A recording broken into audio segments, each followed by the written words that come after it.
is nothing. Only warm primordial blackness. You're conscious ferments in it. No larger than a single grain of malt. You don't have to do anything anymore. Ever. Never, ever. Never, ever, ever, baby.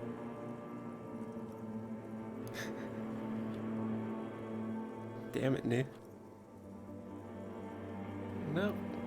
Furious this time. No damn it, New. To include. But I definitely read it as furries as well.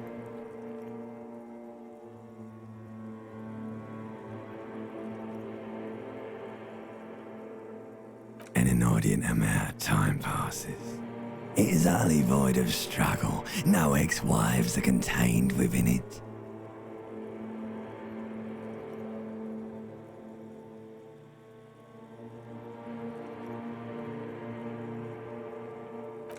An awareness creeps up on you. A mass lies hidden in your dead angle, soaking in some lurid acidic sauce. It's bloated and shameful, a ball of meat surrounding you. This is a terrible line of questioning, and it will only lead to more awareness of the meat thing.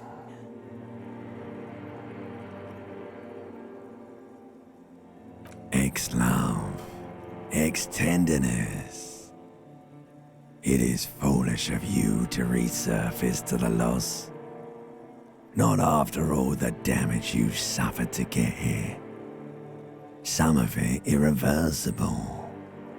Stay, sail with me through the abyss of pelagic zone.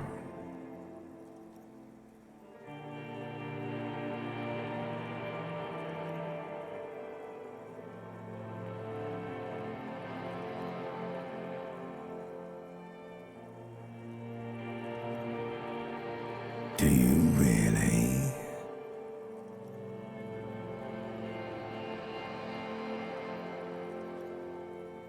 You wouldn't like it if I told you what was back there. Why'd you think you had to bludgeon yourself into oblivion?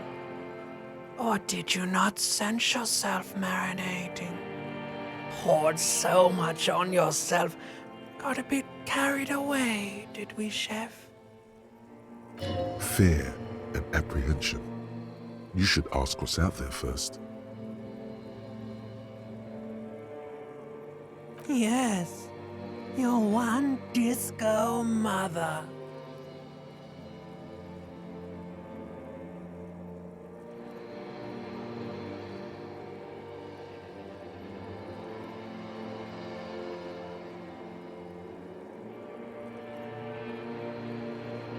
There's this giant ball there. And evil apes. And the evil apes are juking it out on the ball. You're one of them. It's basically all just evil apes juking it out on a giant ball. You can't even make out it's a ball when you're joking it out. It's that large. Infinitesimally small.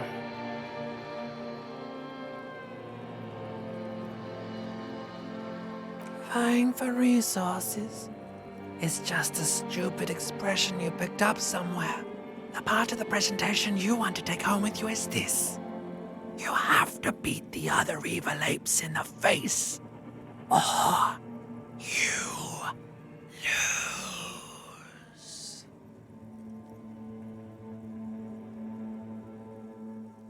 Yes, it is. And you drowned in that sadness a long time ago. You lost. A sound outside. You recognize it. It's a Caprice Commander motor carriage.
You hear a jingle. Keys are clinking in the pocket of your flare-cut pants. It says "whirling in rags" on the aluminium key. I don't know. I There do is a single believe this key on the is ring. some form The of number ape. 1 is etched on it. It should open the door. We're all some form of ape.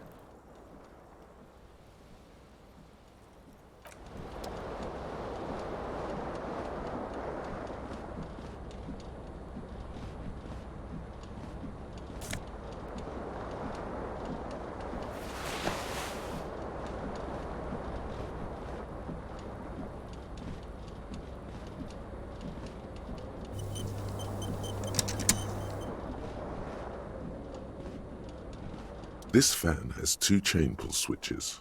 One ends in a tiny fan, the other in a light bulb. A truly horrific necktie has somehow attached itself to one of the blades. Or has it been consigned there as punishment? You feel as though this creature is your friend and wants to reattach itself to your neck so that you may continue your adventures together in this strange world.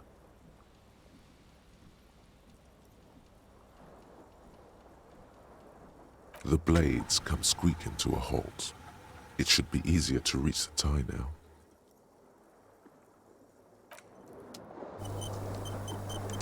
This fan has it been consigned there? You reach out to grab the tie, but what's this? Diffuse, radiating chest pain. Doom comes over you.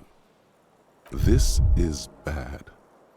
Feels like sharp stones grinding in your chest and keeping you from moving. For quite a long time. Still ongoing. Now is a good time to start worrying.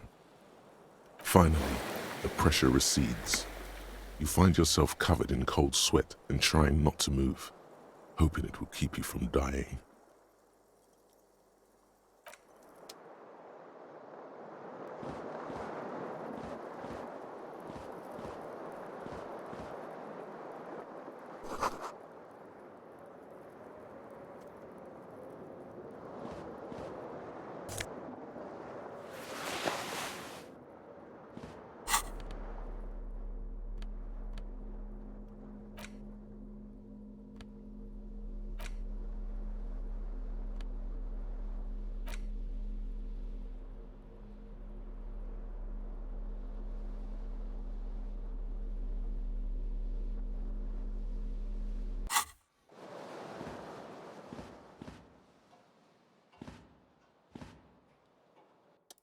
A mirror hangs above a bent and broken sink. In a fierce discharge of masculine energy, someone has ripped half the faucet off. Hot water sprays from the base and steam covers the mirror. You cannot see yourself, just the outline of a man. Suddenly, you realize you have no memory of the face that awaits you there, underneath the soft vapor. Really, all recollection of the person you are, the people in your life, and even the world you're in has drowned in a sea of blood alcohol. This was no mere night of drinking. It was a deluge of world-ending proportions. As you slowly reach your hand towards the surface of the mirror. Abort. You clearly have not thought this through. You won't like what you see there, and you will never unbecome it. Yeah, Clint does have his large drinking sessions, doesn't he, on occasion? Though I don't think he's ever gone amnesiac on us.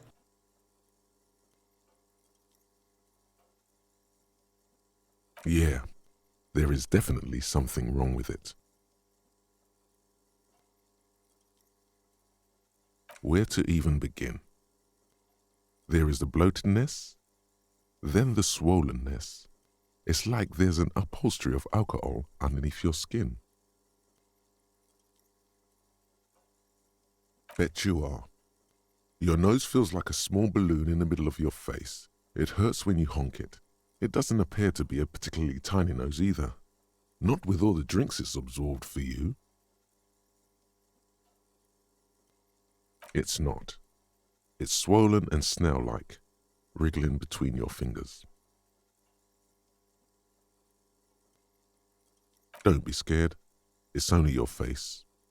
It's not like anyone's going to see it. Behold.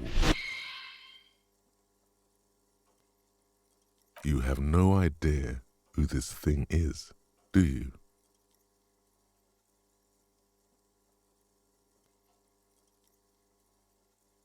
Too late. You clearly have rigor mortis on your face. Or wait, is that an expression? Are you trying to make an expression with that face? Why?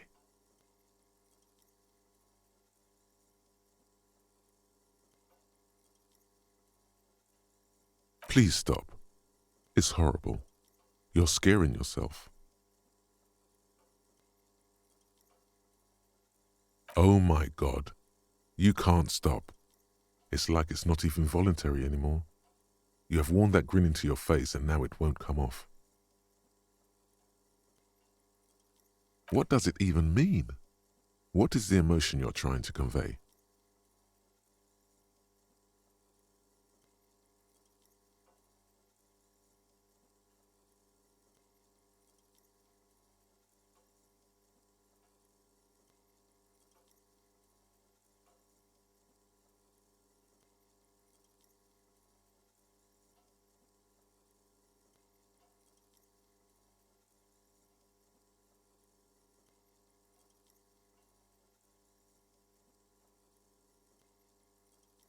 You should check yourself for a pulse, because from here it looks like a cadaverous spasm.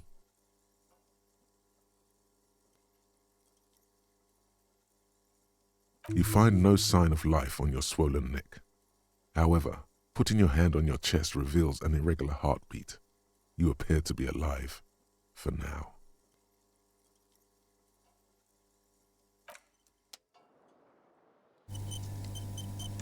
A mirror hangs on the bathroom wall.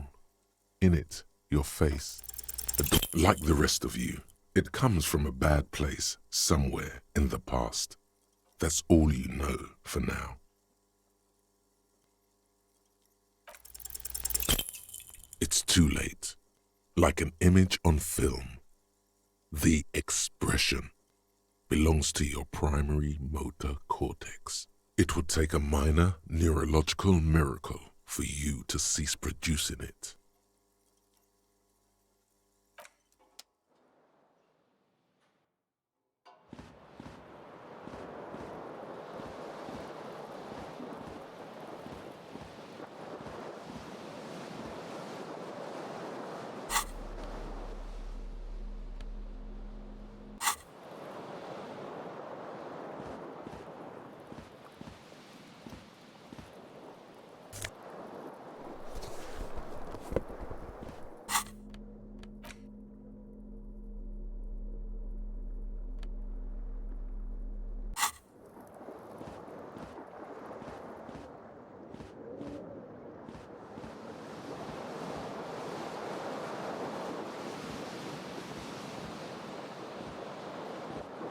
The window stands broken in its frame. Cold wind blows in. The morning light hurts your eyes. It's hazy, but you see the ocean and some war-torn buildings. The window stands broken in its frame. The shards face outward. Whatever broke this window came from the inside. A fine web of scarring covers the back of your right hand, but none of it is recent. More likely a projectile than a held object. There are no fragments on the floor from pulling a tool back in after impact.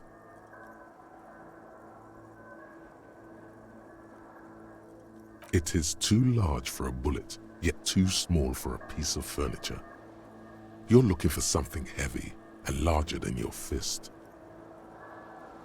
The single green shoe you found fits the hole almost as well as your foot. It would have also been heavy enough if thrown with force. Congratulations. You smashed the window with your own shoe. Now you only have one. If you're lucky, you could still find the other one on the balcony outside. The door to it should be outside your room. You mean someone else took your shoe off and smashed the window with it? This person also forced the drinks on you.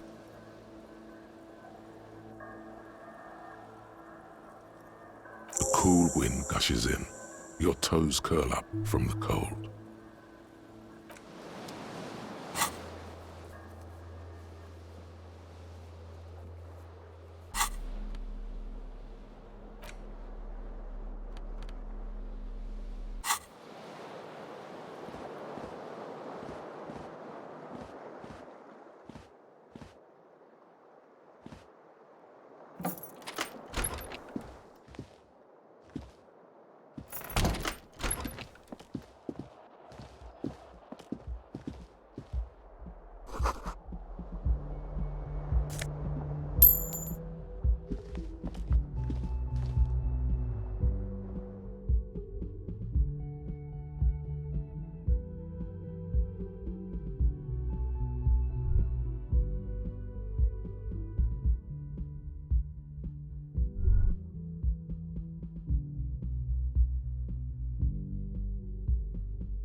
There they both are, two identical shoes, both copiously green and indiscriminately snakeskin, reunited on your feet,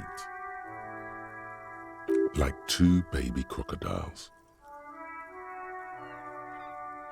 Good, they're balanced, comfy. Feels like the only good thing about you right now, truth be told.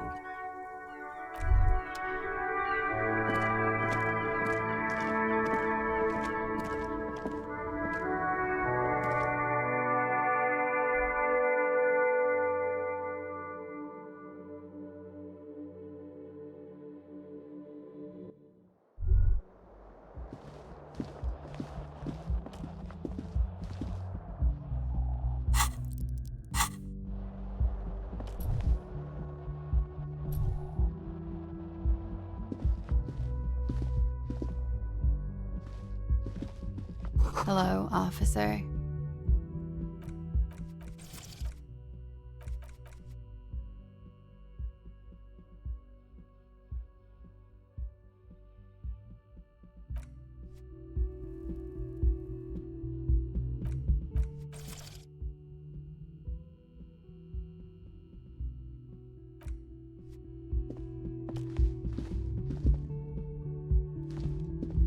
The young woman raises a cigarette to her lips.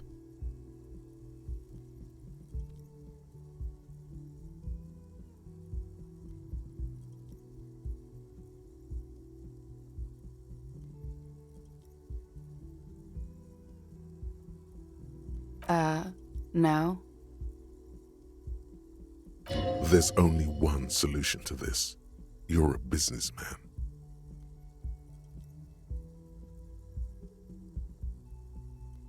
Because you're a police officer, sir.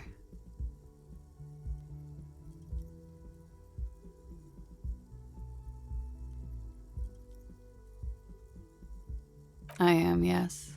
Unless you've been feeding us a set of very well-rehearsed lies all this time. You've been here for 3 days, on official police business, no less. I couldn't say. In truth, so far, mostly drinking. Of course. Be careful, officer. They don't like the police around here. She looks back at you, a light glinting off her eyes. Goodbye.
You should totally sing karaoke here, the first chance you get.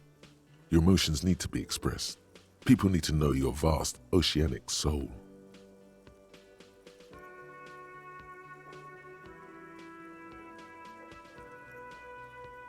Of course, at this point, precise measurements of your soul can only be performed from the outside. It needs to be heard through a PA system, by other people.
On the counter, rolled out of his open hand, you see a blister pack of headache medicine.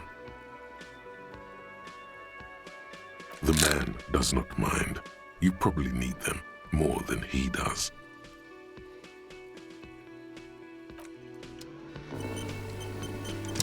The worker, is it perhaps he's on his way to where you just came from? Into the primordial darkness?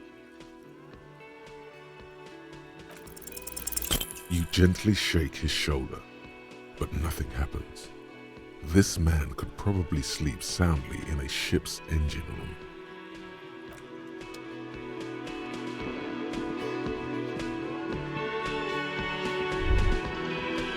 That sugary black rum stain on the counter makes you teary-eyed with joy.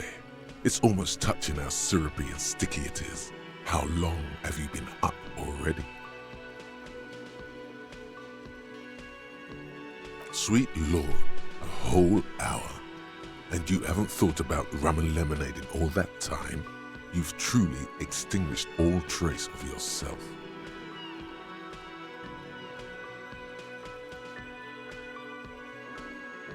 Maybe you haven't turned out well for your drinking. Have you thought about that? Get a goddamn rum and lemonade into yourself, boy. Or better yet, lick that stain off the counter. What happened, man? You used to be cool. Go get your boring normal person drink then. Get your drink on and your act together.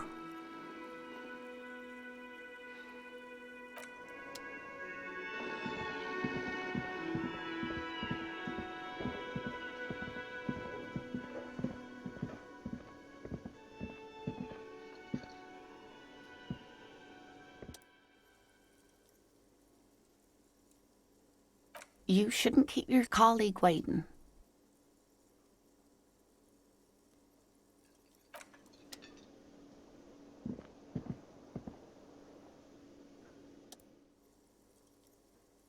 A bespectacled man in an orange bomber jacket is tapping his foot on the floor. Looks like he's waiting for someone. You. As you approach, he narrows his eyes and extends his hand in greeting. If an assault were launched on this building right now, if the windows came crashing down and the whole world descended upon you, this man would hurl himself in death's way to save you. You are sure of this, but why? He is your half-brother.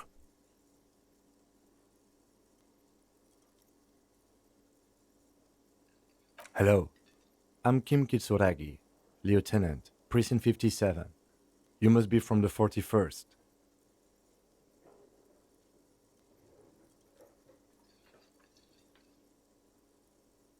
You realize he's waiting for your name. This is your chance to come up with a really good name for yourself. Get creative. Conceptualize.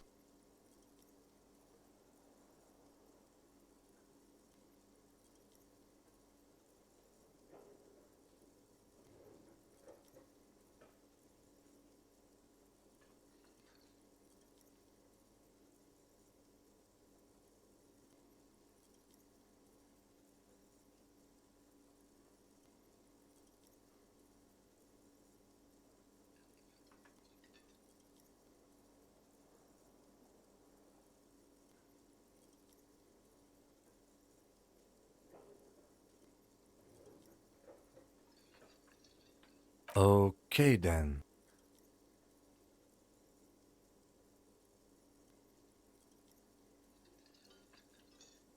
It looks like we had a little scheduling error on Sunday. Saturday too, actually. Have you had time to talk to the manager here? What he means is, he has been trying to meet up with you for 2 days, but you have been otherwise occupied.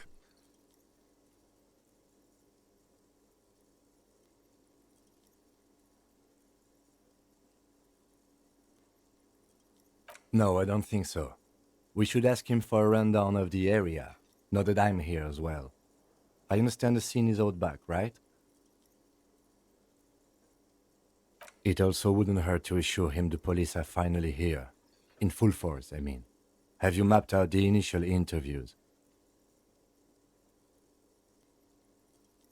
At the 57th, we like to prepare an initial list of persons of interest, and then just skim the surface. Prepare the field, get to know the players. You don't do that? Maybe it's not an inter-district practice.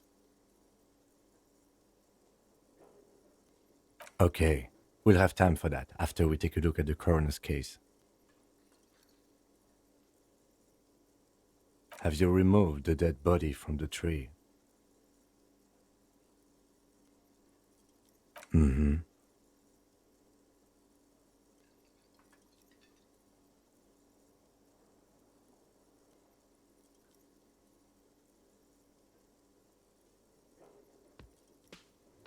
So, the body is still in the tree.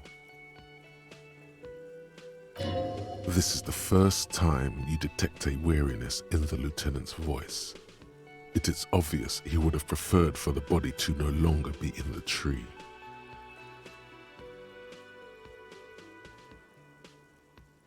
Where it has been hanging for 7 days straight. We should go there as soon as we are done talking to the owner.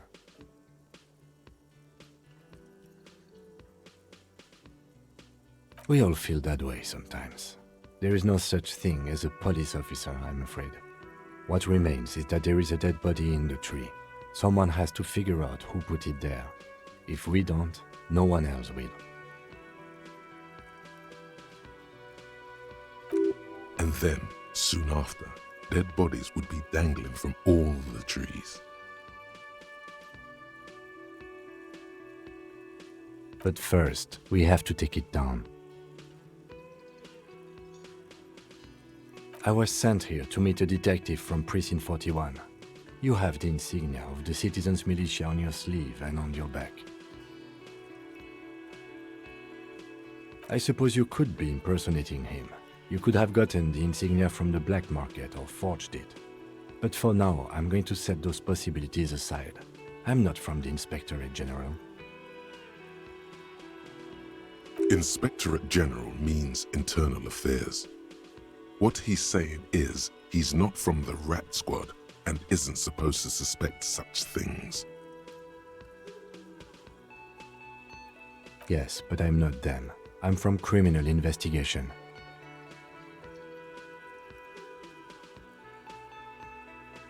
Yes.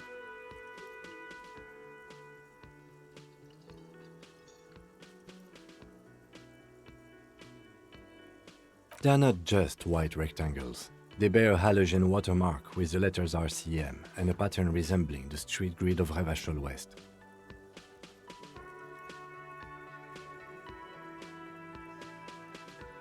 I would ask you to step into the headlights of my motor carriage, but again, it's none of my concern. I just need you to do your job. You mean you don't have a badge?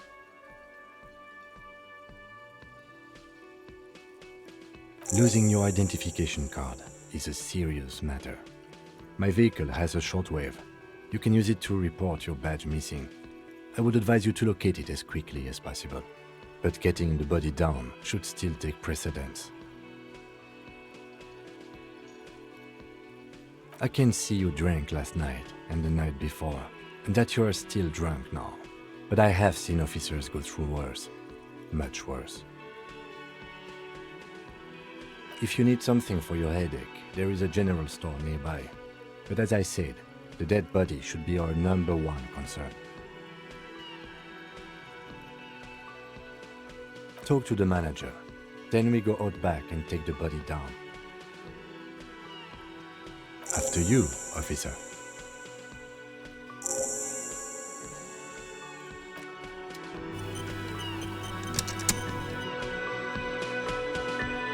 Hello again, sweetie. I see you've met up with your colleague. The lieutenant nods politely.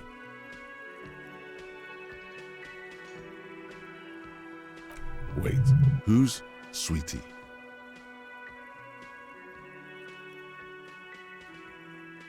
Why, you are, officer.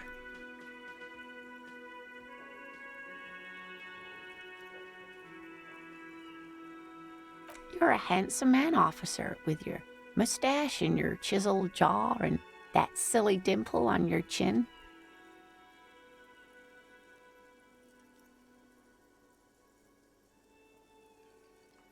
You must forgive me. I'm getting so scatterbrained. I completely forgot to introduce myself. I'm Lena. My husband Morel and I are staying with our friend Gary just down the street, but I come here for tea when they're away.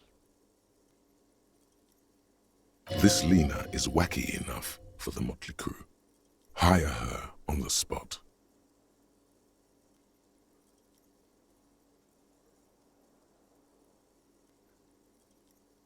Yes, officer. You look rather dazed. Like a stunned fox. But surely things can't be that bad.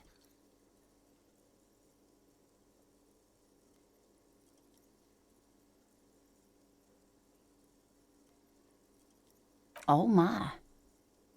You know where we are, right?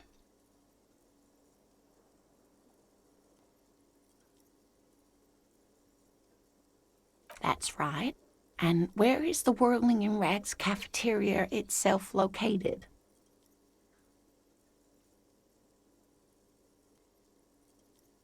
We're in the city of Revachol, dear.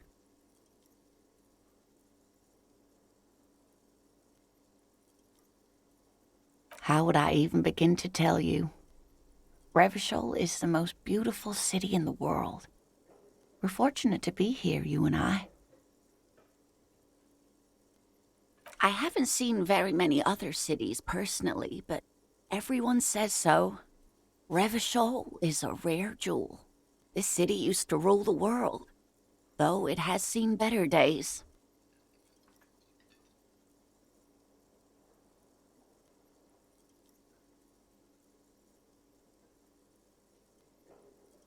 Speaking of history, you know what year it is, yes?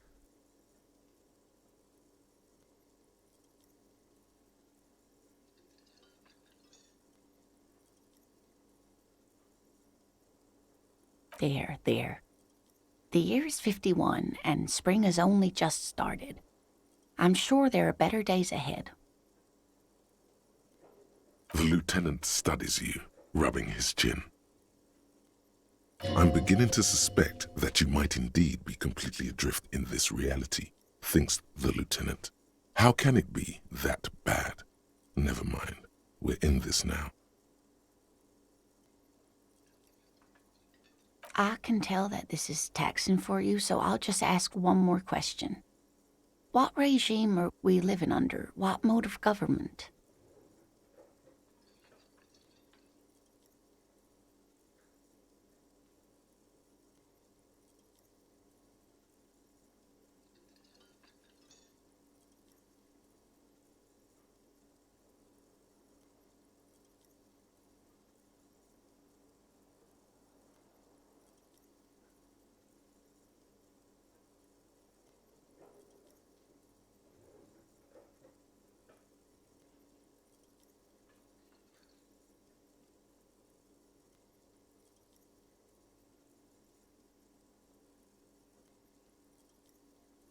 Nope, sadly not.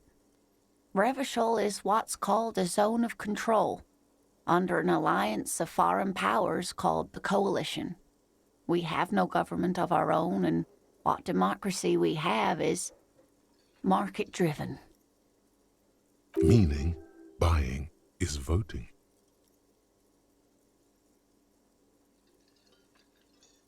Oh dear, this is troubling. You really ought to know that, being one yourself. There aren't any cops in Revachol, not in the traditional sense. The status of law enforcement has been a complicated matter since the revolution. But we should stop for today, sweetie. You look like you need a break. Besides, I'm not the best person to explain the big things to anyone. She's scared now. She's realized you really are brain damaged.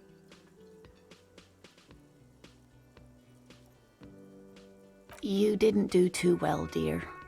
It does look like you're having trouble remembering things. History and places. Remembering reality, in a word. It's very odd. A sigh. The lieutenant buries his nose in his notebook. But maybe a fresh set of eyes is what the world needs. And while I'm no doctor, such bouts of amnesia are often temporary, so I wouldn't worry too much. She means this sincerely. Worrying won't do you any good. A defeat, I'm afraid.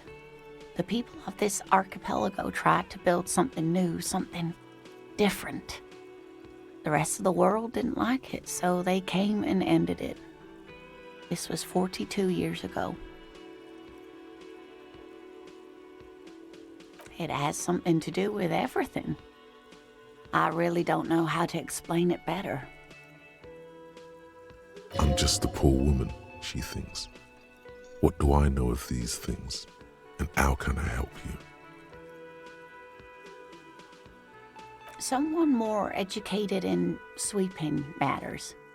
Maybe you should ask. No, I'm not an encyclopedia. I won't be a guide either. I'm a detective. Of course. Then I don't know. Someone rich, maybe? Wealthy people are educated. Though I don't know where you would find a wealthy person in Martinez. Yes, dear. I'm a paraplegic. A paraplegic is someone with limited or no ability to use the lower half of their body. Paraplegia is caused by spinal cord injuries, like falling from a great height, or a grenade explosion.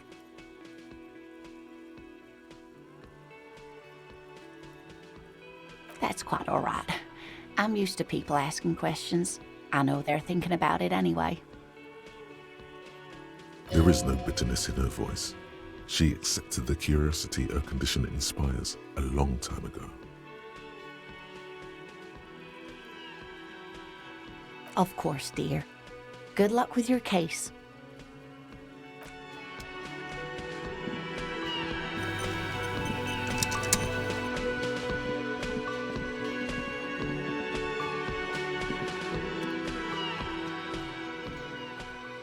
A man in his late 20s with a thin, unimpressive beard notices you approaching. He drops the ledger he was holding and turns to the lieutenant. Could he be irritated with you? He avoids eye contact altogether, like you're not even there. Mr. Gart, right? You run this place. Yes. I am Kim Kitsuragi from Precinct 57. This is an inter-district investigation, so joining me from Precinct 41.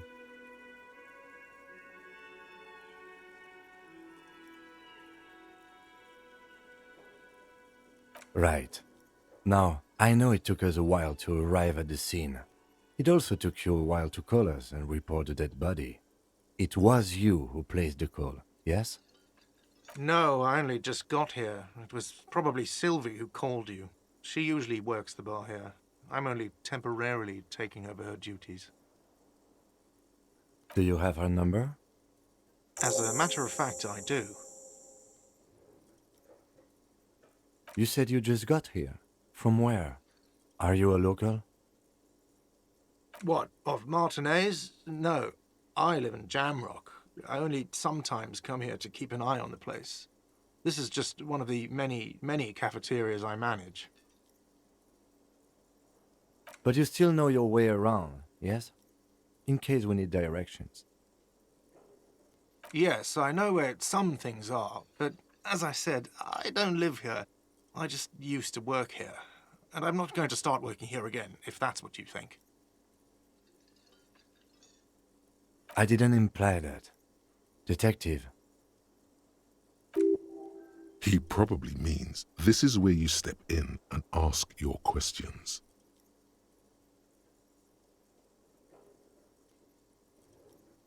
His face expresses profound doubt in your having this.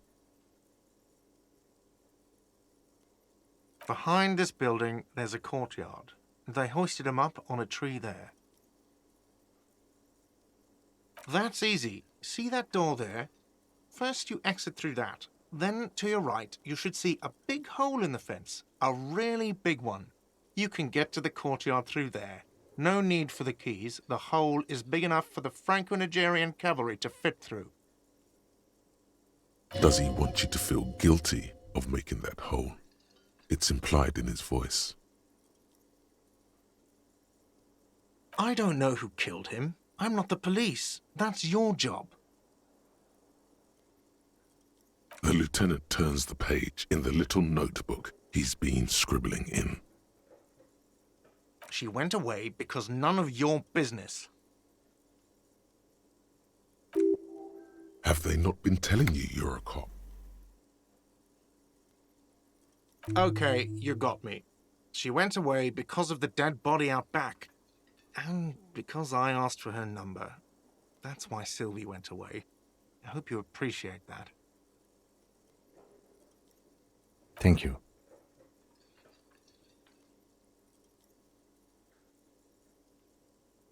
I asked an employee out. She didn't want to come, but felt obliged to. It was a bad idea. Now, what is so goddamn fascinating about that for you? It's got nothing to do with the lynching.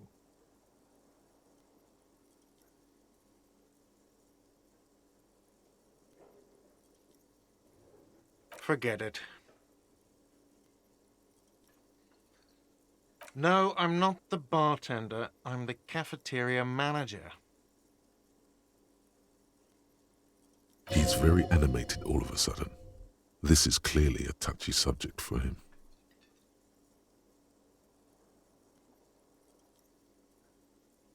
I hope it is. Why would I have a problem with you? You're a hero cop.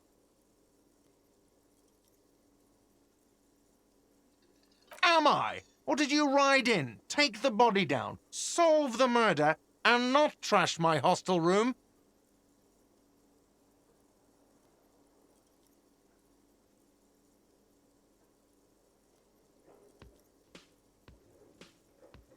You're right, you didn't. And it's only taken you 3 days not to. No, I haven't seen you around. I just got here, remember? Was there anything else? Let's go. Not so fast. You owe me 130 real. Oh, excuse me. You owe me 130 real. The IIR, or Inter-Isolary Real, is the global reserve currency. Whatever part of the world you're in right now, it's safe to assume he means you owe him some money. Wow, you're a genius. Yes, that's right, money. You owe this establishment 130 real.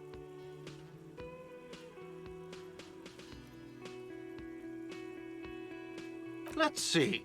3 nights at a tariff of 20 real comes to 60 real. Then there's the window you annihilated. The hole in the window was the first thing I saw when I came to work. So don't try to tell me you didn't. That will be 40 real in damages.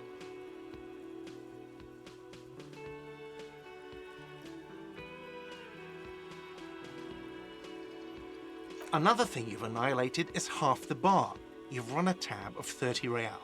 Actually more, but we'll round it down to 30 for your hard work maintaining the stability and order of Revachol. That's 60 plus 40 plus 30 equals 130 real. And yes, real is still money. What are you, a philosopher?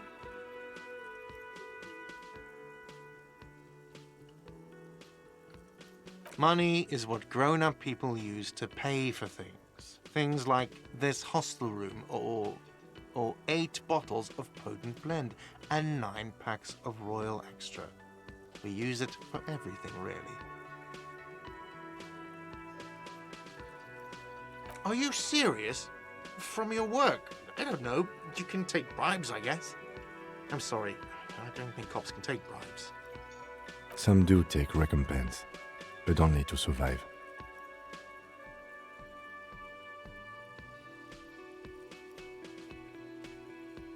For survival, to pay me. Unless you want to become a hobo. Do you want to become a hobo? There's nowhere else to stay in Martinez, and it's a cold spring outside.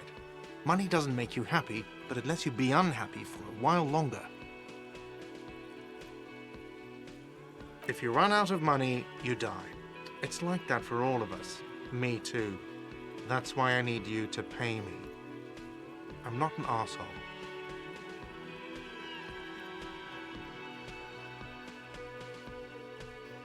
Yes, it is. No, you see, that's 40 cents.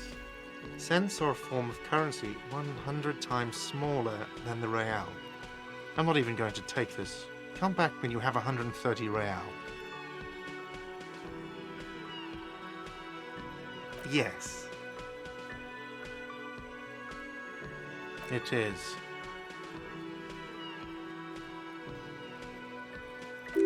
Isn't it evil? The order of magnitude between what is asked of a person and what they have.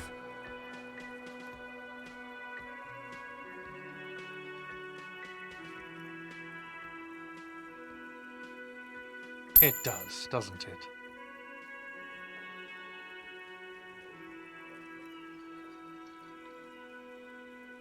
There's a shuffle of nylon as Lieutenant Kitsuragi looks for something in the pockets of his orange bomber. That's cop 4. I haven't offered to pay because I don't have any money either. I'm sorry, but he has to pay. I can't let him stay here any longer if he doesn't. If he doesn't have the money by tonight, then... Officer, maybe you are better off working this from home for now. You live in Jamrock, right? It's not that far away.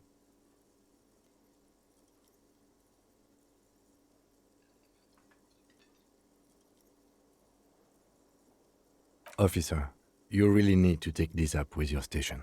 I have a shortwave radio in my car. Call them, ask for assistance. We have to get this investigation started now.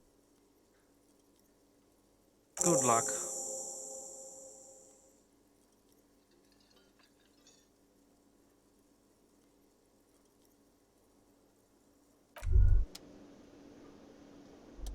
By the way, where is home? The address is coming up blank, and this place sure isn't it. But you've been at this hostel cafeteria for only 3 nights. Where were you before? You had to be somewhere.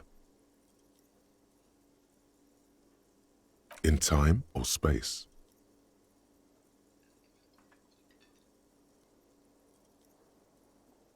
That doesn't sound like somewhere you can stay if you run out of money.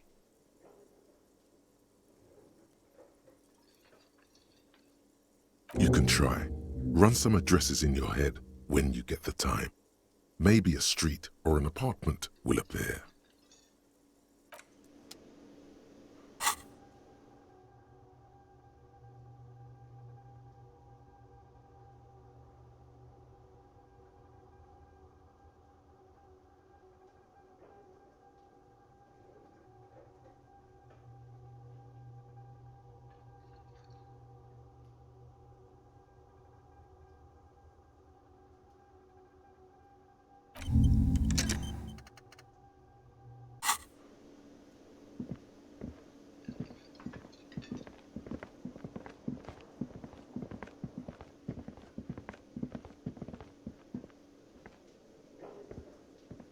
Yes?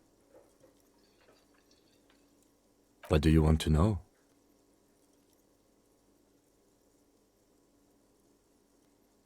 Maybe you can tell me what you do know to help me narrow it down a bit. Do you want me to brief you? 3 days ago, the RCM Emergencies Desk received a report about a security guard who was found hanged in Martinez. An anonymous caller said there was a dead body behind the Whirling in Rags hostel cafeteria. The cadaver had been there for 4 days. No one had come to investigate.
During that time, the victim had been stripped of his belongings. The caller did not identify him, but used the word lynching. There is an ongoing labor dispute between the local dock workers and the logistics company Wild Pines. I was told we should approach the death as part of this dispute.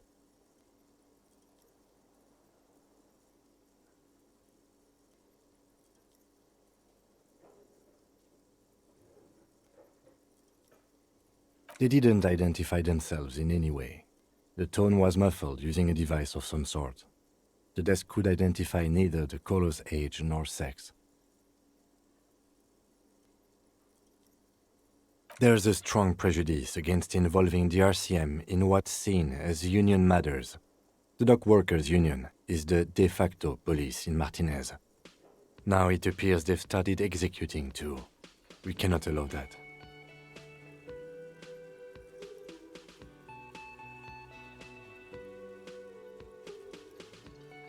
That's us, the Revachol Citizens Militia. We're the police in this city. The RCM, or the Revachol Citizen Militia, is the police force you and him are part of. A self-organized peace corps of the occupied city of Revachol. The RCM operates within a legal twilight, yet its authority is rarely questioned. It's super useful to know this.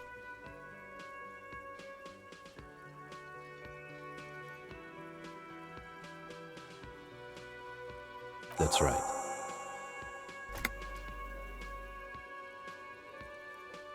No, it's not a particularly mysterious case.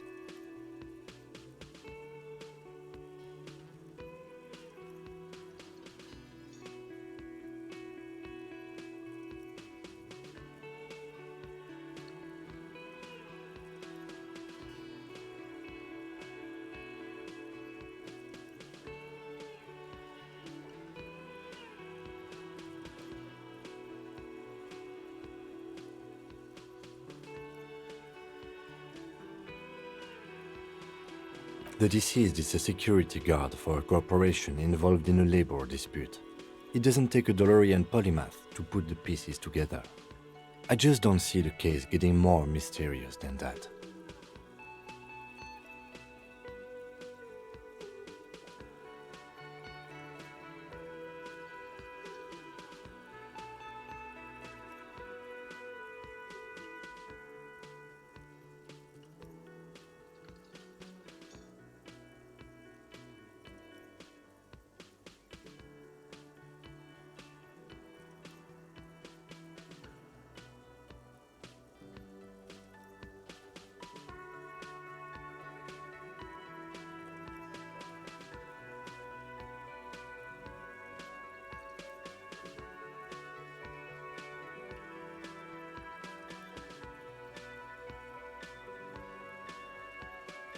I'm relieved that you agree.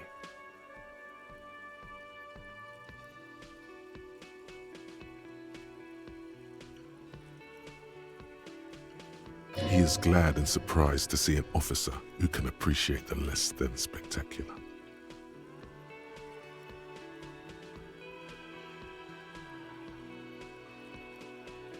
Do you know the feeling when you've begun filling in a crossword, but some of your answers don't quite seem to fit? That's the feeling I have right now, for some reason.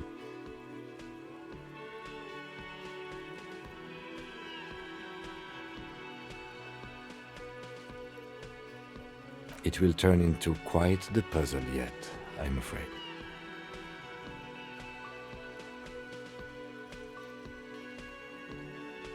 I'm afraid you and I are pawns in a pissing competition.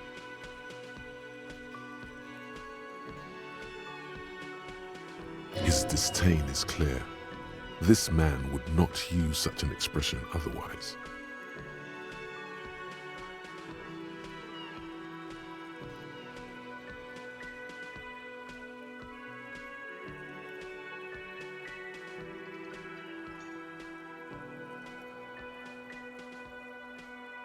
You don't know? I assumed you were in on it.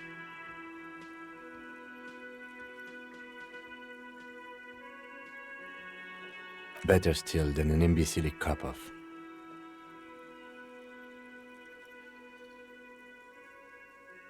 It's just stupidity. We shouldn't waste any more time on it. If you want my take, ask me after we've inspected the victim.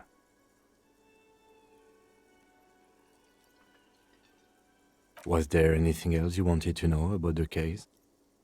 You mean like a brief? 3 days ago, during that time, the victim had been stripped of his belongings.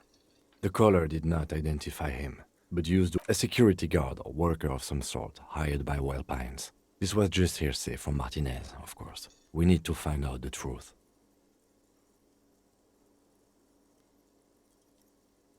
They didn't identify them. There's a strong prejudice against involving the RCM in what's seen as union matters. That's right. Good.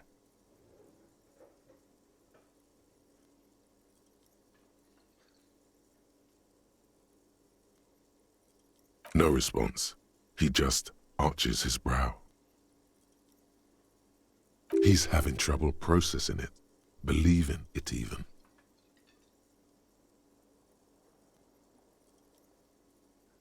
Have you tried concentrating on something other than your personal affairs? There is a sudden, harsh edge to his voice, like he's tired of hearing about your personal affairs.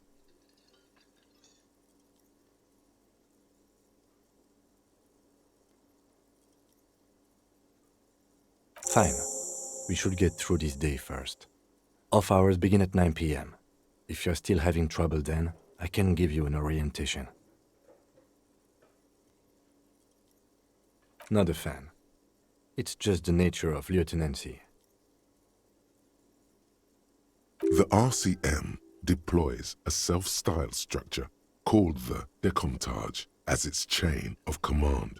Every lieutenant is responsible for 2 sergeants and 8 officers. That means the average lieutenant has to deal with quite a few personal affairs. Even you know this. Try work, the case at hand. It can work miracles. Really? You look fine to me.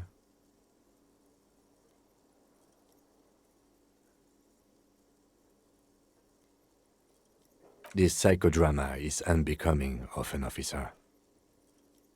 Clearly, he prefers to think you're malingering. He cannot fathom that anyone could drink so much as to retroactively erase their entire life.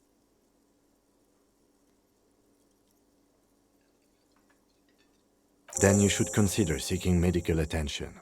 You can use the radio in my kinema to call your station's Lazareth. Was there anything else you wanted? Me? I don't see how my life is pertinent to the investigation.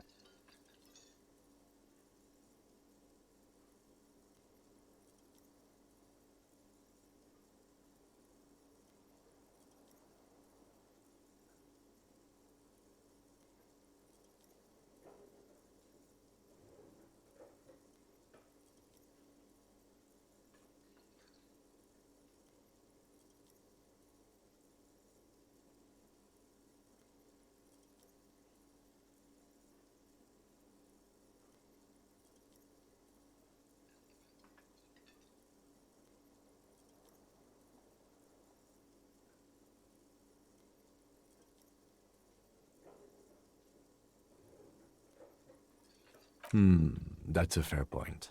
All right, for the good of the investigation, what do you want to know? Yes, not Clem, because Clem doesn't brain damage himself, I think. But maybe he does.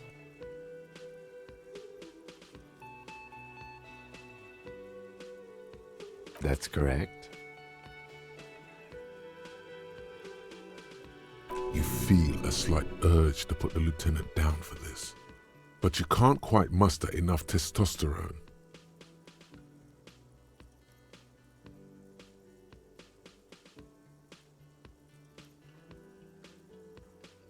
Are they? They are mostly just cumbersome.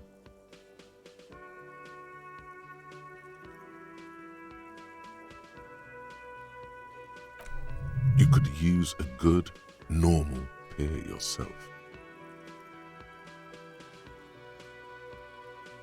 That's because I'm half Seolite, or quarter. My father's father was from Seoul. So was my grandmother, but from my mother's side. It's not an interesting topic.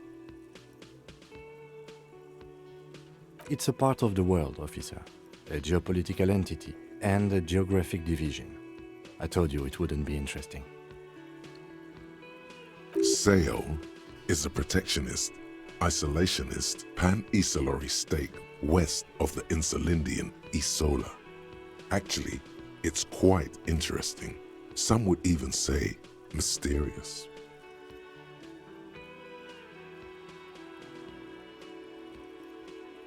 You're barking at the wrong tree. I don't speak a word of Seolite. I've never met either one of my grandparents, and I've never been to Seoul. I'm a regular Revacholière. He's glad to have shut down your question.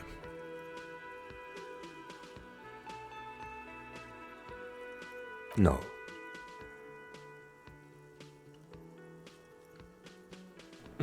No. The lieutenant nods. What do you mean?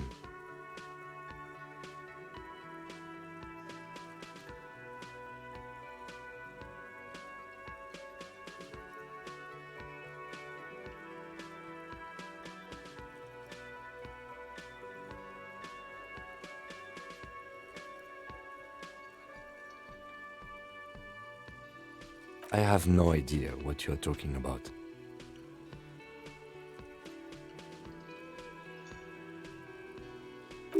The lieutenant's The Rock conceptualization invented skills the eyebrow must be raise. rather rudimentary.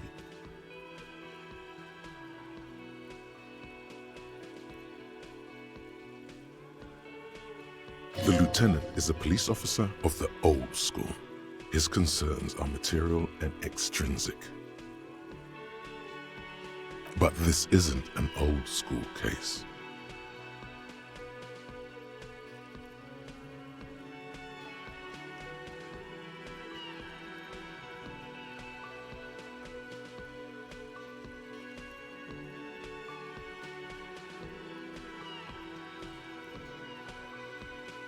I can't say that it does, no.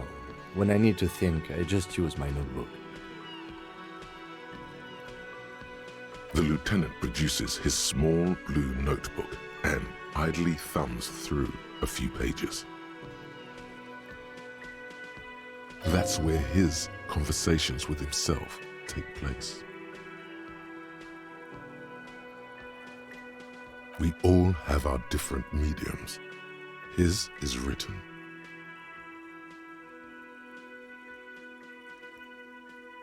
Good. Let's change the subject. Excuse me? You have a distinctive way of walking. If I were to walk in front of you, we would surely collide. I hope you don't take this the wrong way. It's just a collegial observation. In the 57th, we call it the Jamrock Shuffle. Officers from Jamrock's 41st Precinct tend to move a bit erratically.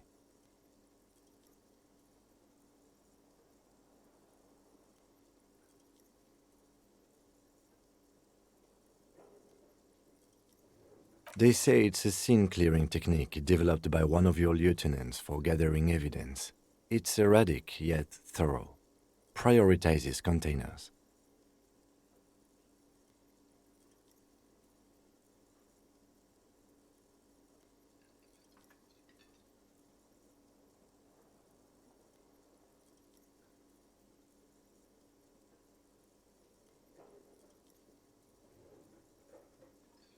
That's racist. I don't prioritize containers.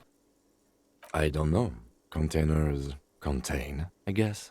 I'm making assumptions. We should move on. Passing along frivolous interdepartmental stereotypes is not usually his oeuvre. He regrets bringing it up.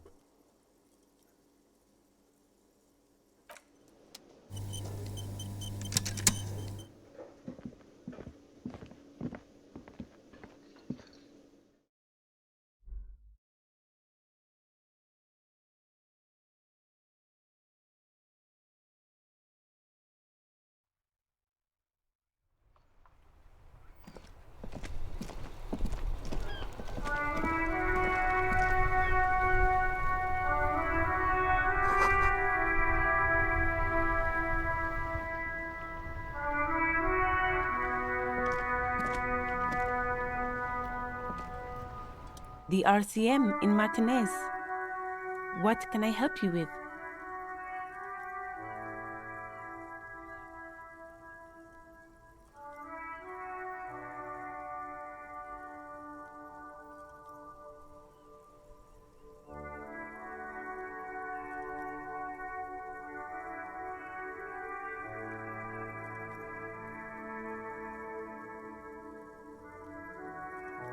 We don't see a lot of police around here, that's all.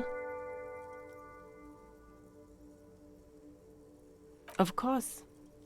What can I help you with?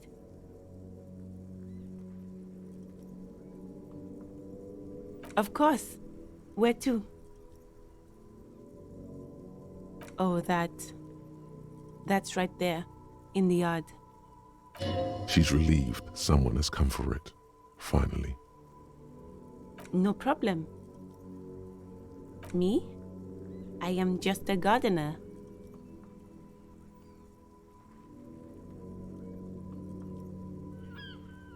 I am working. I have a greenhouse in the yard there. I've been trying to get some work done. There's discomfort. She stops mid-sentence.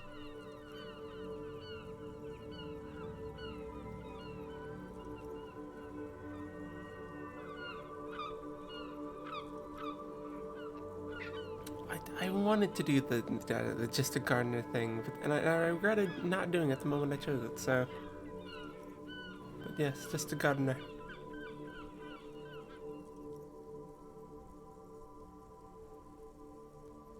As you already know, there's a corpse there, hanging from a tree. It smells pretty bad, so I have to take breaks. Don't worry, miss. We are here to clean it up. You can get to work soon. Thank you. My head is about to explode from all the salts I've had to inhale. And this corpse has been hanging in there for a week. Of course. I won't hold you back. Her gloves. You get the feeling that you need them. You have a dead body to deal with after all. Sure, keep them. I have another pair.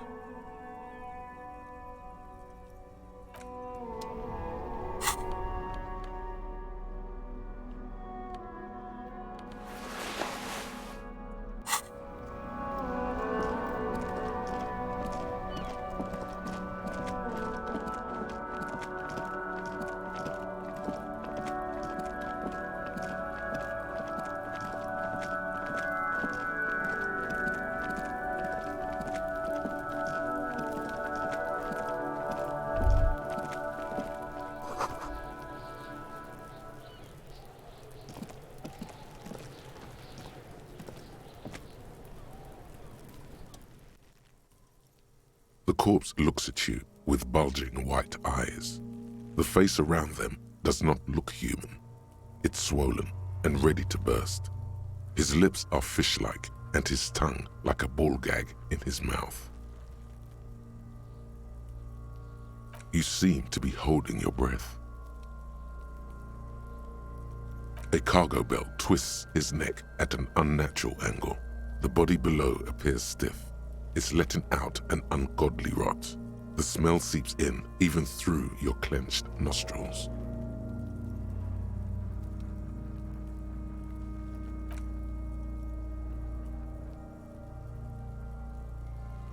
Active decay. It's okay to throw up, officer. No one is judging. He's about to blow! Cock's gonna blow, Kuno! The smell is repulsive. It pushes in from your mouth, more instant and more familiar than anything you'd expected. More fever than odor. It fills your mind, flushing you from within.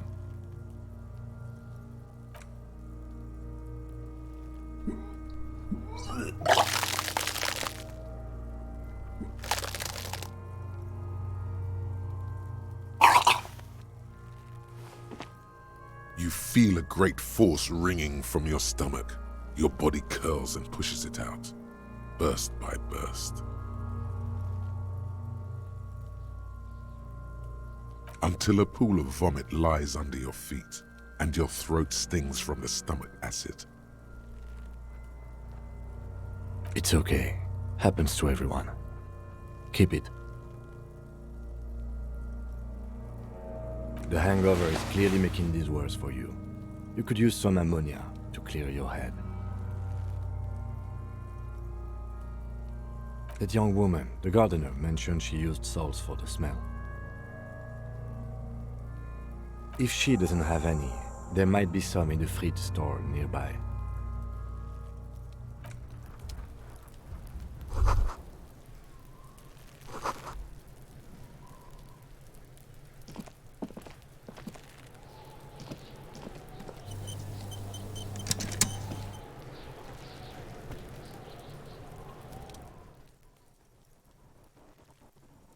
Kuno's got this!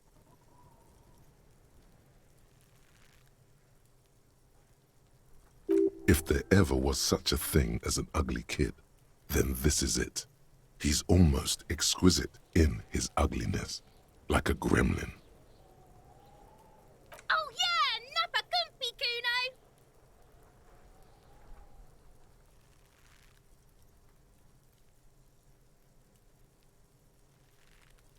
Right in the dick, Kuno! Get him right in the dick!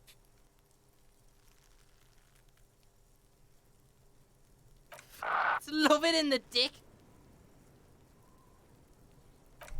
The boy is sweating profusely. His eyes are like two black holes and his jaw is twitching as if trying to break free from the Do you, empire of Rowdy? his body. You may not like him. You might not like him for very much longer. Either of them. The kid is obviously high.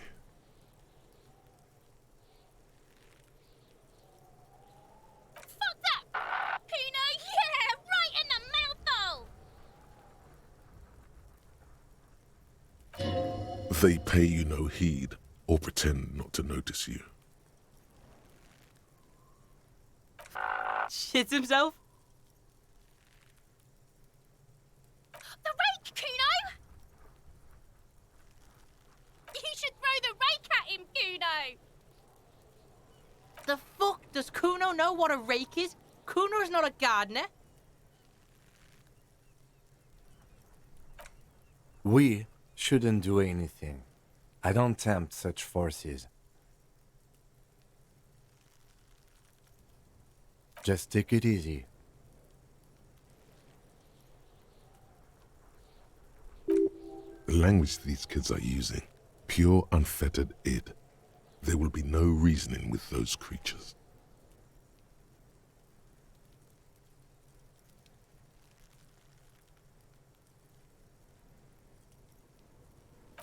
Alright, entertain the Kuno. Show me what you got. What you got there? What you got, huh? Show me what you got.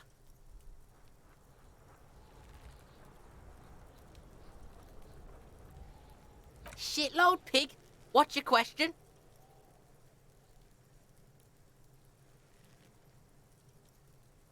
Don't tell the pig shit, Kuno!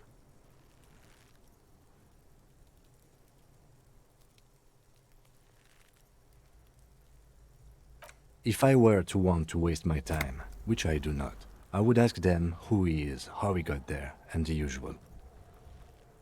The usual being, have you seen anything out of the ordinary? Or have you seen anything suspicious?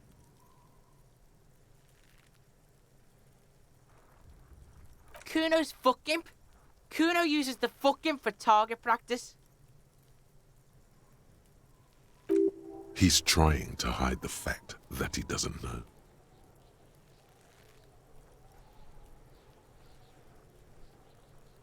Kuno knows what you meant. Kuno's not a snitch, that's all.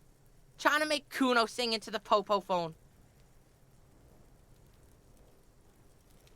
Probably climbed. Kuno was busy down the road when that shit went down. You heard Kuno. Kuno wasn't even in Martinez. Kuno wasn't in Revachol. Kuno wasn't regional. I don't know. Some fucking... Mesk or I don't know. Some other place. Night City. Kuno was in fucking Night City.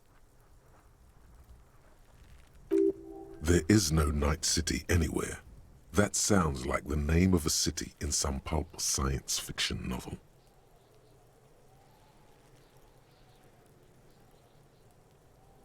Yeah. Kuno didn't smoke him, if that's what you mean.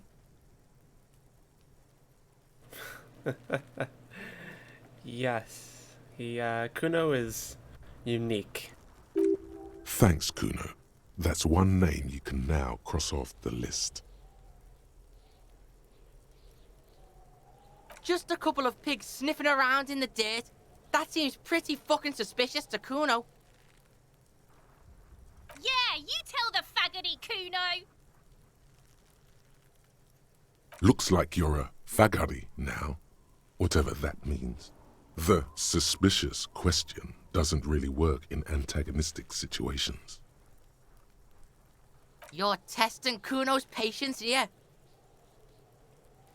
Get lost,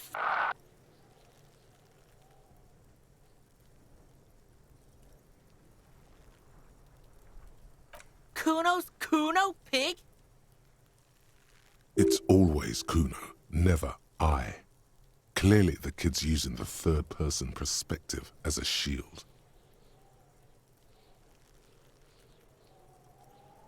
Kuno doesn't do that smart shit. Don't throw that bullshit at Kuno. Kuno knows you're lying.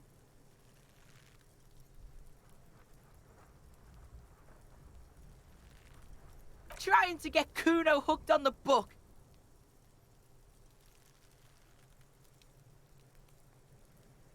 The boy knows he has an addictive personality. Admirable insight for his age.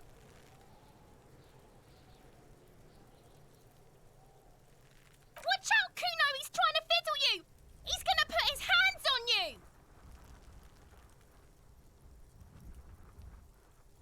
The thing behind the fence starts squealing, shrill and violent like a fire alarm. The thing. Help! Pig's got Kuno! Help! Rape!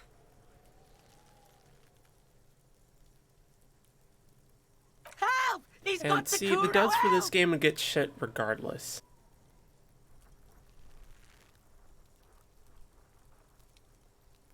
Because it's very politically charged.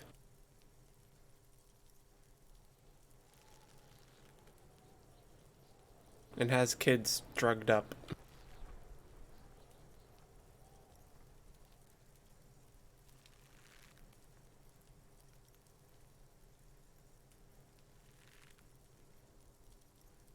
Help! He's digging his dick out! Escalate, Kuno! His dick is out! You're afraid! Pigs in here, Kuno! Somebody, please!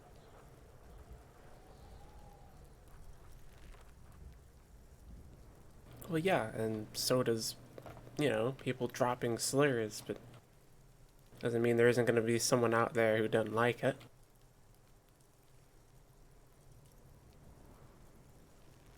How did we get here? How did this happen? This makes no sense. There may still be a way out. Just appeal to his reason. No! Get off Kuno, you sick fat fuck! The nearly psychopathic way they could slip in and out of the act implies you're not the first victim. No one? Kuno's doing this because he likes it, pig. This is where Kuno establishes dominance over you. Change your plan. You can't let that happen. It will make things harder down the line. You may end up missing crucial information. Help! The pig's gagging him! Kuno can't speak! You put him up to this yourself when you decided to talk to him in the first place. Damn, Kim, okay. Listen to your friend.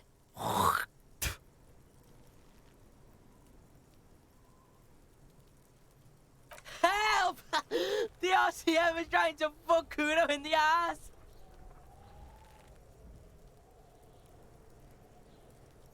Help! Misters, help! He's having the time of his life. Total ecstasy. Fuck the pig. He's flashing Kuno. He's showing his genitals. If you don't help Kuno now, it'll be too late. Alright, let's go.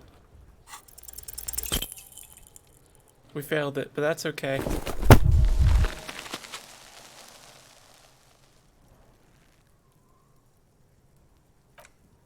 You didn't shut him down. Your fat fist didn't meet its target. Instead, it pulled you down with it. Pig's trying not to cry. Kuno can't believe this shit. Can no one stop the Kuno? Pig, Kuno thought you had this. What happened? Kuno can't do anything now. It's safe to say he has established dominance over you. Fucked your shoulder, fucked your knee, fucked your fat body up. Yeah, you deserve this. Trying to show your dick to Kuno. Kuno was scared. Oh God, do something quick. They're gonna start that again.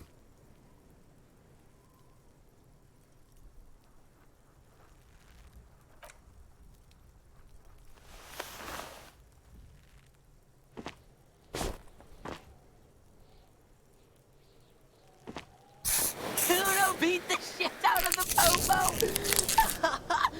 Beat your fucking knee off. I told you not to tempt such forces. Now, how about we go and do something worth the public's time? Look, see? It's the fucking war pig. You belittled yourself before the Kuno. Now you must seek his forgiveness.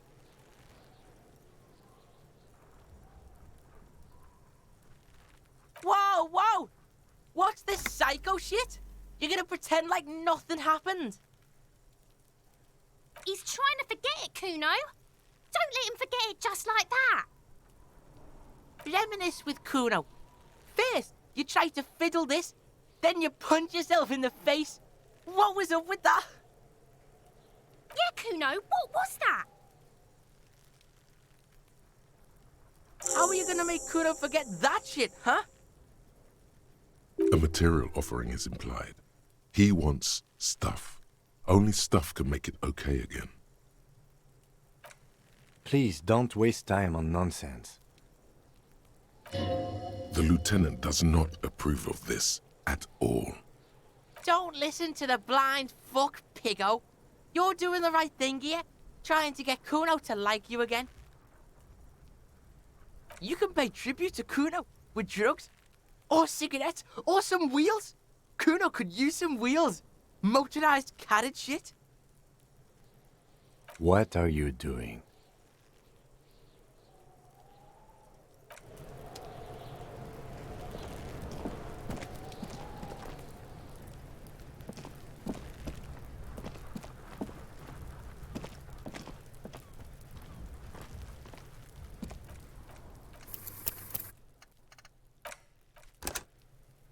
I am going to do a few things before getting back to that conversation, though.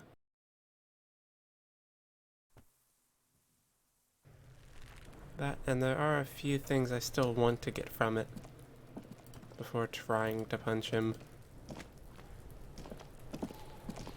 But that's funny. There are several footprints. I love trying to in the punch him and mud, left fucking by failing it. One workers. time I Anywhere failed it from and I 6 to died. 12 pairs have It was walked hilarious. here. Heavy workers' boots with reinforced toes and hobnails all over the yard. Isn't this something an industrial worker would wear?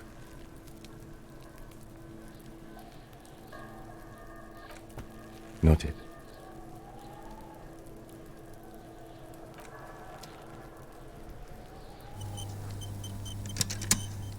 There are several footprints in the mud. Left maybe more than 12. No, 8 pairs of boots have shuffled back and forth in the mud. 1. Standard work boot, steel reinforced toes, number 46. 2. Standard work boot, steel maybe. reinforced toes, number 44. 3. Hobnailed work boot, steel reinforced toes, number 43. 4. Standard work boot, number 45 or 46. You don't know. It's a miracle you can tell the prints apart as it is. The cold must have preserved them. 5.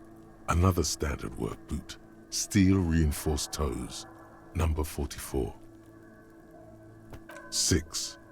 An aberration, light as air, even pace, same make of boot, but number 41. Impossible to tell. Could also have been an adolescent. The gait is undeveloped.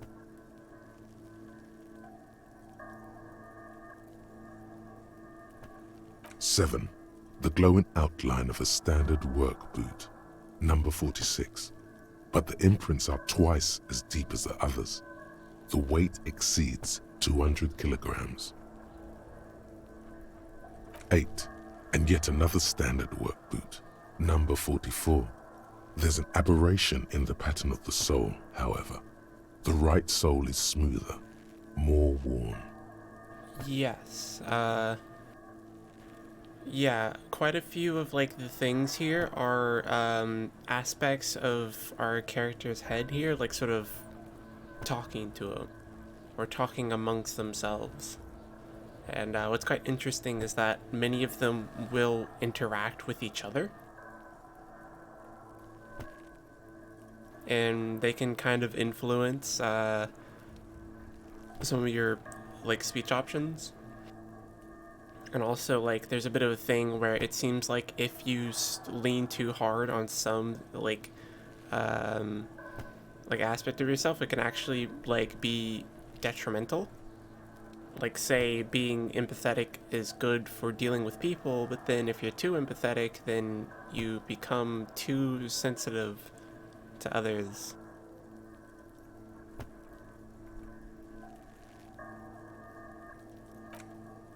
How many? I was pretty off then. I counted 20.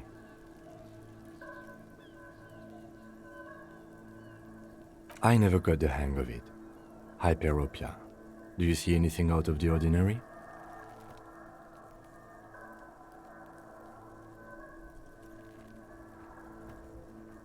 A woman or a kid?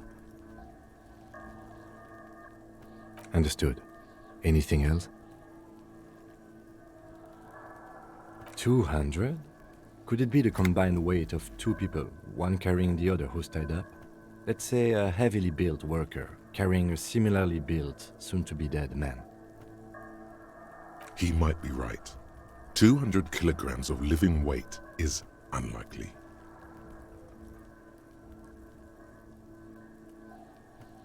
Possibly, yes.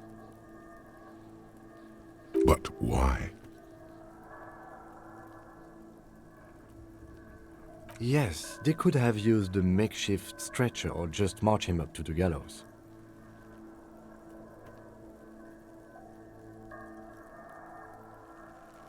Even easier to carry on a stretcher, or between 2 men. Anyway, it's for future consideration. What else can you see? Interesting. Let's name it the Old Soul. Someone operating a workbench with a pedal, like a joiner at the harbor. Or maybe a drummer?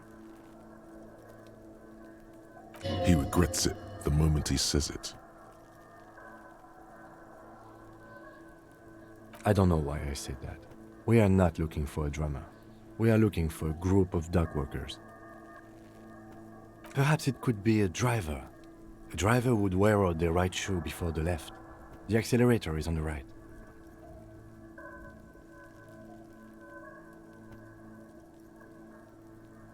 He doesn't seem to hear you, looking south toward the traffic jam instead. The machines are silent. The engines are all turned off. We should keep our eyes open around the traffic jam. See whether anyone strikes out as a potential suspect. Seems prudent, no?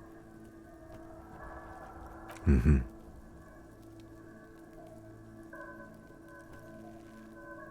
A week, maybe? 7 days would fit the time frame provided to us by the caller, who reported the hanging. It is not impossible. I pulled last week's forecast for coastal Ravachol. 7 days below freezing. The day before, the day of his hanging, was the last warm day.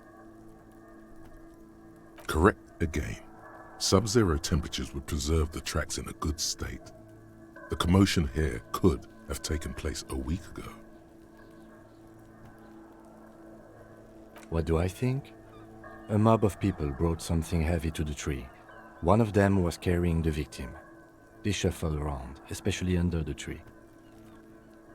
Then, after hoisting him up, they stood in a semicircle facing his direction. At first glance, this appears to be a lynching. Indeed, they all stood in a row here and looked at the tree. Yes, everything fits so well. Carried him over, hoisted him up, watched him hang. This is easy. Isn't it strange to have your assumptions confirmed like this? This is what someone whispering suggestions in your ear would like you to feel.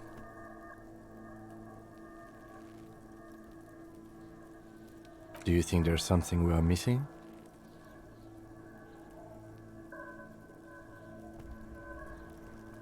It does. I shouldn't have assumed in the first place. The caller could have lied. The whole thing could be misreported. Should we take another look, or go?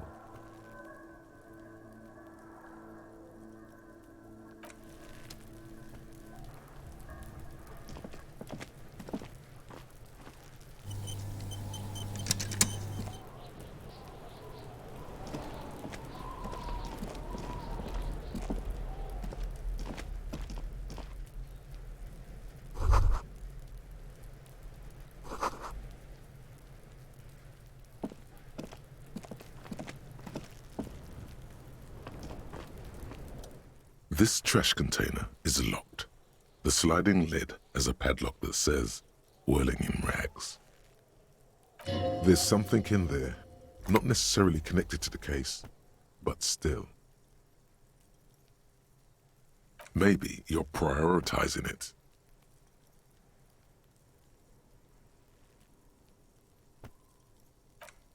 Trash, food waste from the cafeteria. They lock these containers to keep the derelicts from flocking in. Could be evidence too. What do you mean, feel?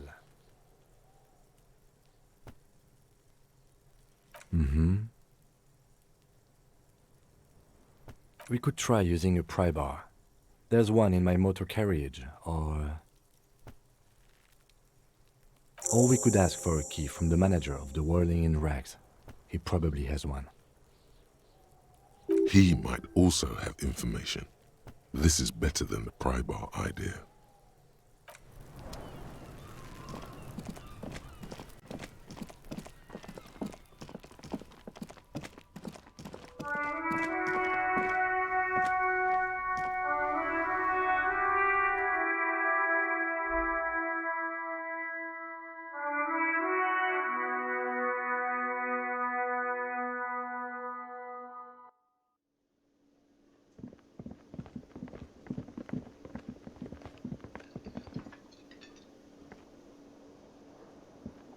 Can I help you?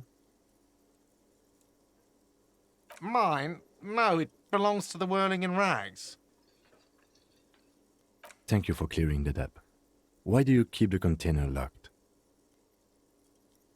Why?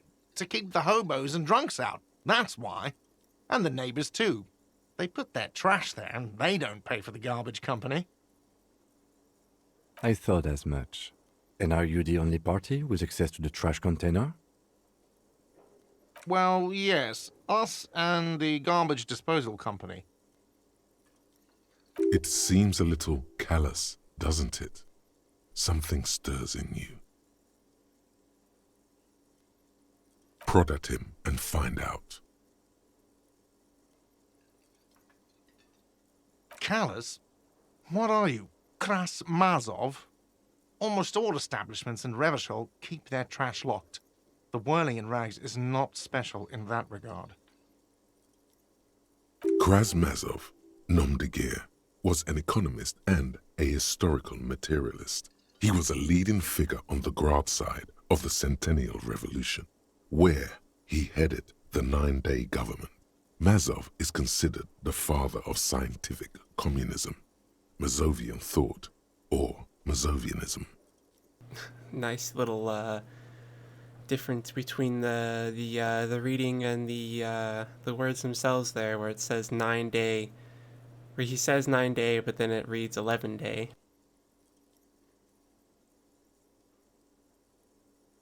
He killed himself.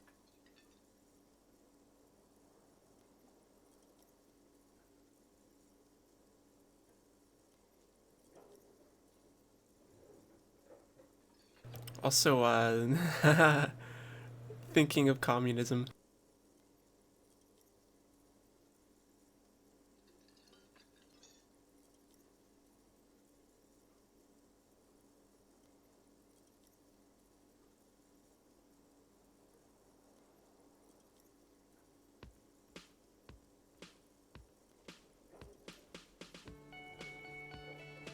Maybe I am Krasmazov.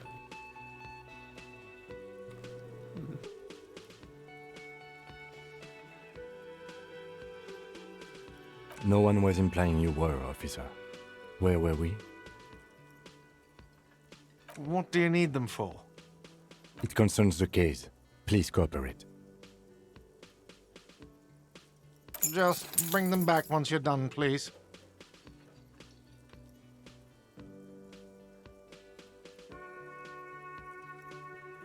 What thing?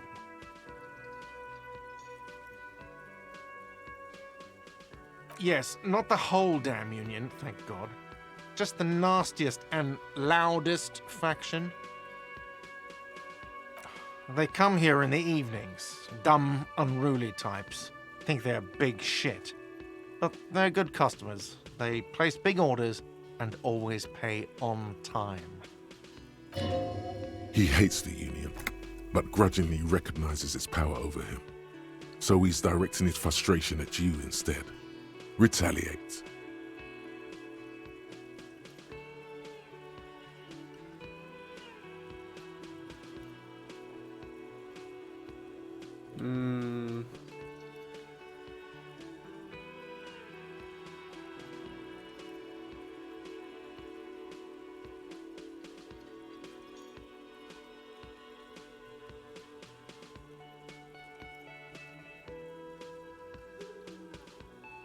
I don't. I'm simply providing a service, or really facilitating the offering of services to paying customers, and it doesn't matter. I don't have to explain myself to you.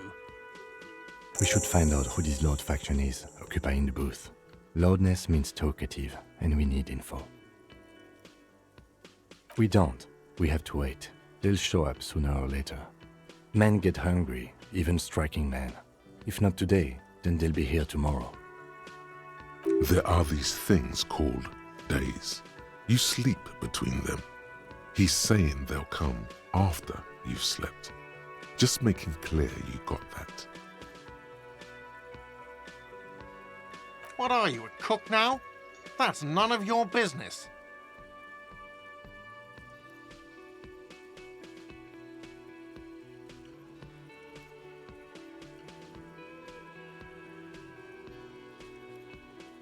You're not. You're a menace. Fine, okay. The kitchen is closed until 1 p.m. because the real cook is working. You can snoop around after that, if you must. What? By the way, you should come back to this thing-based questionnaire if you see anything interesting in the whirling later.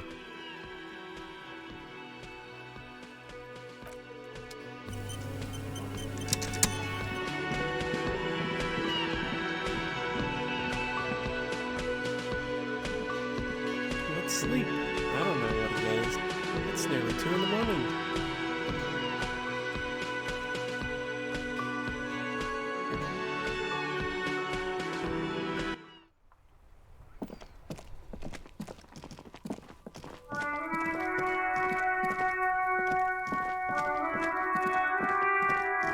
It's not. Yet. I can't believe it's snowing again. It felt like springtime just a few days ago. Sure, I'm done with them. Go easy on that stuff. It gave me a terrible headache.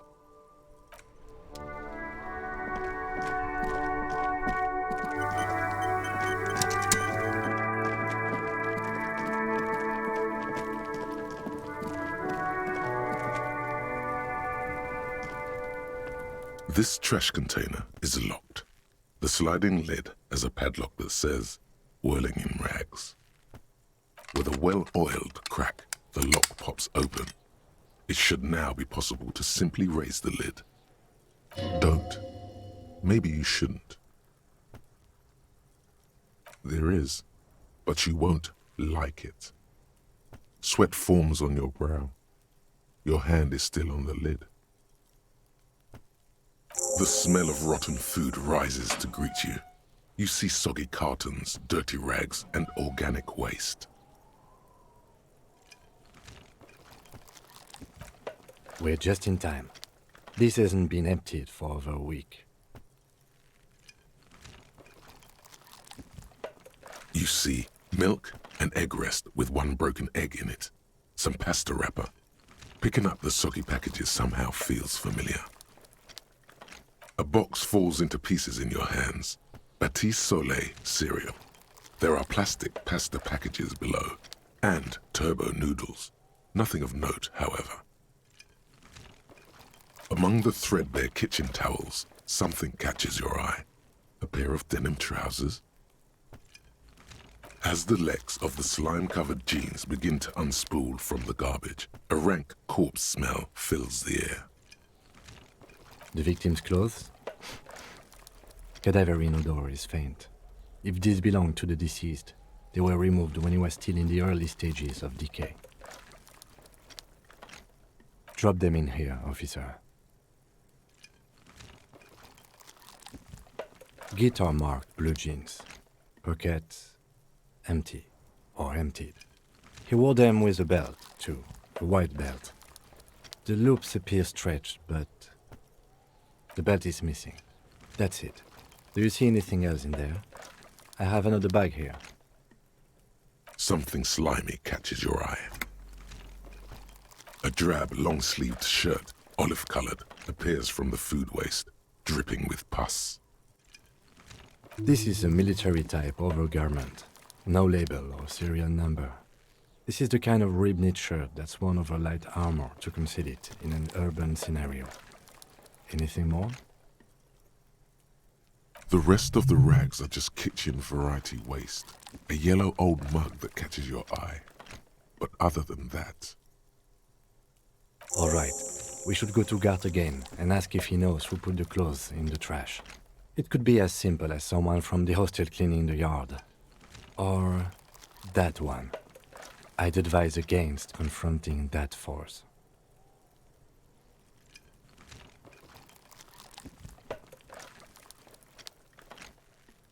Not really. All we know is the victim's clothes are in the trash, the lid was locked, and his establishment had the key. It's just a small loose thread. The fuck's he on about? Kids? You hear that, Kuno? He thinks you're an infant or something. See? The lieutenant nods, then looks back into the trash container.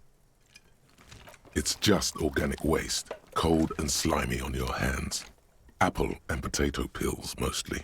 Unidentified sludge, and the occasional chicken bone thrown in for good measure. But hey, nothing. It's nothing. Nothing more to see here. What's this? A blue piece of plastic sticks out from the apple peels. It's shiny. Looks like the corner of something. They look badly damaged, but you can still make out forms and notes, written in a man's handwriting.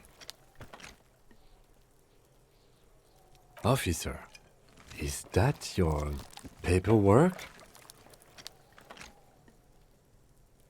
It is. Look, the plastic has the RCM street grid on it. You've even got an autopsy form in there. If you don't mind me asking, how did this get in the trash?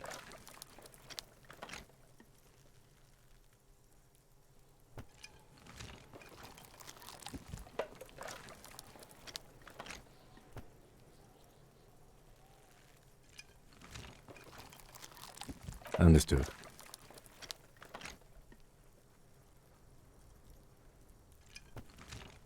Be untroubled. If anything, this small moment has made him respect you more.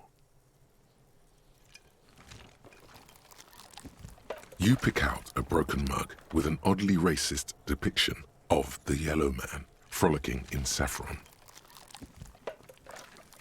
Only in its social sensibility.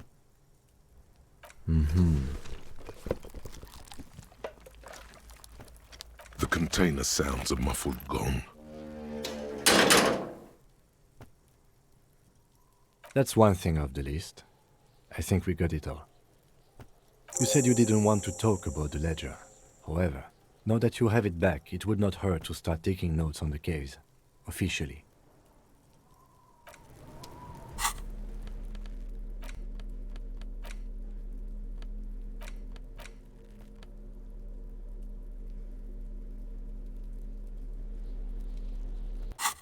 It's just a racist mug. What's there to read here? Not much.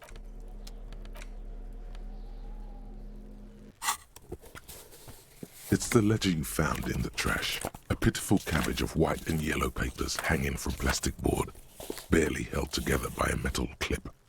This sad display is made complete by the faint smell of urinal cleaner. There's a piece of toilet paper, or is it cleaning tissue? No, it's toilet paper, desperately sticking to the back of the blue plastic clipboard. It's a metaphor for you. Below the pathetics, terror. Do not look into its blue heart. It's just toilet paper sticking to the back of the plastic clipboard. You can take it off if you want. Still wet, the toilet paper peels off the plastic easily. All you have to do is shake it off with your finger and voila! The ledger now looks marginally better. An aluminium block runs the width of the board, biting down on the paperwork. Its crocodile teeth are the only thing keeping the papers together. A regular pencil, the tip worn down to nothing, has been attached to the clip. The surface is interrupted by a silvery sticker. It's rectangular, sparkling with iridescence. You don't know how you didn't notice it before.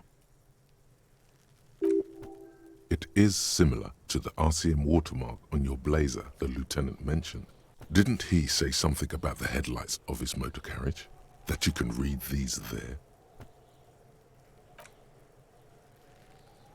What? Yes, halogen watermark used for adding information to RCM property. It depends. Aside from an anti-counterfeiting stamp, mine has my station number and address. The information varies by date of issue. Maybe yours will have how many cases you've solved. How many years you've been on the force, he's thinking. It'll have that. Any capable light with the right wavelength will do. Yes, RCM vehicles have headlights tuned especially to reveal halogen watermarks. This means you can read the watermarks if you just turn the lights on. Okay. While a bunch of sodden papers sag from the clipboard in your hand, it's a sorry sight. They're not exactly white. They're yellowed in patches by sunlight and alcohol, and covered in dense blue handwriting. Ink escapes into watercolor patterns, reaching its tendrils across entire pages. The paper itself is checkered, with faint red lines forming short paragraphs. Once in a while, there's a red stamp that exclaims, "Case files commit to paper." The case files themselves are plenty. You count more than 100 sodden, crumpled up, earmarked pages falling apart in your hands. They appear to be sufficiently organized and extremely dense, if mostly illegible. Work, strife, poverty, the Jamrock Quarter. These are handwritten logs of investigations dating back to January 51, this year. The exact number is hard to estimate due to missing pages and an odd naming convention. But there are at least 20, maybe 30 cases undertaken, not completed, mind you. It's the middle of March. You have attempted 2 cases a week on average.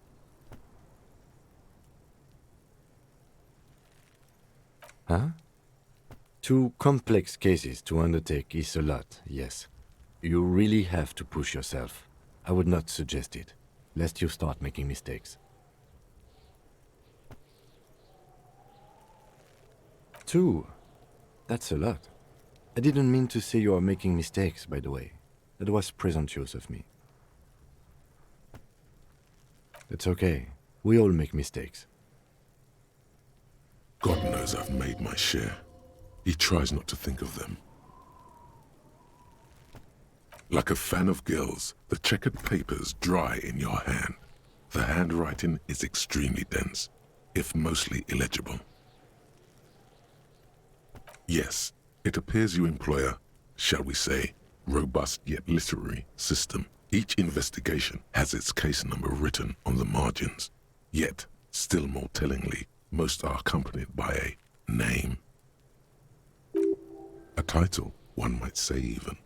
One that draws inspiration from snoop fiction and vespertine cop show staples. Yes, all caps. One is called The Next World Mural. Another, The Square Bullet Hole Murders. Another yet, The Unsolvable Case. Others appear more light-hearted. The guys on a couch in an unexpected location, and the murder at the hookah parlor. Even the rare article-free collapsing tenement. Murder features prominently throughout. It's going to take an effort to piece these case files together, but it can be done. Once you're done inspecting them up close. You mean the alphanumeric? Officer, precinct, time of arrival at the scene? Oh, you mean the titular? Yes, well, so do I. In our defense, almost everyone in the RCM does. It's a holdover from the early days of the RCM, right after the revolution, when the organization had little idea how to do things. It persists in an unofficial capacity. Officers use these titles to refer to their work among themselves. Again, in your defense, I seem to have named one the man with the hole in his head. That was a real person. His death was real. Still, I named it that, to amuse myself.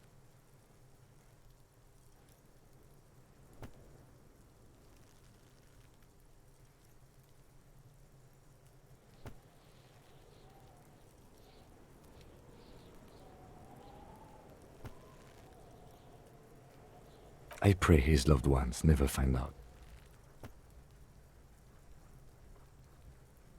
Rail spiked through the head. He died. It was a workplace accident. There is, for precisely one more. 15 pages near the end remain untouched by the damage. The checkered grid forms a structure of passages, breaking the case into subtasks to accomplish. Once all the tasks are accomplished, the case is complete.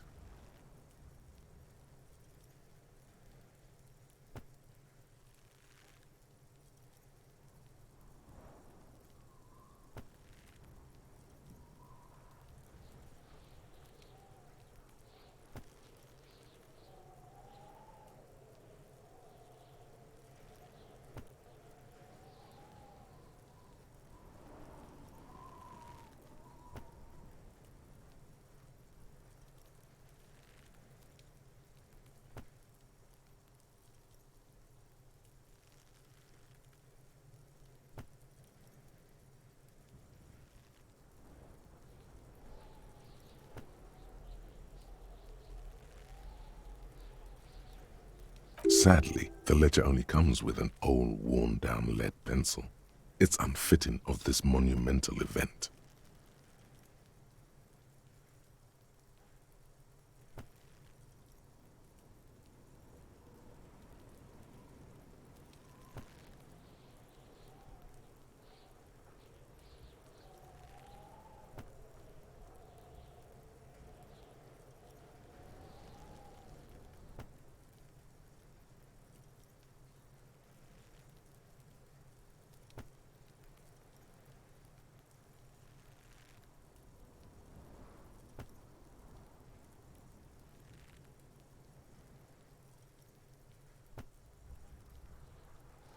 The lieutenant looks at his blue notebook. 2 fat, shiny pens hang from the binder, like large caliber bullets on an ammo belt. He is not really saying anything, just standing there, looking at them. Absolutely motionless at first, then animated slowly, imperceptibly even. The lieutenant begins to browse his notes again, leaving you to the case files. The threat has passed. He is thankful it has passed, and that he's gotten to keep both pens. Onto the paper with a brash free hand, uncannily similar to the rest of the letters. The wording comes easily. It's almost robotically simple, a language developed for mental rigor and simplicity. Very attached to your things, as he is attached to his pens.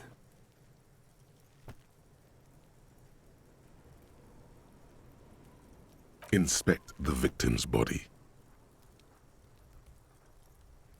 Interview the cafeteria manager. It's not exactly poetry, but poetry would be out of place. A satisfying slash sounds across the paper. You're done, it seems to say. And you, and you. Things to be done and things already done. The composition of reality. This is an extremely useful tool for a detective of the citizens' militia. Now all that remains is to name the case. No, actually. Any ideas?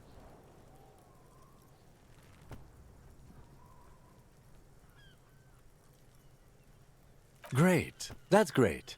That's actually what I was thinking too. The Hanged Man. Good, strong name.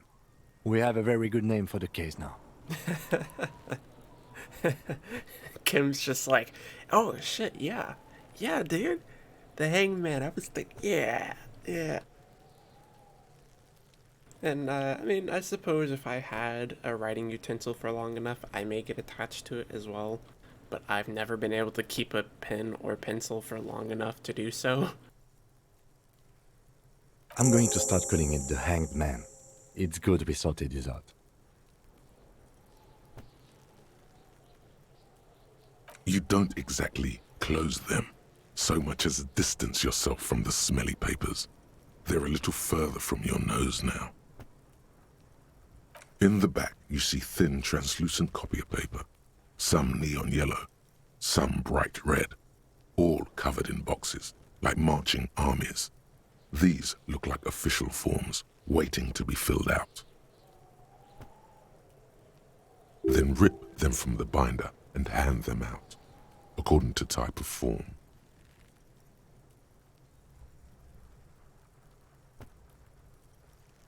3.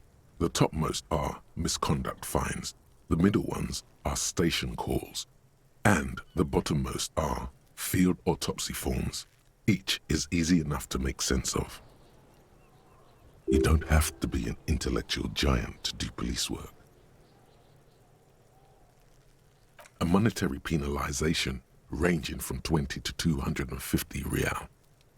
Severe cases allow for 1,000 real, but that requires special paperwork. The details of issuing these fines are spread out over the rest of the fields.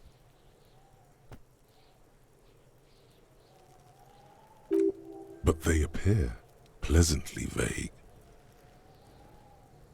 These are quite sinister in turn. They give a date and time for the person to appear at the specified precinct police station. Below the call are the criminal charges you risk by not appearing. A dozen pages of thin copy paper, bright red in color. You see the parameters of a deceased human form waiting to be filled in. Age, sex, condition of internal organs.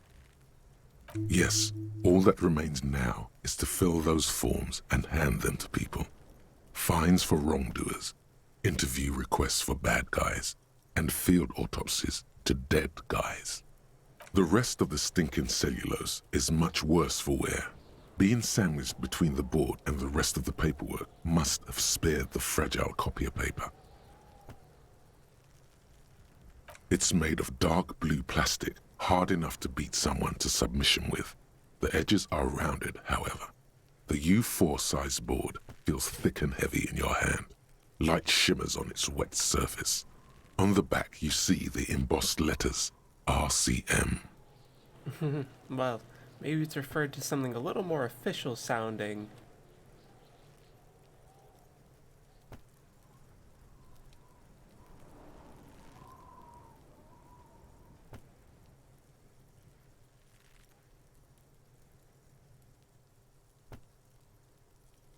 Blue.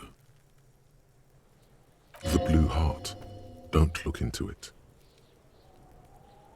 Something rattles inside, ever so lightly. Is there a hidden compartment? Permeables. It's not hidden per se. The compartment is made for permeable materials that would get damaged if something happened to it. The plastic shimmers like lapis lazuli, but it is not see-through. You cannot see to its center. With your hands, U4-sized pages hang from the clip screwed to the top of the board. The acidic stench of rotting food is rubbed off on the cellulose. It now forms the base of the experience. This base surrounded by a faint air of spoiled meat, the stuff of death itself, and then sprinkled liberally with the citrus zest of toilet cleaner. The lieutenant observes you, raising and lowering the toilet waterlogged mass under your nose, trying to get a good whiff, a good analytical whiff. Excuse me, I just have to ask again. How did it get in the trash?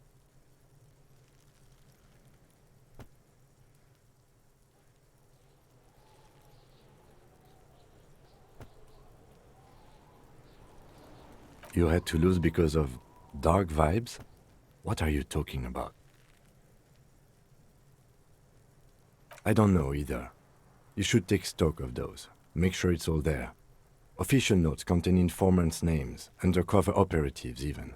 If some of it has fallen into the hands of the RCM's adversaries, dark vibes may well ensue. Now, if you'll excuse me, that thing has filled me with the sudden urge to make sure mine is in perfect order.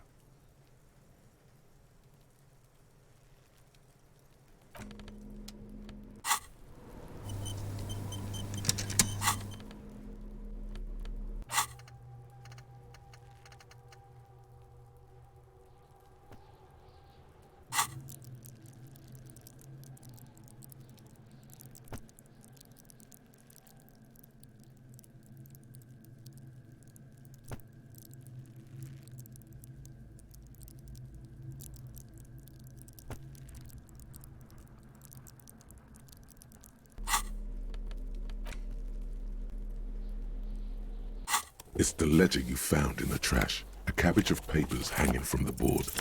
Yes, you can piece them together using the alphanumeric code on the margin.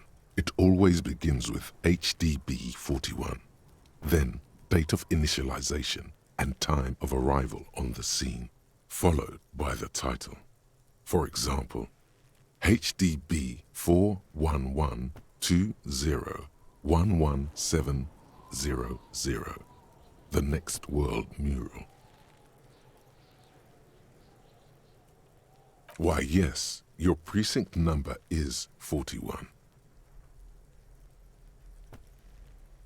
Every last alphanumeric in the files begins with it, and these are your case files. It's safe to say HDB are your initials. I got nothing here either.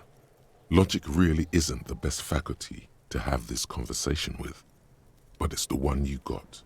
So sorry. Okay, Brain. Yeah, we're staying out of this business for now.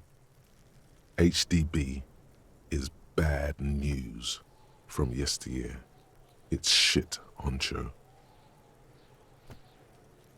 It takes about half an hour to piece one together using the system you've devised. Where do you want to start?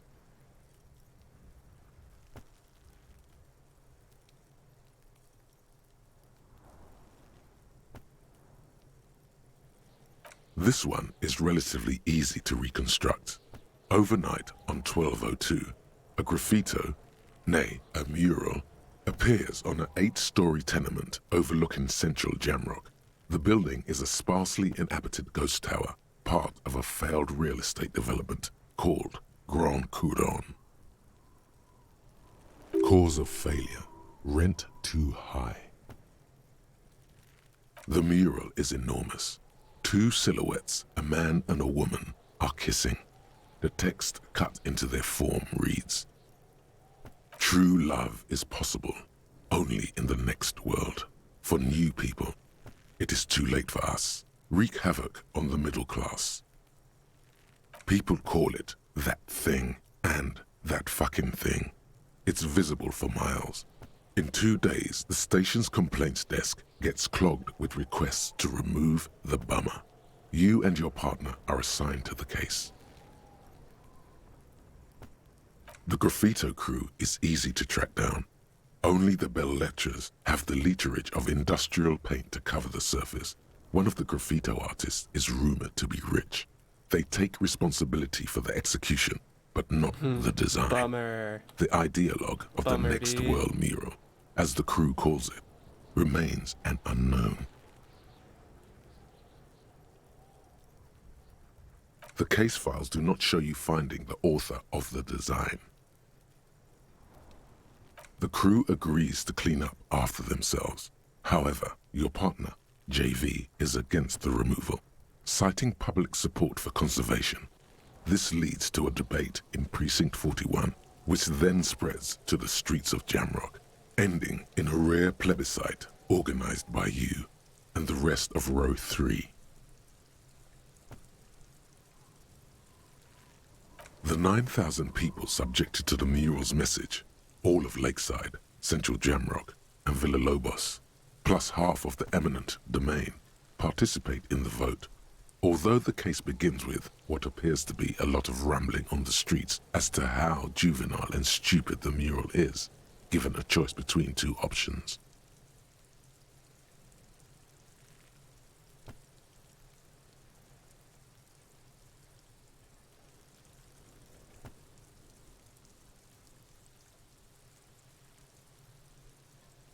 A staggering 78% of voters choose to keep it. Turns out the opposition were a loud minority, and that love truly is possible in the next world for new people, and it is too late for us.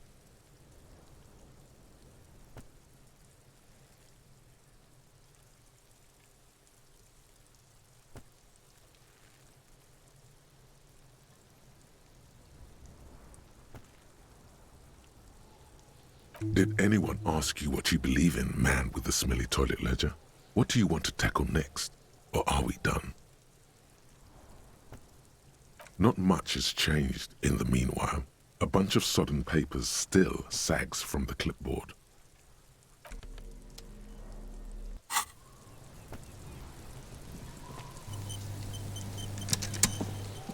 It is quite unique hearing the deep, gravelly voice. I swear.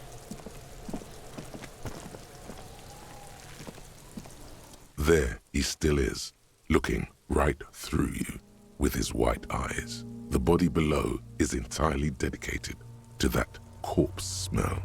Emitting it is all it does now. And the ammonia only helps a little. There he still is. The ammonia only makes it worse. The combination forces tears out of your ducts. You manage to keep it in once. The second time, not so much. When the vomiting is done, your cheeks are wet with tears.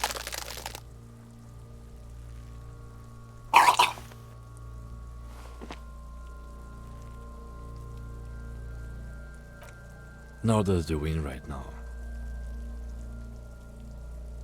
The weight is reassuring, like a crenel on solid fortification. Pat, pat, pat. I've seen strong men turn themselves inside out for hours. You are facing tough odds here.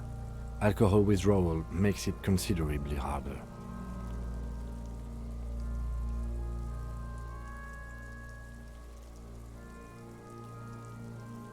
I've seen captains puke their guts out. It never gets easier. You never get used to the smell. Every Monday is cadaver day. Throw up, investigate. Throw up, initial autopsy. Throw up, bag it. Then drive to the station. Maybe throw up on the way there if you didn't bag the thing tight enough. I think I've lost my sense of smell. I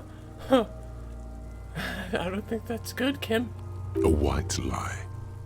Okay. Not being hungover helps too.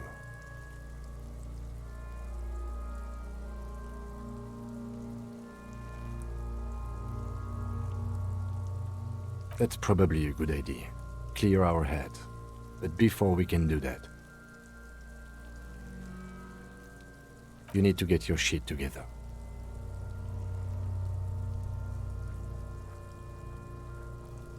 We should go talk to the locals. Find something else to do while the wind changes. It's pretty bad right now. Give it half an hour.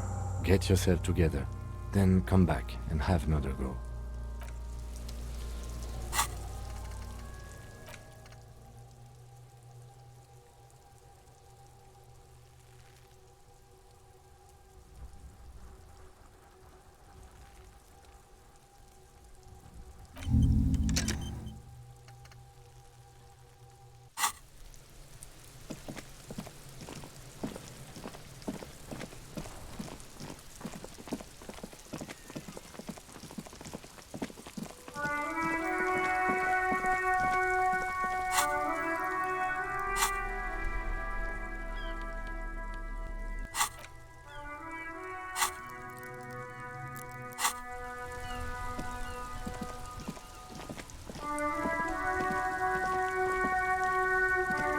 It's raining again.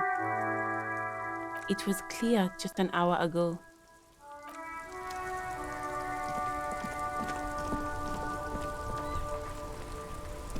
Before you stands a motor carriage. The bodywork is covered in blue and white livery, bearing the number 57. Vapor emanates from the large engine on the back of the vehicle. It hasn't had time to cool off yet. This must be the infernal machine that tore you from oblivion. The Caprice Kinema motor carriage. In the cabin, you are welcomed by a set of steering levers, a radio microphone on a hook, a pull-out toolbox under the seat, and the soft glow of the fuel preheater gauge. All right. Ready? I turn, you press start. It's next to the preheater. He's downplaying his excitement. The lieutenant is more than happy to show off his precious carriage.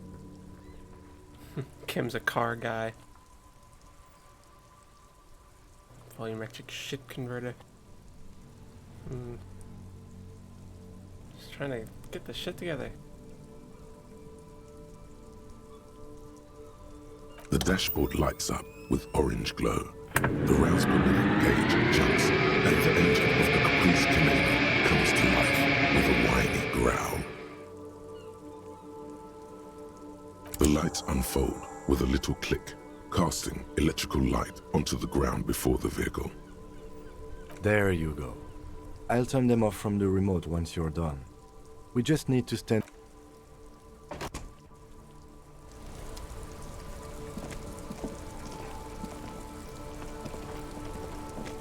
Inside, you see a set of steering levers, a radio microphone, a pull-out toolbox.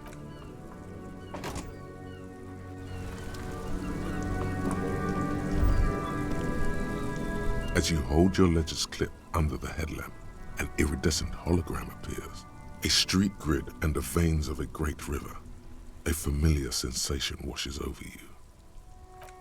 There she is. Revachol West. Around the borders of the watermark are dozens, no, hundreds of micro-perforations. The rectangular watermark is overlaid with the logo of the RCM, and yet the major arteries of Revachol are all recognizable. They shimmer in the Kanema's headlights. A rat brazenly darts past you and disappears amongst the stopped lorries. In the distance, a child somewhere shrieks. A woman reprimands her in a voice no quieter than the child's cry. Ah, Martinez. Let me see. Right here.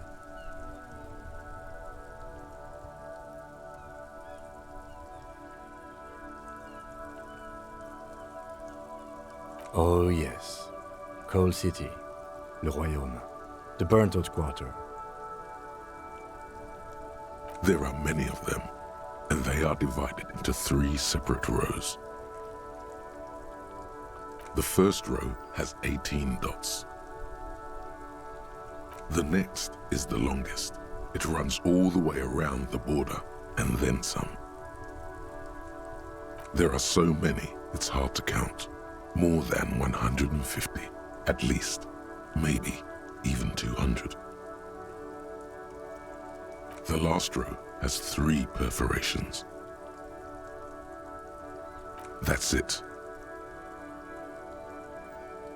Those are perforations. They represent your record as an officer of the RCM.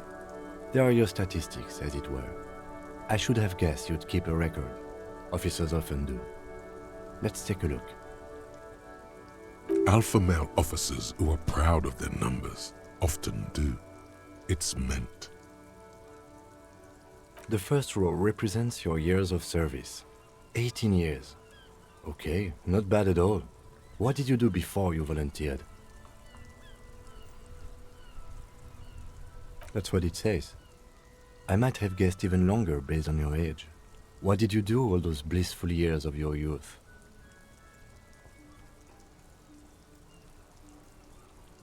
Maybe you were a diplomat, or in PR. Doesn't matter, I suppose. Let's move on, shall we? This next row, the one that wraps all the way around, is your number of closed cases. Closed is good. It means finished. You've got, let's see... Wow, more than 200. It's quite a lot, even for someone who's been on the force for nearly 2 decades. Usually, clearing more than 10 cases a year puts you in the 90th percentile of all RCM officers. Right. Those are your confirmed kills. You've got precisely 3 perforations there.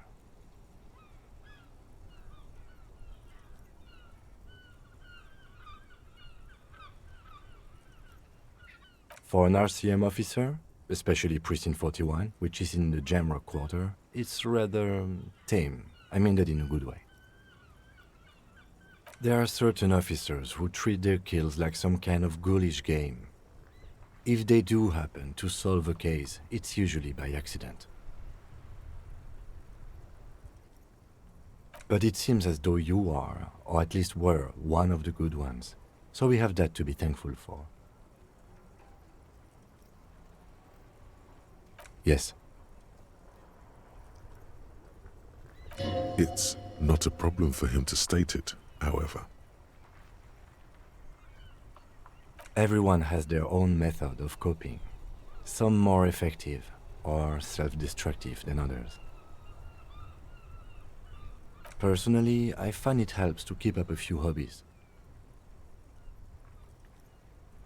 Oh, this and that. Let's not get into it now. Why not gardening? You've already got the gloves. Acknowledging I have the gloves on. It's meant in earnest. Please don't mistake it for a jab. The lieutenant nods. Right. I'll go turn off the lights.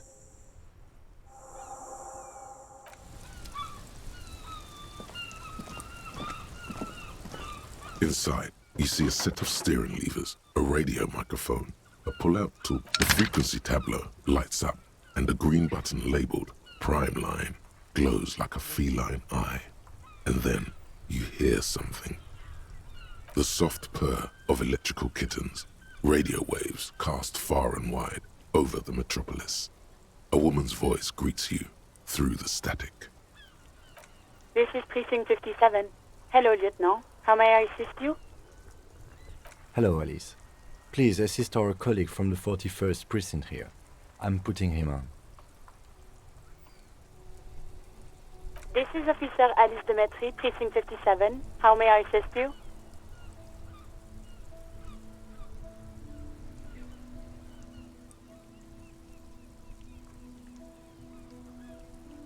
Just a second, officer.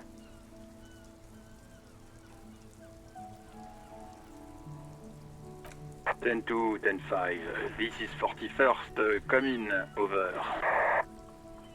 A scrawny old man sits in a dusty cubicle, smoking, with a large white rectangle sewn on his vest.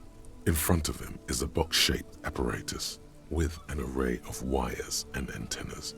The radio switchboard. The man uses relay code. You got this. You're a cop, and cops know relay code. 10-4, message received. 10-5, relay message. What's your status? Over. 10-18, state your message, sir.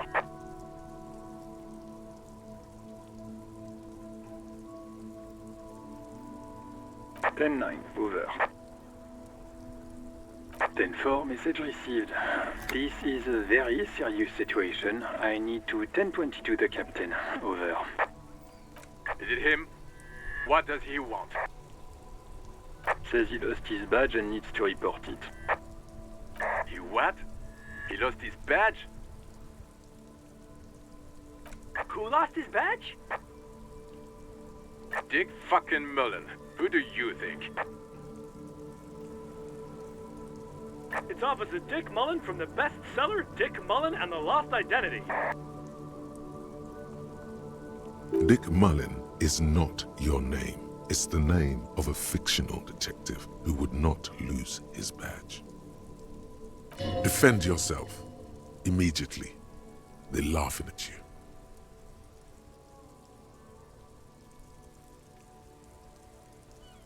He's asking you to stop. Says this is serious. Of course it's serious. He lost his fucking badge. Satellite Officer Vicmar concurs. Losing your badge is serious. Over.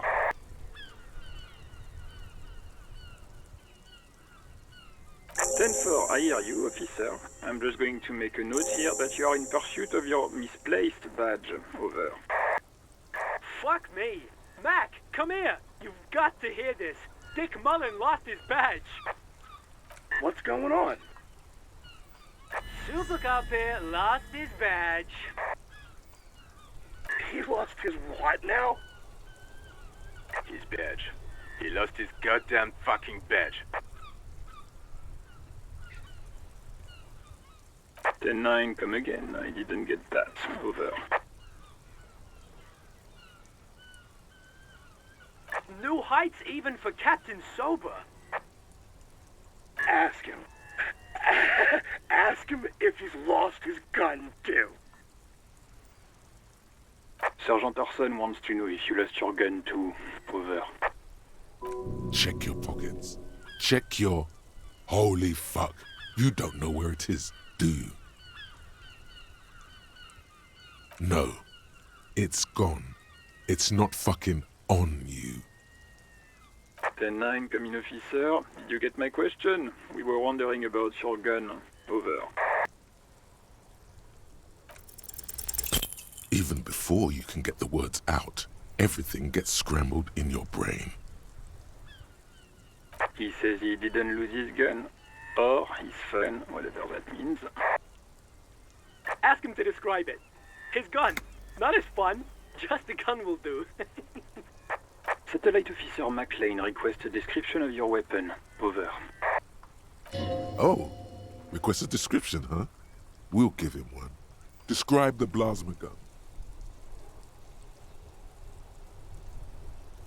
He says he doesn't have it. Dear God, he lost his gun.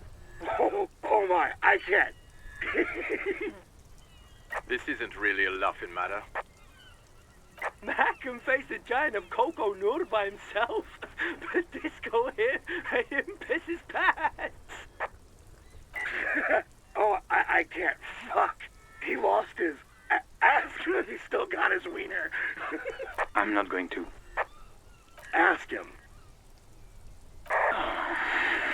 Sergeant Orson here is wondering if you are still in possession of your genitalia. Over.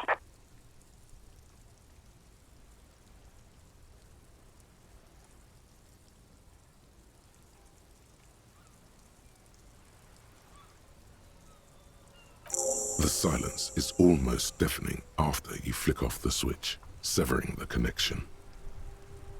That did not go well. I guess the important thing is that you followed protocol and reported your lost items. Did we need anything else here? Too late, Rowdy. Too late. This is Precinct 57. How may I assist you?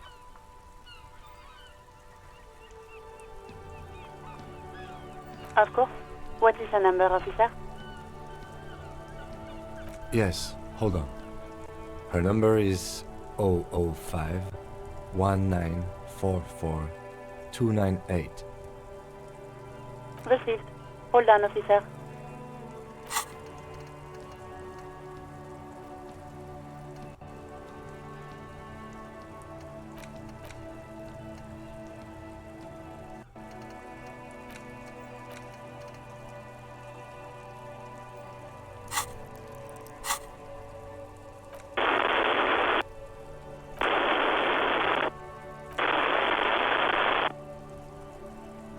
Lieutenant Kitsuragi slowly begins to tap a little rhythm with his right foot.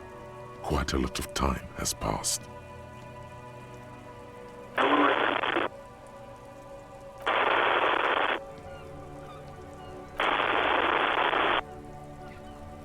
Officer, I have Sylvie Malaika on the line for you. Yes, hello?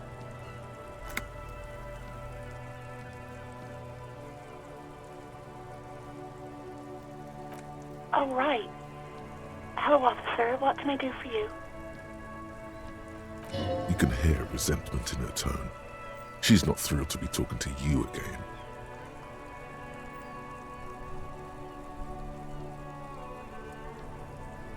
No, not me.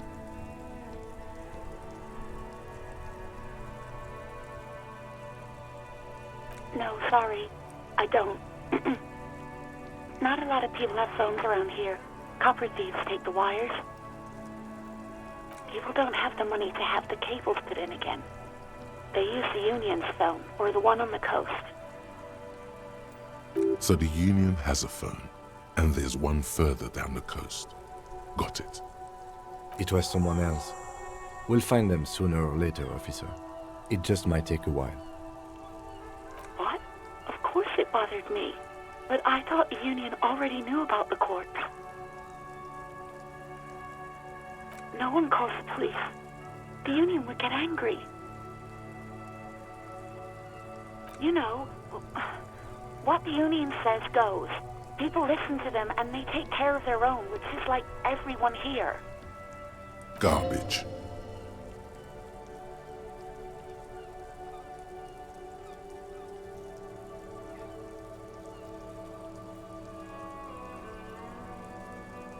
Legally, no. In reality, yes. Martinez is de facto policed by the Dock Workers Union. Words are not necessary to feel the lieutenant's discontent for the situation.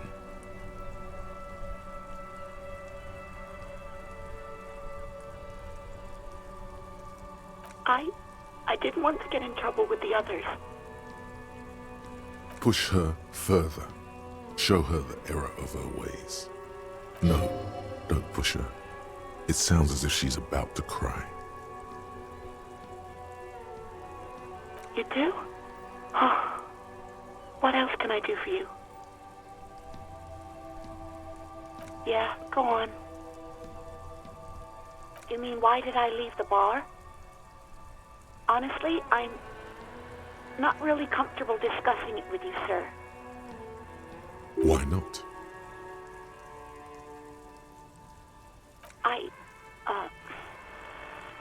Let's just say I left because I needed to get away from someone.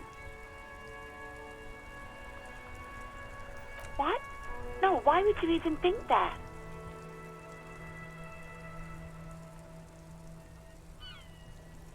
Please, don't bring Gar into this. It's none of your business.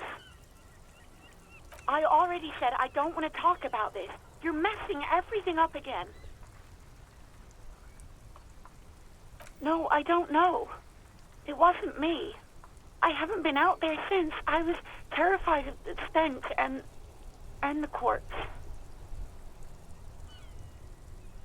Yes, I know who you are. You're a police officer. The law. This exact conversation has happened before. Establishing authority before this young girl seems to have been important to you in the past. Don't go there again.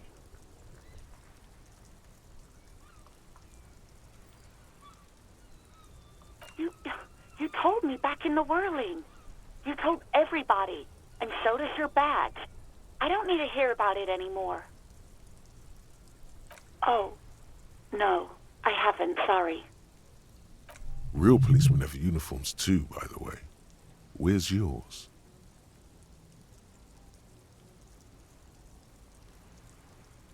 He's in plain clothes, voluntarily. It's different from not knowing where your uniform is.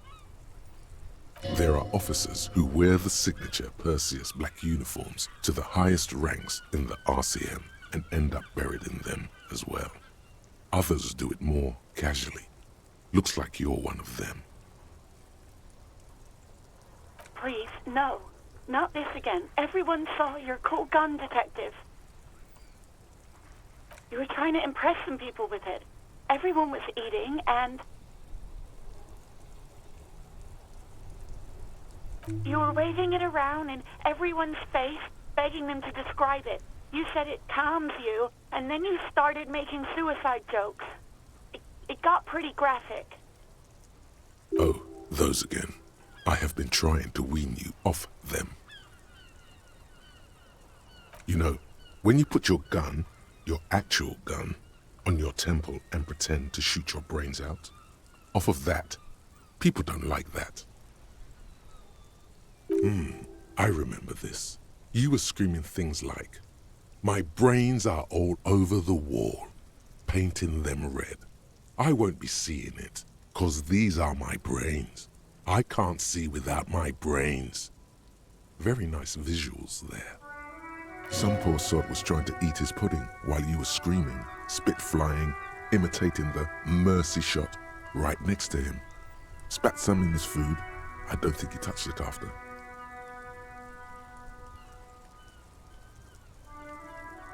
Me neither.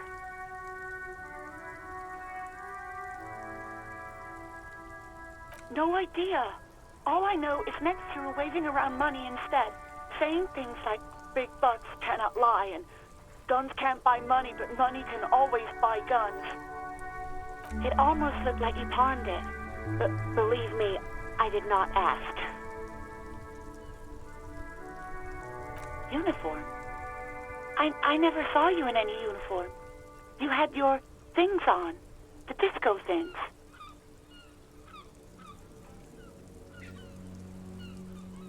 You mean, why did I... Why not? Maybe, I don't know. I just know I have to take some time off right now.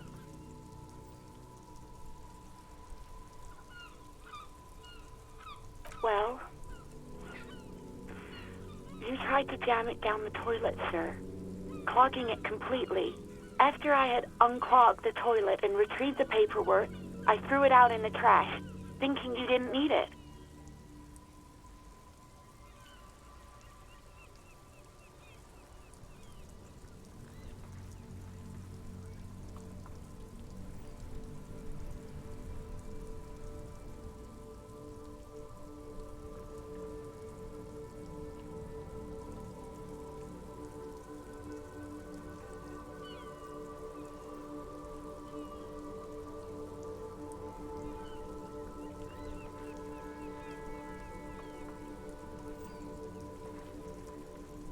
I am sorry about that.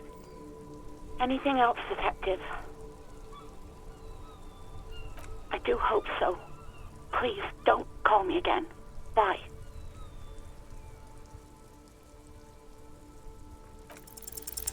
Yes, you have obviously done something to upset her at the Whirling in Rags, when she was still working there.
I'm not mad, it's just... You were so drunk and so emotional all the time, and then the skewer thing happened. It just made me want to quit.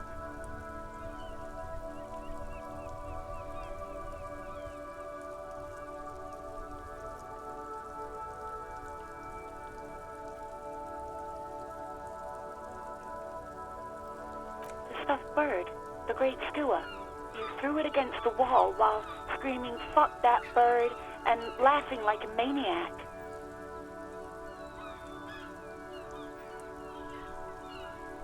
I think you said it had been giving you shit ever since you got there.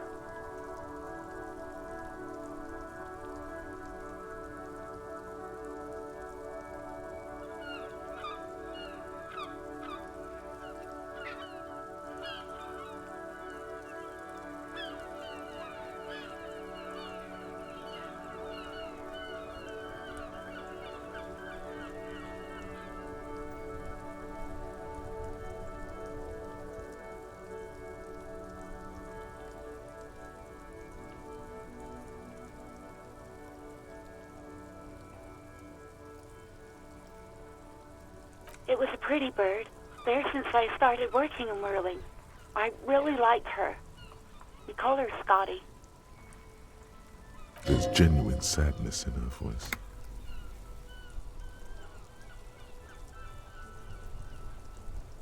Yes, obviously. You were the worst client I've ever seen. And I have seen so many assholes in this place. I've had sailors fighting, union guys grabbing my ass, kids stealing booze. Once a guy was glued to the karaoke machine every night for 2 months. But you... well, you were worse than all of them. Honestly, you were getting borderline aggressive. Even about little things like not turning down the volume at 3 a.m. I even liked one of those songs you kept listening to on repeat. No more. I hate it now. We Go On by the O.O. I can't listen to it anymore. You've turned it into a parody.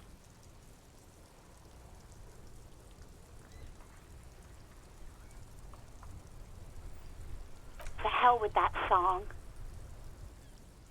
Then there was your room, your project, an experiment to see how bad it can get in there.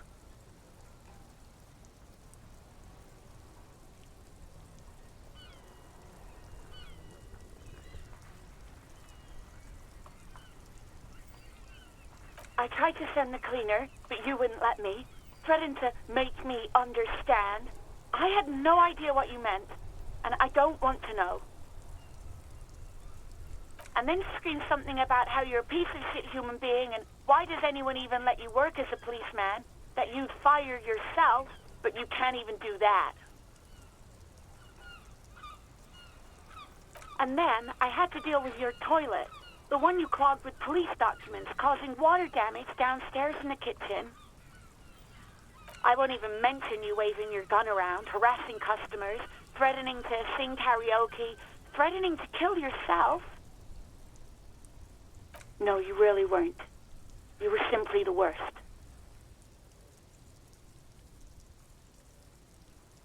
God, I knew I shouldn't have brought it up. Just try not to call me again, and let's pretend it never happened. Wait, really? No, this is absolutely not true. I like Guard. I really do. No, I was actually flattered. I've always liked him. It was just bad timing, with the corpse and all that. There's a pause. You can almost see her on the other side, the telephone cord coiled around her index. I didn't know what to say to him later. Then you came and destroyed the place, so I left without explaining. I should have told him, maybe.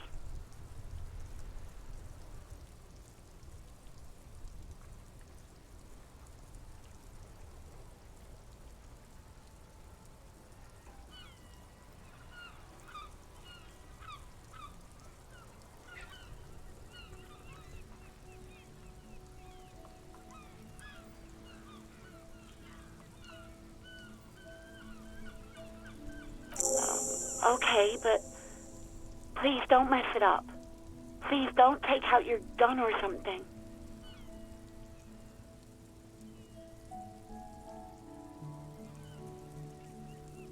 You hear a sigh of relief on the other end of the radio.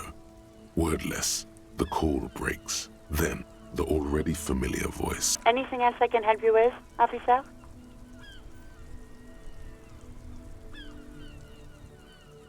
'57's over and out. In the cabin, you see a set of steering levers, a radio on a hook, a pull-out toolbox, and the soft glow of the fuel preheater gauge.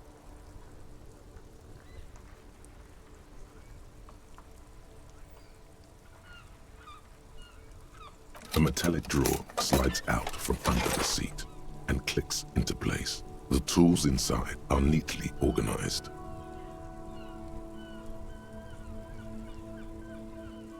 Alright, Rowdy. I'll catch you later then. Thanks for sticking around for as long as you did.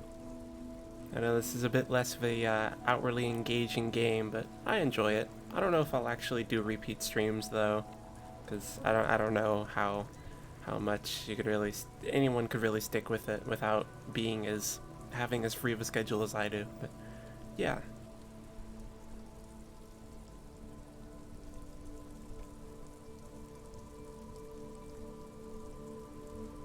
Take what you need, officer. It's going to be a long case. I'm not protective of my tools, like some men are. He's clearly a little protective of his tools. But what can you do? Work is work. The pry bar feels nice and cold in your hand. I mean, heavier Elysium does than give you'd some think. good laughs. Oh, yeah. See ya. And who knows, maybe I will go to bed in this time. Maybe I won't. I don't know. Useful for opening all sorts of doors and lids. The handles are long and sleek. Snap, snap, go the cutters in your hand. It's robust, weatherproof, and well-made. Police issue, blue.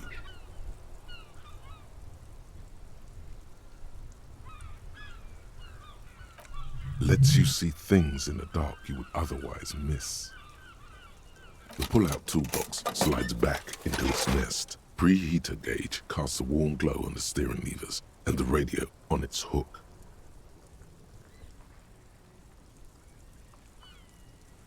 The white suede feels luxurious under the touch, and the metal clutch handle so very familiar in your palm.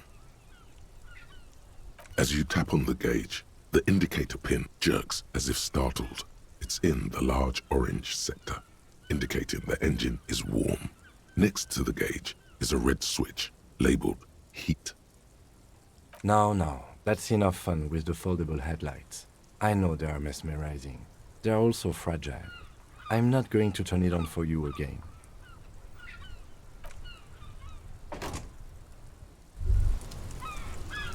Hey, so we've been monitoring you internally, and now we know your Copo type. Yes, guess what's yours?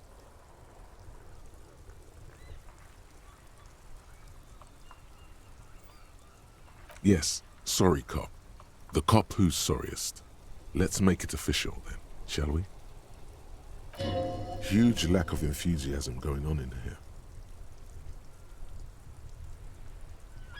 Oh, you know, Apocalypse, Superstellar, the advanced interesting cop, Liquid Shadow cop. But you're too sorry to say those things. So, here we go.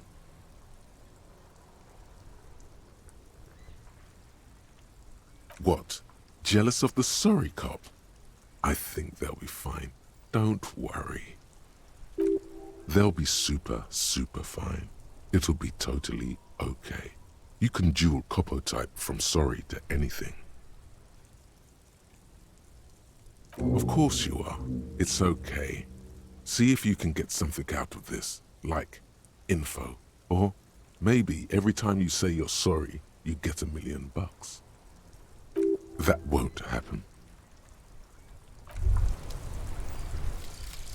Volumetric ship compressor.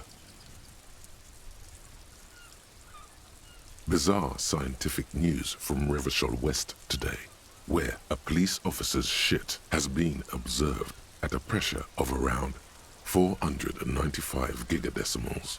These metallic hydrogen levels of shit togetherness were thought to exist only at the center of collapsing stars, not law officials. It remains to be seen how long the shit singularity lasts.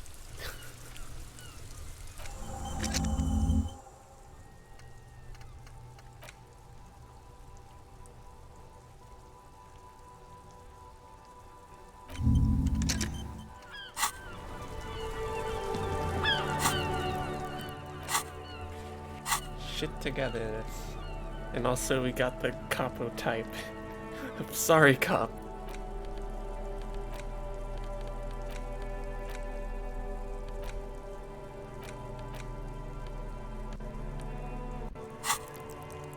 So we're just very sorry.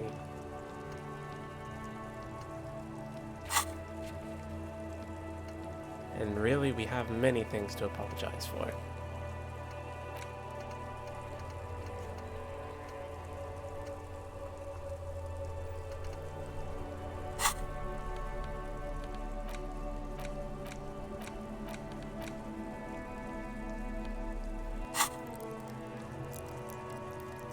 Oh yes.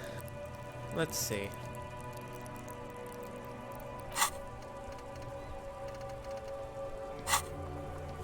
What did we learn here? Biometric shit compressor. All the endurance white checks are unlocked. And learning cap for endurance specifically was raised to 4. So now, usually with like only 2 points, like the points that you put into a tree not only dictate the amount of starting points you have, but also the amount that you can put in. So then if you put 2 in Motorix, then you're still only going to be able to put in 2 more skill points into any Motorix related skill. So you're never going to be quite as competent as another tree in which you did, like, where I say like put like 4 in psych, and then I can have 5 extra skill points and everything in psych because I put in because I made empathy my signature skill. So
Kim also tries not to look at the pile of taped viscera on the carpet, or the weird suitcase on the hat rack, or the potted plant dying in the corner.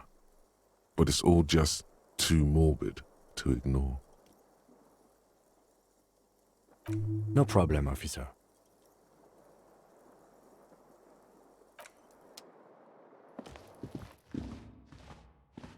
A mirror hangs on the bathroom wall.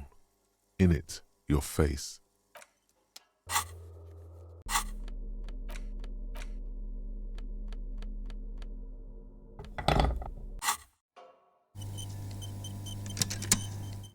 A mirror hangs on the bathroom wall.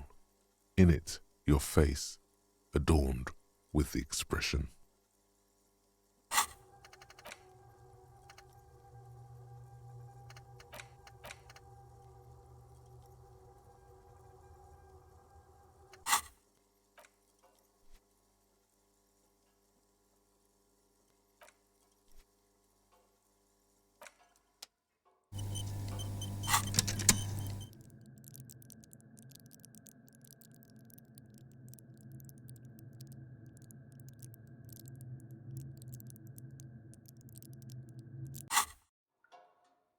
A mirror hangs on the bathroom wall. In it, your face, adorned with it belongs in the new, the third decade of the current century. Enough time had passed from the failure of the revolution that, for a fleeting moment, free market economy seemed like the ultimate, uncontested way of life for our species. Things were good. It was smooth sailing. People made gold and champagne-tinted interiors and facades to suit the times. calling this the new style. But more importantly, disco happened. For Revachol, your city, that meant only one thing. Guillaume le Million. If it doesn't rhyme, you're not pronouncing it right. Out of the dazzling swirl of disco music, in an open-air boîte de nuit somewhere in Revachol West, Guillaume's blonde mane appeared on the screen. He sang some bullshit. Then he made the expression. Everyone loved it. Maybe you thought some of the stardust would rub off on you. Maybe it did. Either way, it's all gone now. Only the grimace remains. The click is used to spur on a horse. It also features heavily in Guillaume le Million's regional mega hit, Don't Worry, Your Pretty Little Head. Sometimes you like to add finger pistols to the mix, because, unlike Guillaume le Million, you are a police officer. It's your nifty little way to say, I'm armed and dangerous. There is a vast ocean of time between right now and the expression, looking good on you, or anyone. 2 decades, if the calendar is to be trusted. Humanity has run aground in that time. It's a different world now. The expression is a relic. You have some understanding of the near history of disco, plus the trivia you've picked up along the way. Episodic memory, however, remains in the dark. It may never return. You should prepare yourself for that. It doesn't have to be. You can swoon over Guillaume and his champagne-corked smile whenever you want to. Maybe some of the stardust will return.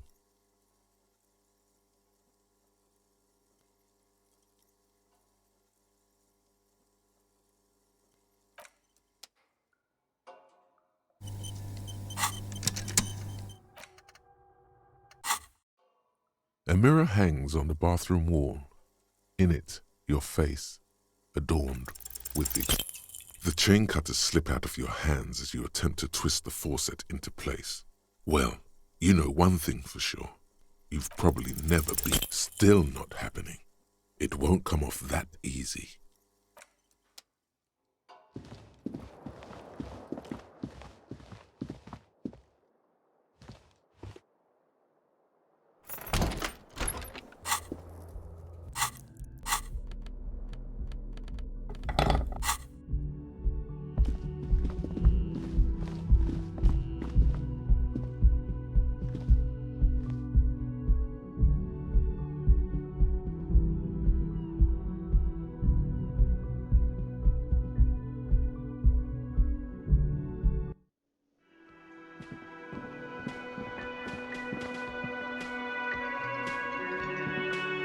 Can I help you?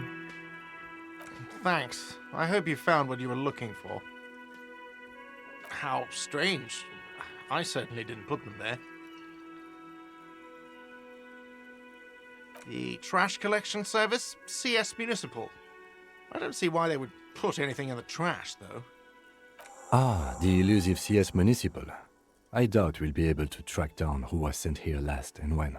This will have to be one of those little threats that solves itself down the road. Thank you anyway. Sylvie had the keys before I got here, and I can vouch for her. I can vouch for all my staff. None of us would tamper with the crime scene. Yes? Wait, what? But what about the bird? Yes, the bird. I found it lying on the floor with a broken wing the morning she left. You broke the skewer! I assure you it was him.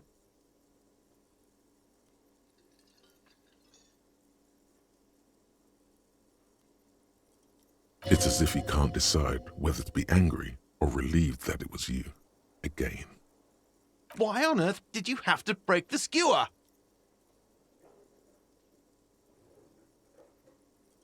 I can't believe it. I was so sure it was Sylvie. Even worse, I thought she was trying to send me a message. Symbol of hope and all. A tender type of hope. Something stirs in you. Perhaps this is why you broke it. All right. Did she say anything else? About me, you know? Did she say anything about me? Really? I should give her a call then. Thanks, I guess. Was there anything else you wanted, or... Another thing. Great. Yes?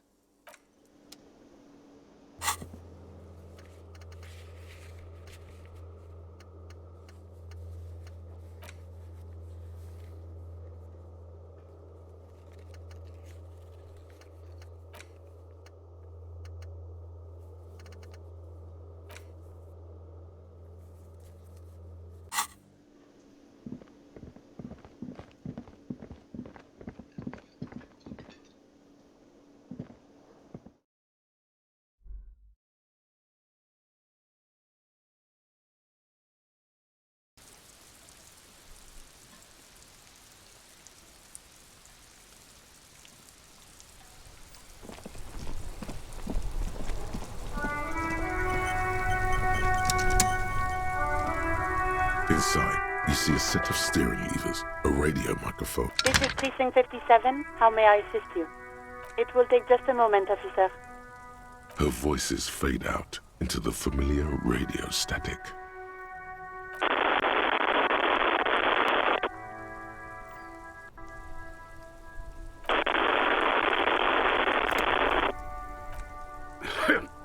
Gottlieb, what do you want? He's carelessly chewing on a piece of hard candy. Oh, it's you.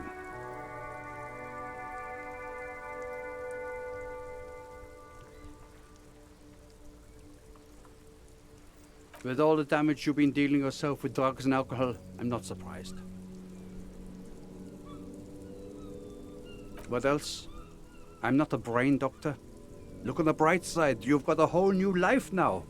Use it wisely. It's hard to say if he doesn't believe you or doesn't care.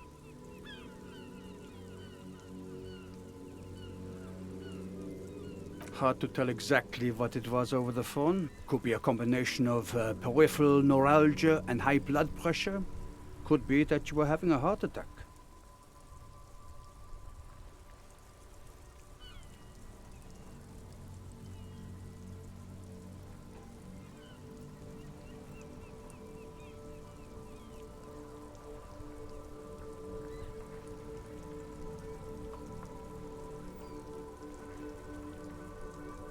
Or, actually, it could be both, given your profile. Yep.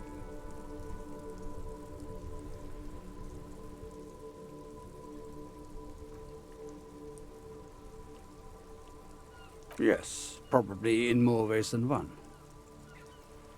You're detecting very little in the way of empathy from Dr. Gottlieb. Cut down on the drinking, pal. In fact, cut off the drinking. The drugs, too. Anything else? Abstinence could have immediate positive effects on your health. And you survived it. Congratulations. Are you mobile? Even better. Anything else? I wouldn't worry about that. Officers your age have coronary trouble all the time. Also, death is a natural part of life. Accept it. The body is an object, and objects break down.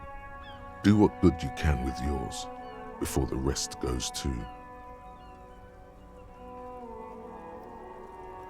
What? You want me to do blood work for you again? Tell you just how bad things really are across the board? You want another rundown of everything collapsing inside your body? You want the real, honest-to-God truth? Stop drinking, eat magnesium and vitamin D. our station is not a retirement home. We don't have the funds to deal with rock stars past their prime. And no, I don't want to hear a political commentary on the topic. In fact, I got work to do. Some idiot has glued his eyelids shut with cyanoacrylate. It looks like Mactorson. It's not fucking cryoacrylate. It's super glue, Doc. Cyanoacrylate is superglue.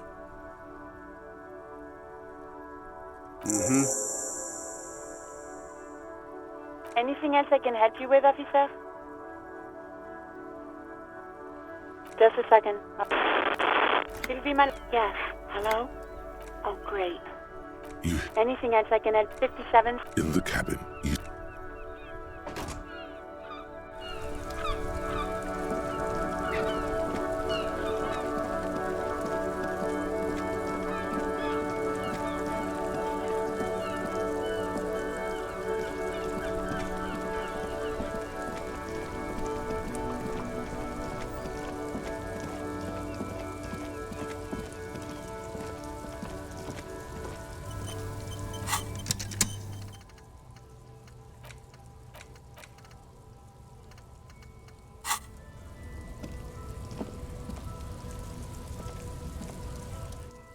Welcome to Revachol.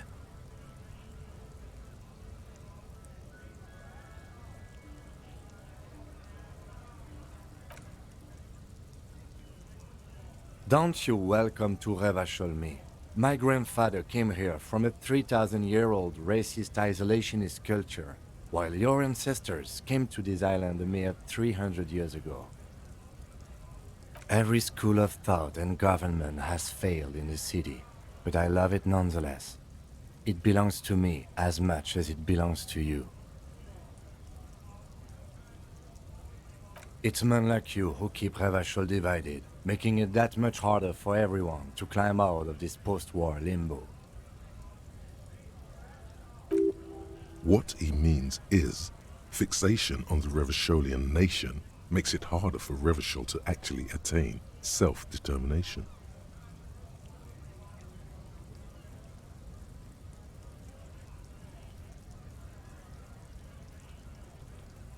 Oh, come on, man. I just said, welcome to Revachol. It's a lorry driver thing. I know exactly what you meant. You think my kind doesn't belong here, that I should watch myself and behave.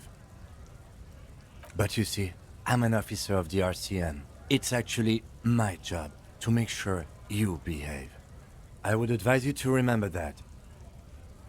Silence. The air between them becomes tense. Your partner needs backup. Now's your moment to shine. You two make a cute couple. You know that? The lieutenant exhales and resumes his regular calmness. Whatever you say, officers.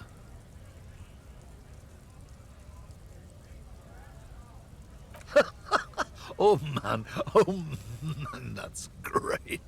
Look at that guy go. Haven't seen anything that funny in a while. God damn. Thanks for that, but no, it's not mine. He doesn't live in Martinez. It's about biological determinism, natural law, the sorting of the races. Not the most popular topic nowadays, with the coalition in charge and all. You might want to change the topic. That is, bury your head under the sand like common sheep.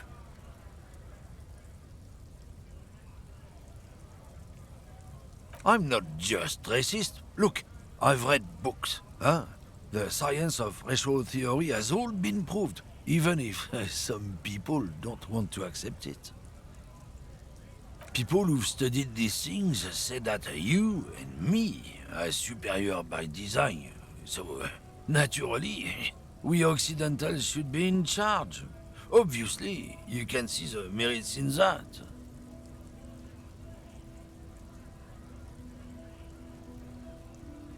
Open your eyes. Haven't you noticed something different lately? An unfortunate downturn, maybe? Huh? When members of the superior race cease to believe in their innate superiority, they stop competing for resources. This concerns you, policeman, so you better be vigilant. The damn kips are showing up good lately. Same with the mosquitoes. And the other intruder species too. They're on the precipice of cultural victory. Cultural victory? What is this then? It's true. Also, you need to realize the dangers of mixing races. Who knows what might happen if people don't stay in their birthplace? You might end up with a new sub-race, with unknown characteristics, leading to extra competition. That's why you've got to control the offspring. Don't push your luck, Runt.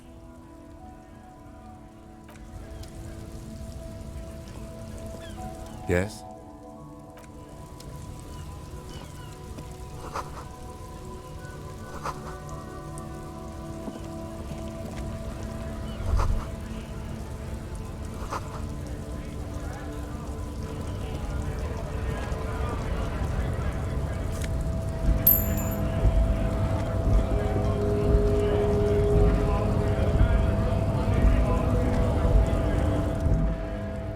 Bastards! We have a right to work!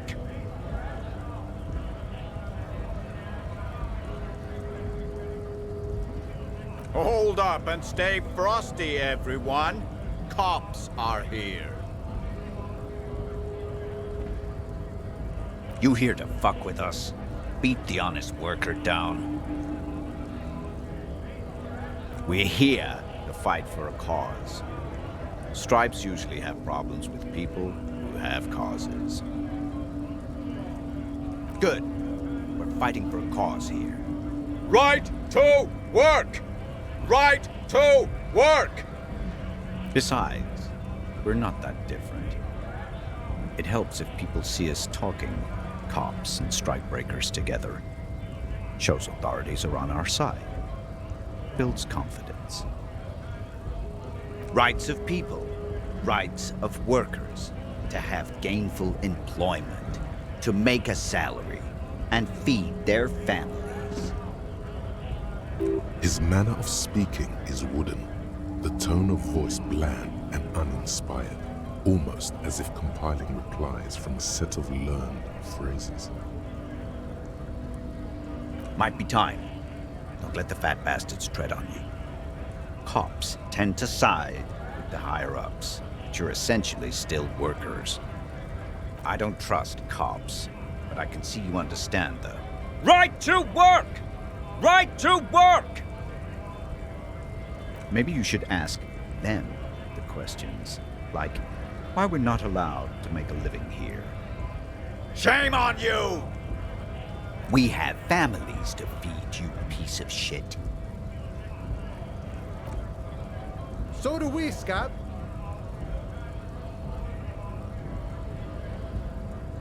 When a bunch of ungrateful, lazy cockroaches can't get their act together, decide to block honest work for other people. Beats me. They mumble nonsense about boardrooms and workers' rights, while we have the right to work! There's something odd in the way he carries himself. His set of clothing looks vaguely mismatched. The different pieces of the attire seem ill-fitting.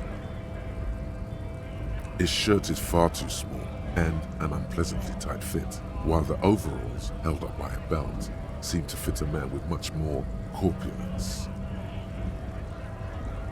He ignores your question, choosing instead to turn to the emaciated workers, raising both fists in the air. The clothes are obviously not his. Silence is the answer. There's something off here, but he won't say what. Honest men and women with rights to work, to be useful, not toys for corporate interests. We came here to help the harbor run smoothly in time of crisis. If union fucks don't want work, they ought to let in those who do want work. I have a question. Why do all these men follow your leadership? You think they follow because I'm big and loud? No. They follow the rules of the market, the rules of the economy, because they were given a job to do! You've been talking to him for quite a while now. Something is off with this guy. Ask him where he's from. What's it to you?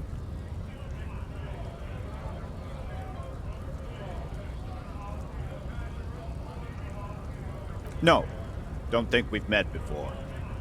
I came to help out the people. We're all workers, right?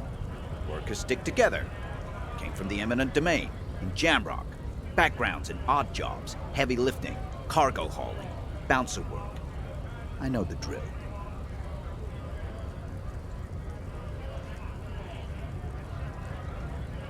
Worked at Territorial. Ring a bell?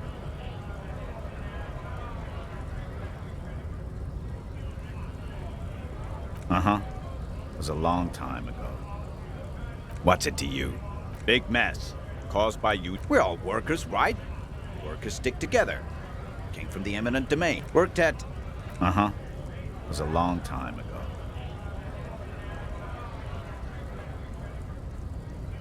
We were promised work.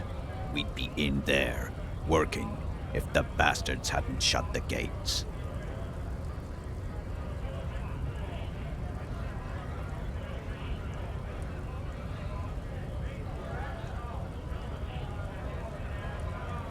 Main gate's locked. Would take heavy ordnance to bust it open. Could try to get in through the secretary's office. Door's locked. The guards blocking the way to the access panel. And I don't mean the scrawny mess punk either. I mean head measurer. Or whatever he is. Huge Seminese guy standing up there on the overhead passage. Won't let anyone by.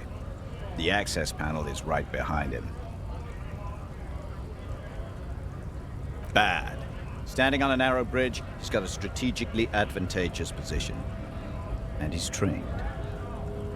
I don't know how the Union has a trained killer up there. But that one's no joke. And my men are tired and hungry. They're workers, not fighters. Like civilized folk, you mean? These native fucks don't understand civilized. It would be better for the neighborhood if you went home, at least for now, if you can't get in anyway. No! They will give up eventually. Or get drunk. Leave the button unguarded. Then, what's it to you? Am I a suspect? Done no crimes. We're all workers, right? Workers stick together. Came from the eminent domain. Worked at Territorial.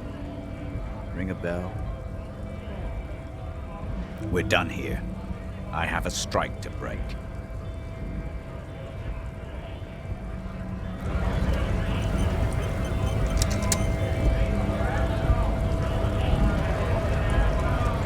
Scab? You're hazy on the notion of a scab. Smells like politics, though. Maybe it's got something to do with the flask he reaches for from time to time.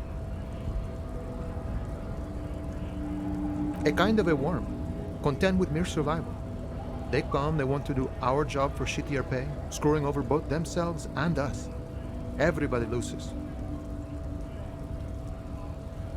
Gotta be bloody stupid or freaking evil to scab. Or I guess, scared maybe. But scared of what? Of who? Personally, I'd rather beg than scab. If the gentleman shouting on the street came begging, maybe they'd have gotten something.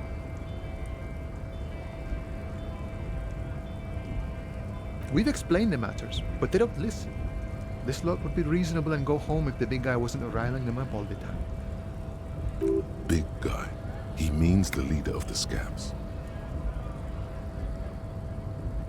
I was just messing with you. No one's ever seen a cop scab.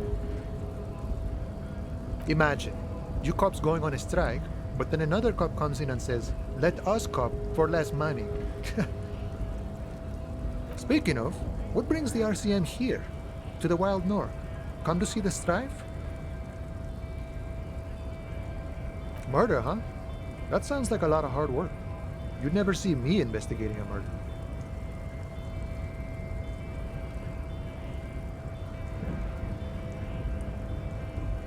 That's okay. I have no idea what I'm doing either. I don't even know what day it is. Don't tell me. It's a better day that way.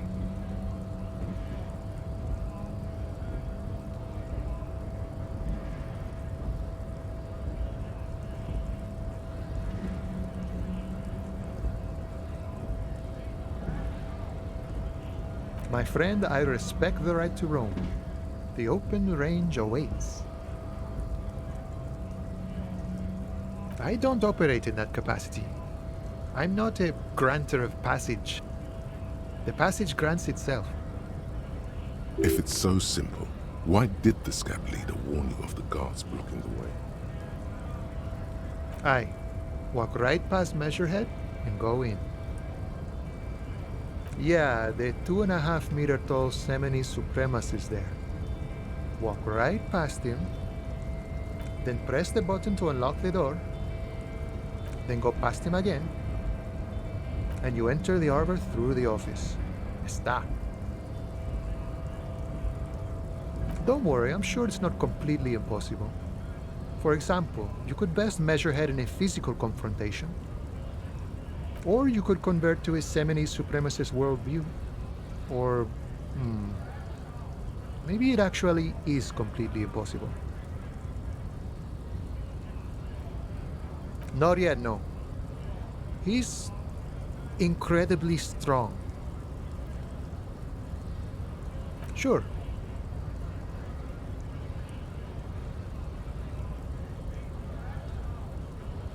You know, serious business. I'm sure the big boss will be glad to tell you. You'll have to ask him first. He's a chatty guy. Wants to talk about the strike. Return once you've met the union boss and are on a better footing with the organization.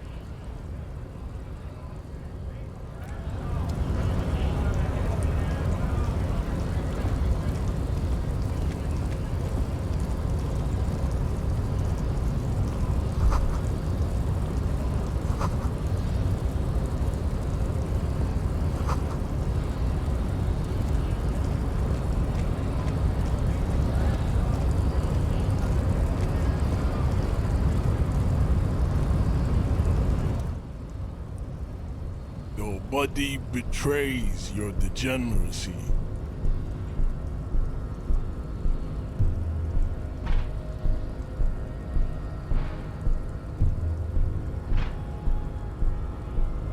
Yeah, Measurehead. His body totally betrays his degeneracy.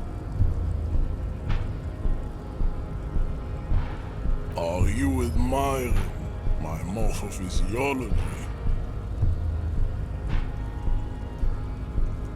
It must be frightening to stand in the shadow of this racial pinnacle. Be calm, Am Sandwich. You are not in danger because you are not a threat to me.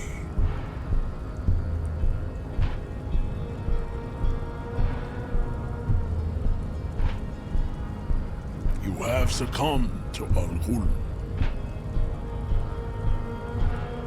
You reek of it. An invisible sword of Al-Ghul emerges from your throat. You cannot see it, but others can. It is making the woman in my company sick.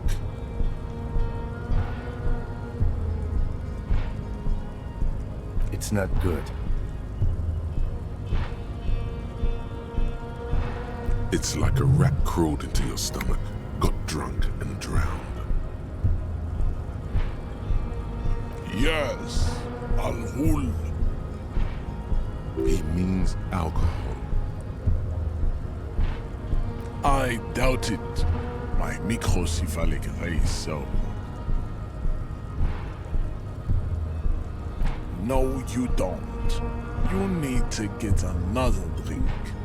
Occidental Haplogroup B4 is done giving orders around here. The influence of the ham sandwich race is waning. Does this remind you of someone? The guy down there?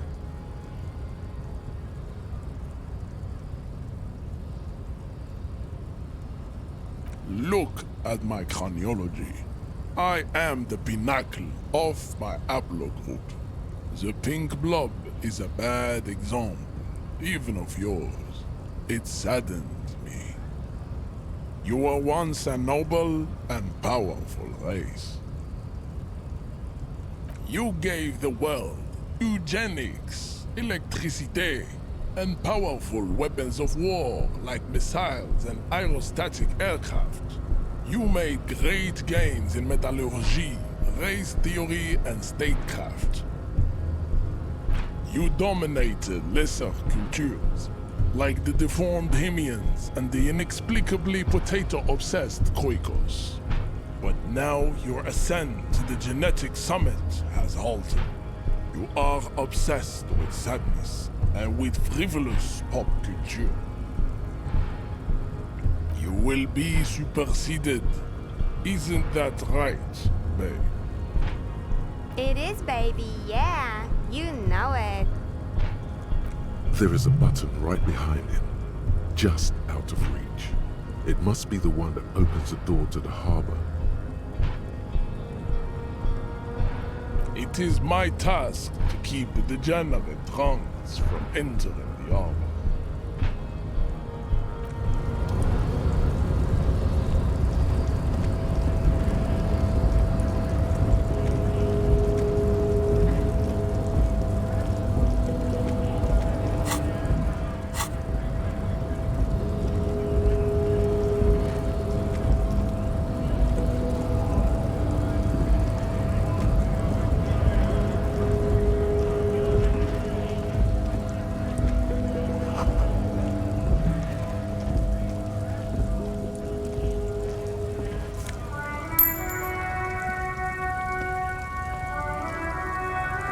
A lorry stuck in the traffic jam. This big, heavy Grad-made machine is well kept for such an old machine. The windows are clear. They've been recently washed. You can see a lorryman's cabin with personal belongings, stickers, insignia. The driver has adorned his space with a substantial collection of peculiar paraphernalia. Proclamations about honor, strength, and purity are glued to various panels. The back end of the cabin has a small perch to sleep, large ashtrays. There are several suns and wheels sewn into the curtains. A book with ragged edges catches your notice. The front cover features a large, muscular man. The title reads, Man from Eamdal in the Lost City of the Pygmies. Racist nationalist paraphernalia. Not unusual in this part of town. This is our guy. Likely, yes. This guy's proud of who he is. Drapes it all over his machine.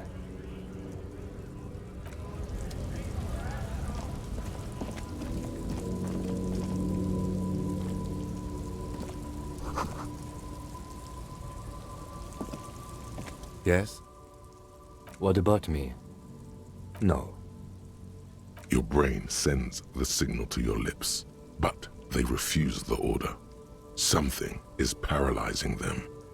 You're pretty sure it has something to do with the lieutenant's eyebrow. The eyebrow is exercising psionic control over you. Something the matter, detective? What's going on? It's like you're a puppet in his hands. The lieutenant relaxes his eyebrow, and you seem to regain control of yourself. Good. Let's change the subject.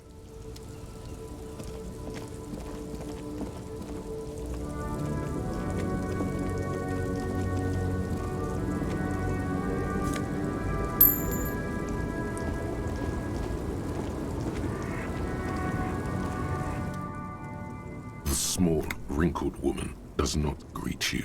She nods along to something on her radio. A photograph is clutched in her hands, and there is a warm smile on her face. The photo, an ambrotype from the turn of the century, as golden as her smile. It's the warmth of a winter night's fire. Maybe she could give you comfort and shelter, some cigarettes and food money. Maybe she's your... No response. Wherever this woman is, your words fail to reach her. Wait. She's just a distracted old woman. Better to leave her alone.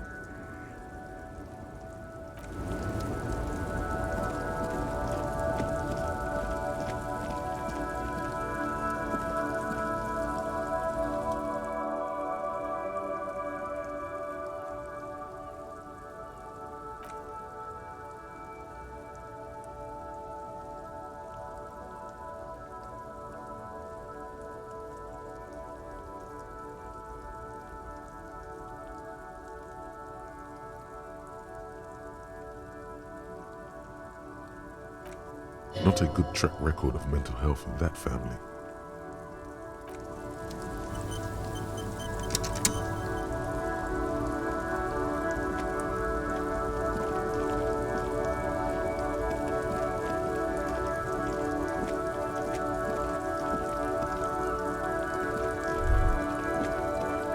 A Stars Riker, one of the finest Zhimsk-made motor carriages ever. An oldie, but a goldie. Not many people outside of Grad, and Revachol West too, it appears. A Stashraiko KK2. That's a classic model. Never thought I'd see another one repainted after what happened last time. No, only that the motor carriage is typically baby blue, the colors of Sigismund the Great, an ancient Zhimsk ruler. His banners were famously zephyr and white, the colors of the Stars Raiko. An old case for my precinct. A couple of Zhimsk migrants saw a Stashraiko stopped in the street, painted just like this, muddy brown. Murdered the driver on the spot. They said it was an honor killing, Hussar style. The Zhimsk community protested the trial, flying the banners of some old king or whatever. 5,000 came to protest. Correction, 4,395, the fourth largest public protest of a criminal trial in Revachol.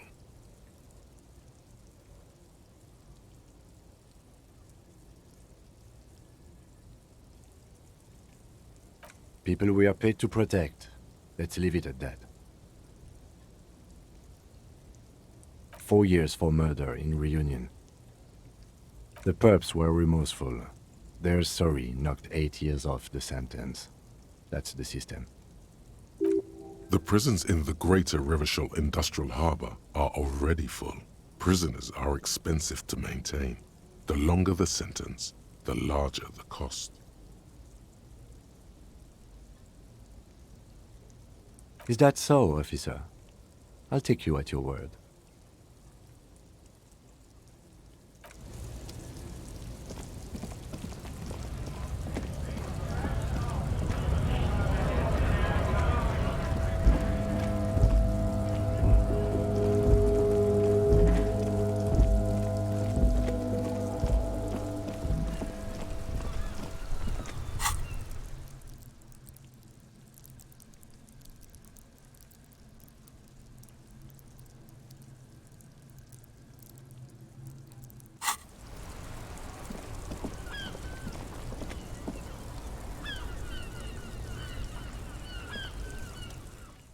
I am a gander and a hunter and a gatherer.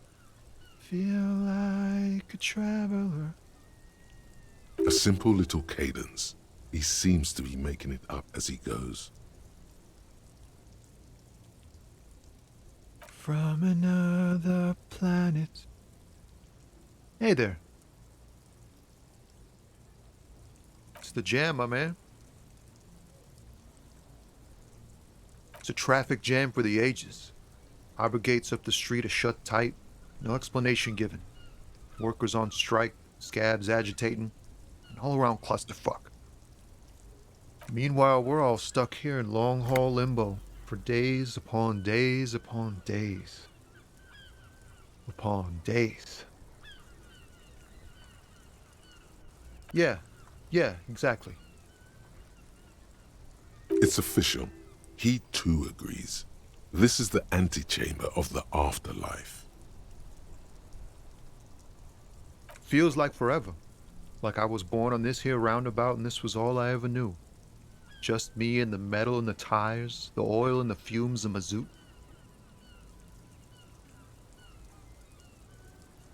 Yeah, imagine. It's been a whole week already. Behind the laugh, however, a touch of sorrow. So tell me, what do you need? It's like, whatever's going on over at the docks. Workers got a blockade set up, making demands, no way in or out. Some pretty wild stuff, I hear. Like a giant new power crane in half the company? I forget what exactly. Good on them, I guess. I've heard talk there's a company rep in town too. Like a strike negotiator type. They'd know what's up. Precise demands and so on. Ah, yes, from the Wild Pines. We'll meet her soon enough, I'm sure. They want to keep that money flowing in, my man. Ka-ching! He doesn't blame them, but he's not on their side. That's for sure. Anything else? Yeah, this ain't really my area of expertise. I just do my job and get paid. I have things to do and places to be. All of us do. Us lorry drivers. Camionneurs. You still hang around here waiting for this mess to end. Most have scurried off somewhere to get drunk or high. Or laid. Not that I blame them, really. Not my thing. Chasing transient pleasures is a drag these days. I prefer the examined life now. Thinking, reflecting, observing.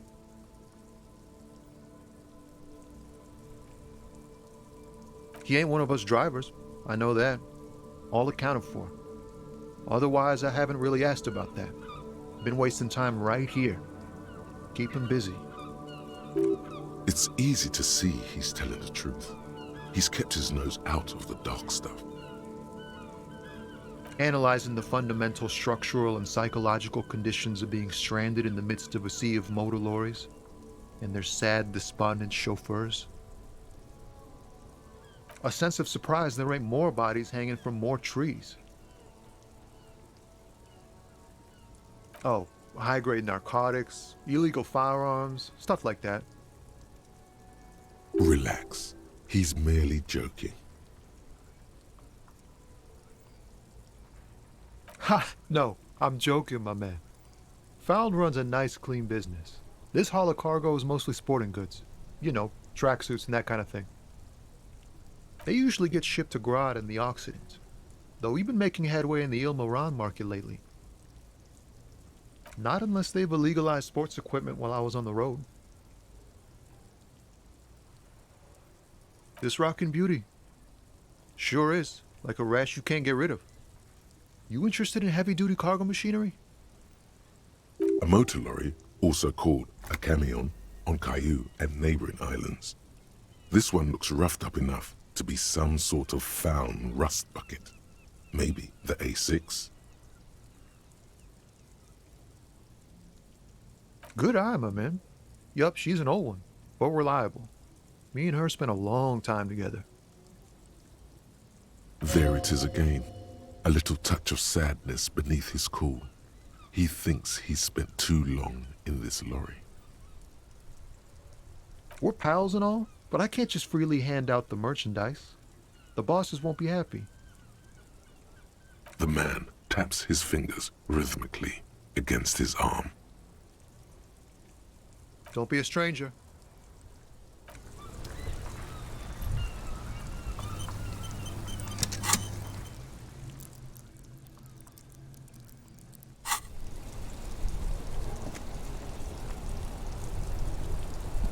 Hello again, my man. What's on your mind? Ease into it. Don't go too far. This seems like a personal matter.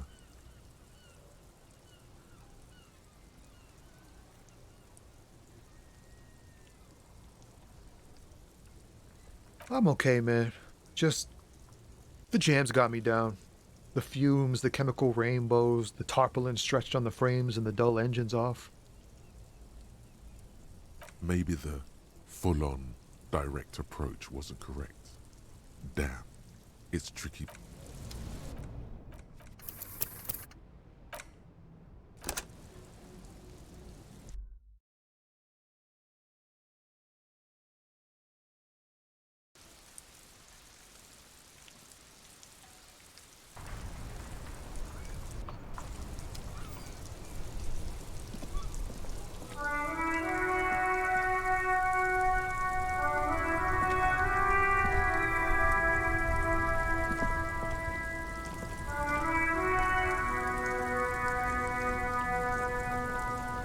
Hello again, my man. What's on your mind?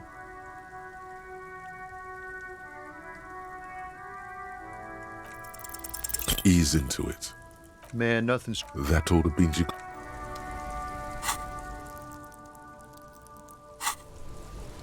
Hello again, my man. What's on your mind? In his eyes, an unfamiliar longing. Flecks of brown and gold. It's hard to say. His gaze wanders southwest, down the street that goes beyond the horizon.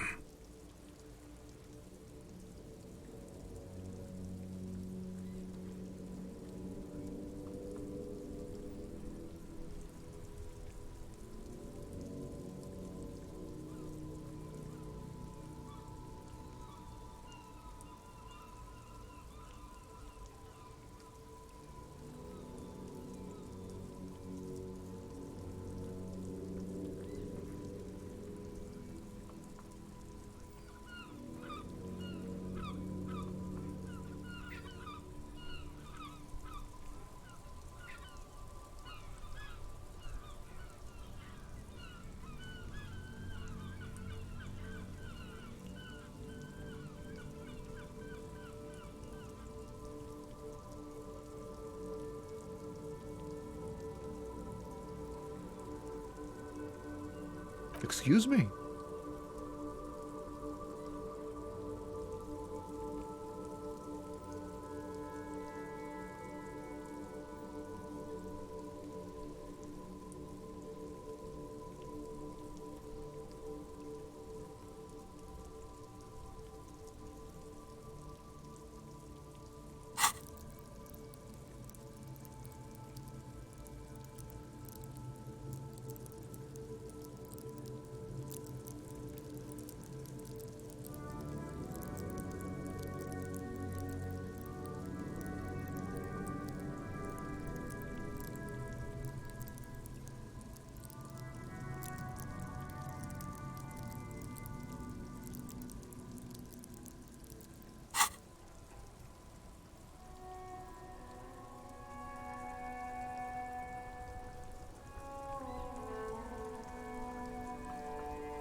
Man, I don't know what to say.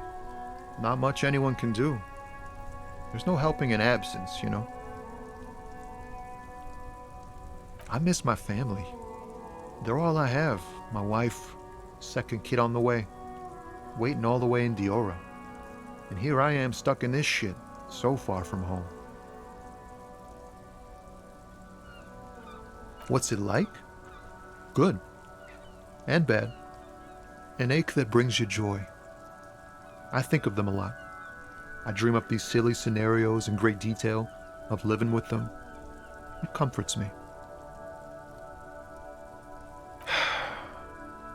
What about you, Cop Man? You missing someone? Is that what it is? This feeling? No, it's scarier than that. You're pursued by a hunter, smelling of apricots and sorrow, and the past. I feel for you, my friend. It's bad enough to know who you miss. Missing like that doesn't feel like it has much of an upside. But, thanks for this. It's nice to talk to someone, and I know it wasn't easy to ask. I hope you find your way through your own troubles.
Hello, sir. Step right in. The store is open.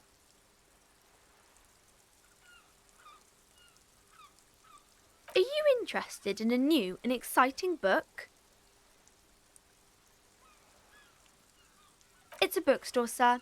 We sell books, postcards, and some board games. It's called Crime, Romance, and Biographies of Famous People.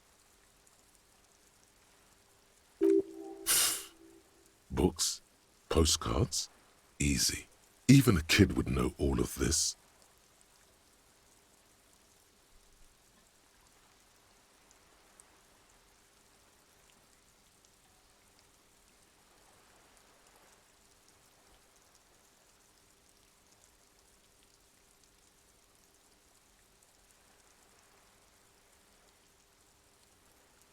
Don't be a fool. As an expert, it's your duty to tell what you know to everyone.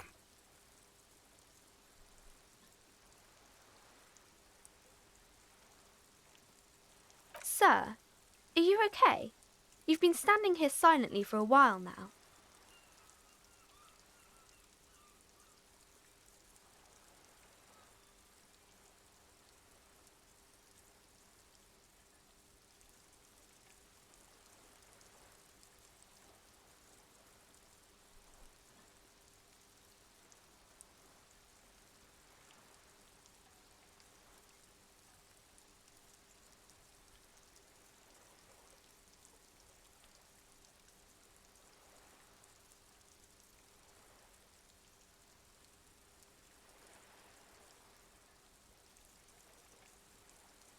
Okay, sir.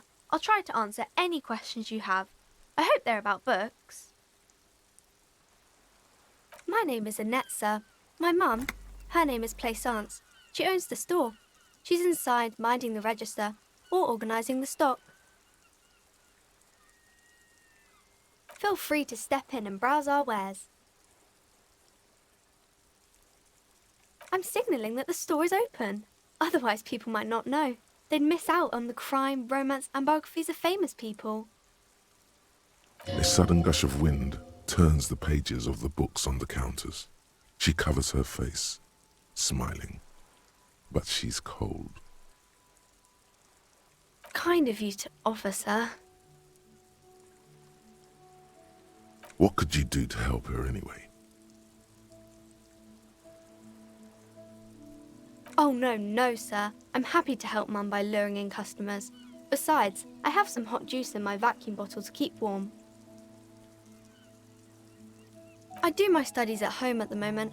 I have to help Mum keep this place running. Mum says it's necessary to do both because it builds character. Mum says a proper worker is dutiful. That's how you get ahead in life. You succeed. Mum says it's peachy. She was a little afraid at first. There's talk about this house being cursed. Behind her, the window has been boarded up. You sense the boards creaking, twisting for a second, and some kind of doubt in her tense shoulders. Cursed in the way that makes them say that no business has ever really thrived here, sir. That they all go...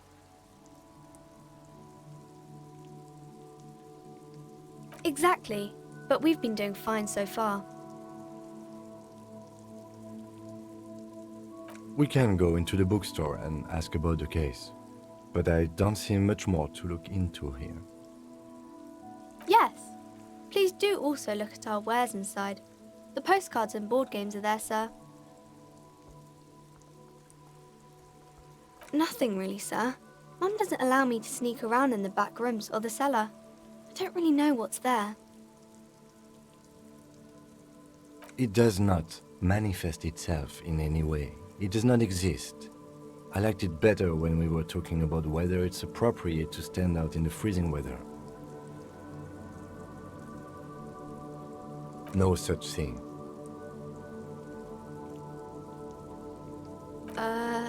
Anything else you wanted to talk about, sir? Maybe I can tell you about some of our books instead. Crime fiction is about murders or burglaries or things like that, and the work of a policeman or a private detective who's trying to solve a crime and catch the criminals.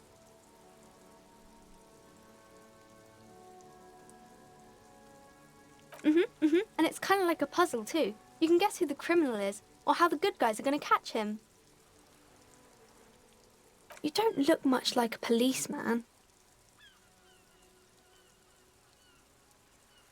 Didn't mean to offend, sir. Sorry, sir. It's just that you don't look like Dick Mullen.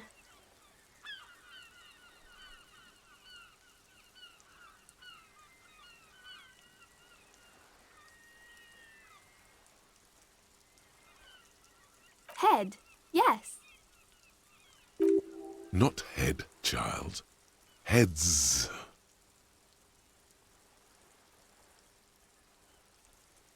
Isn't that very dangerous?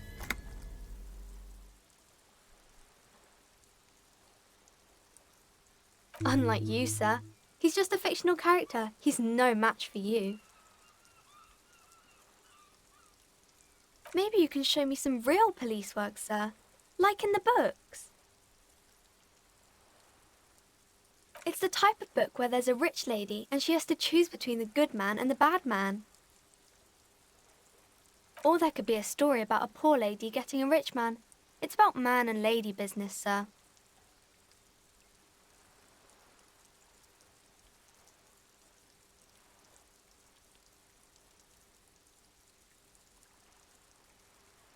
It happens, but usually the guy gets rich in the process, or should actually be rich himself, but has lost his family property unjustly, like during the revolution or something.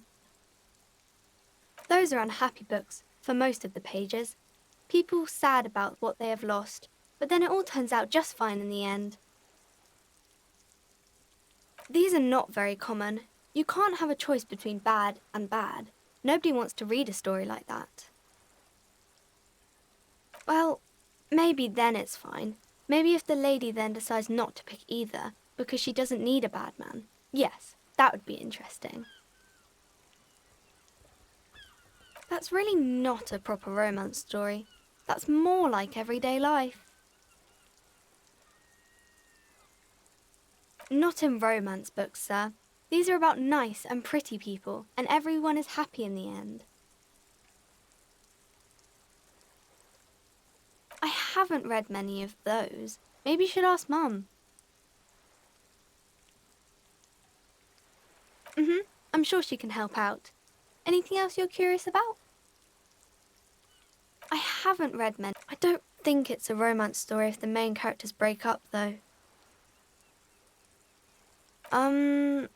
No, I don't know.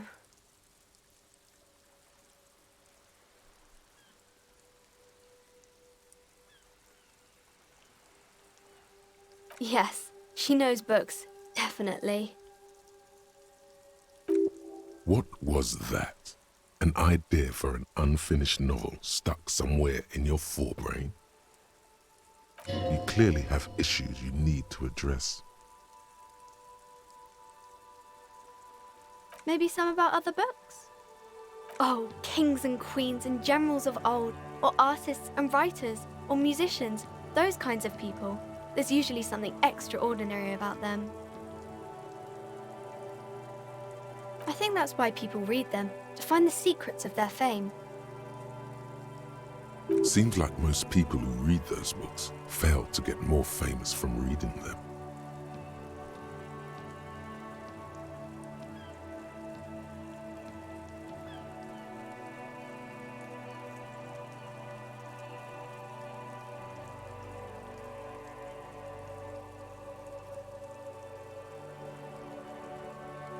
But it does make the famous people more famous.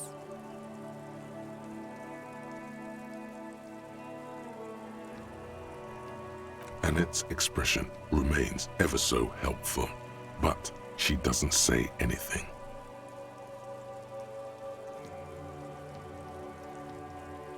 Okay. No, sir, I can't. It would be too tiring to refrain from it. It's already tiring enough to remember to say it all the time. It's nice of you to say I could stop, though.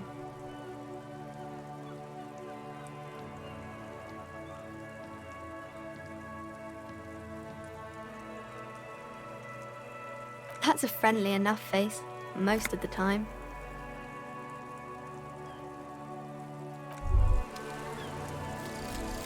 Lonesome, long way home. Here we go. Home awaits. Walk past Station 41 and through the market, past the Boogie Street spearhead to the other side of the lake, the frozen eye at the center of the district.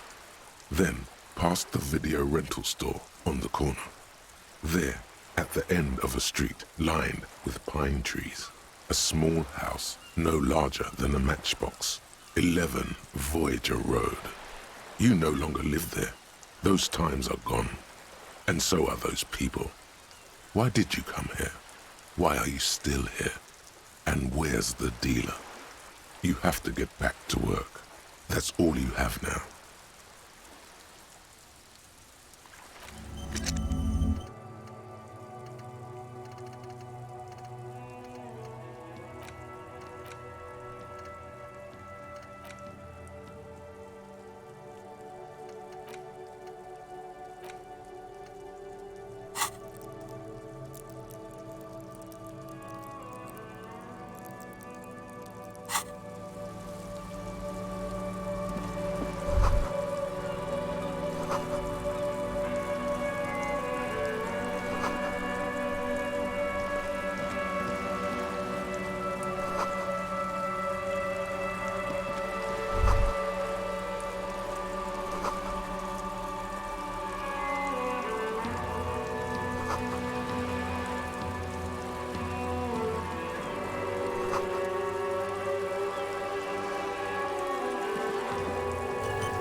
Every snowflake is like a little gift from the sky.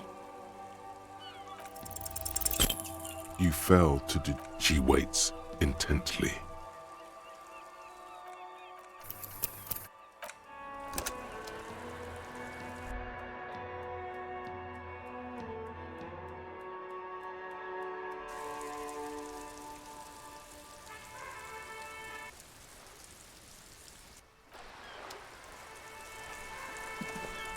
Every snowflake is like a little gift from the... You fell to.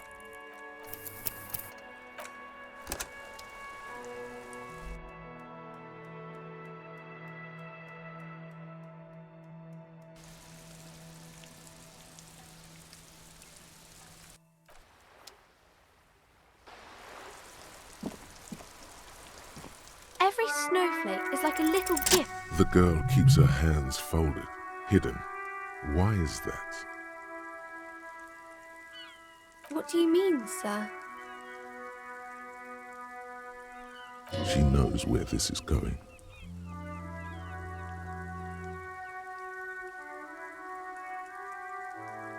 She looks around anxiously. Her hands remain folded in front of her. She doesn't want to show them. The lieutenant stands by, looking at the two of you with little interest. A facade of true professionalism. He is far more intrigued by the situation than his poise reveals. She brings out her reddened hands, her nails frayed, nearly chewed down to the flesh. And you knew this from me keeping my hands folded? Well, that proves nothing. Anyone could do an easy deduction like that.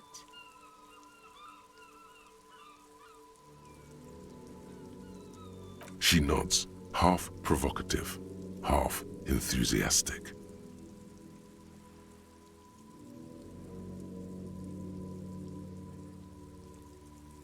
Maybe so, sir. Okay, I know it's a bad habit, and I shouldn't.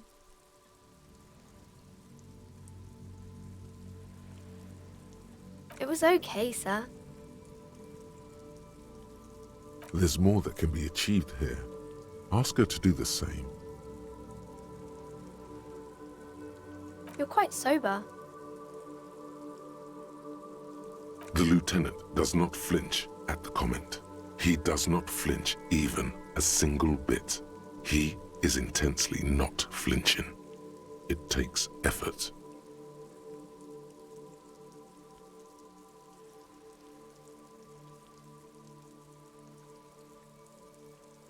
Because you usually aren't.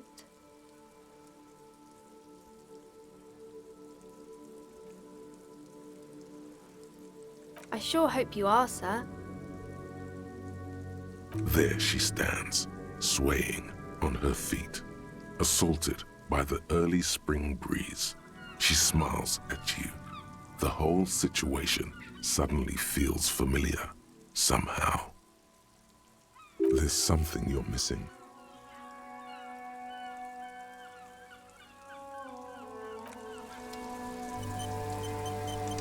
Hi, Ace Detective. Are you here for more books?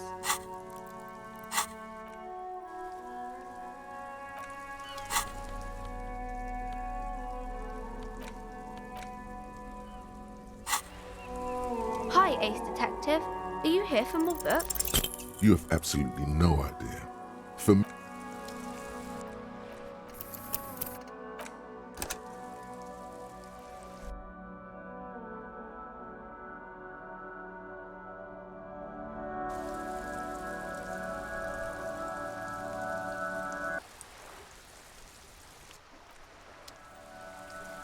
Hi, Ace Detective. Are you here for more books? you have absolutely no idea.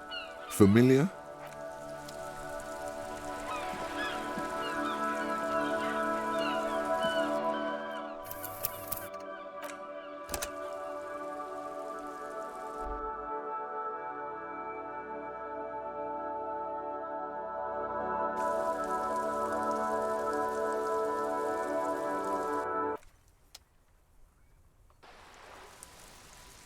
Hi, Ace Detective. Are you here for more books? You have absolutely no idea.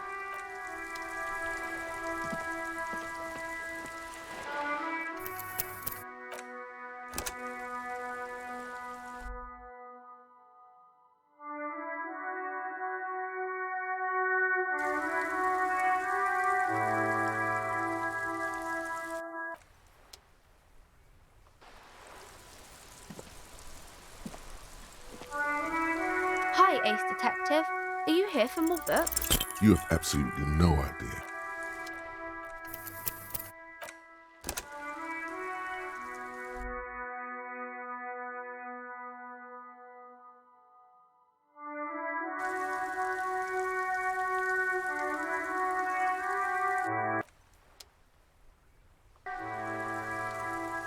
Hi, Ace Detective.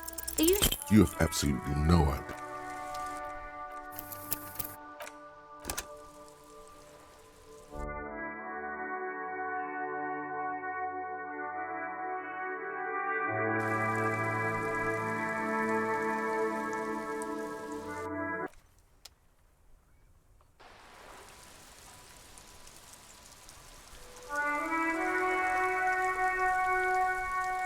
ace detective. Do you... Because you know each other. She's been talking to you so openly because you've talked before.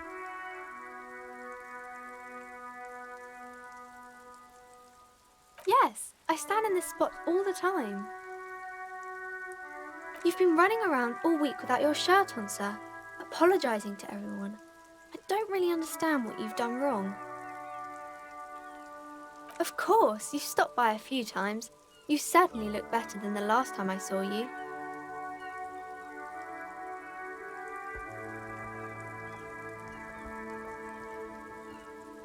No, you don't have party eyes anymore. Party eyes. Yes, of course. That makes sense.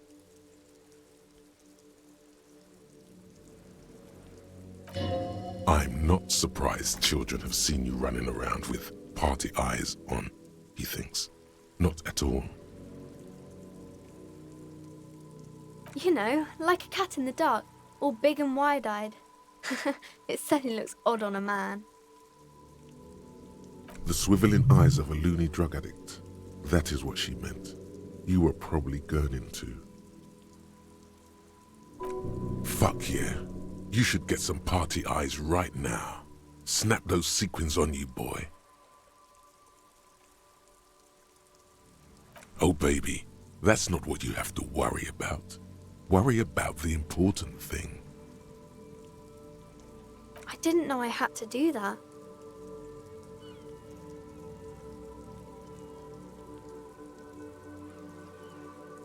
I'm glad I could help you, sir.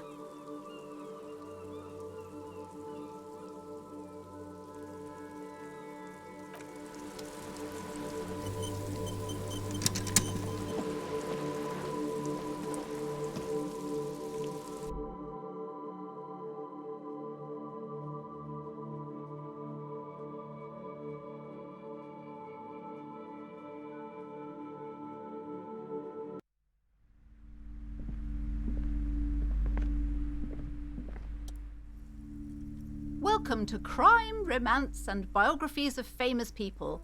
My name is Plaisance.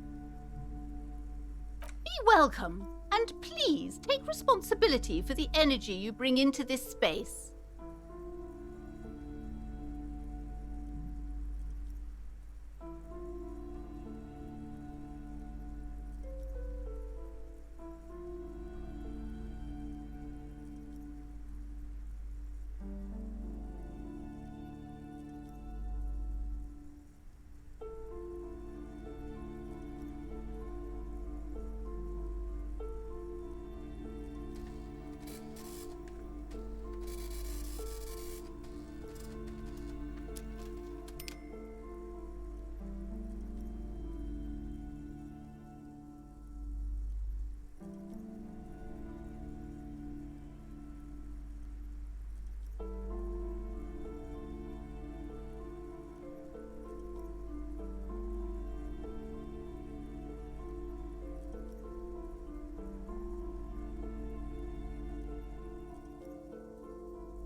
the proudest owner of our little shop of culture.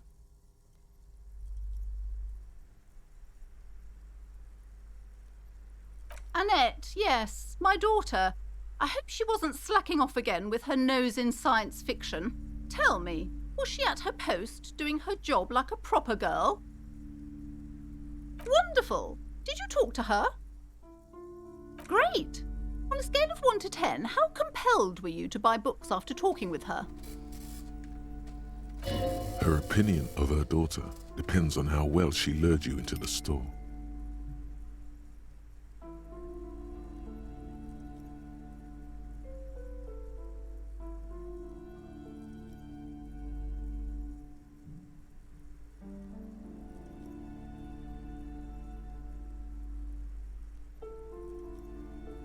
Come now, it's not personal. It's about proper sales practices and market research. I expect an answer. My precious, her dedication brings joy to my heart. If you have children, I hope they turn out as great as my Annette.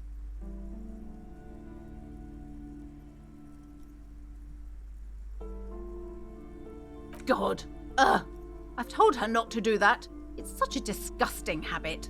She'll get over it. Anxiety is a part of life. A part of hers too, clearly. She can, if she has enough willpower. This is what's called growing pains.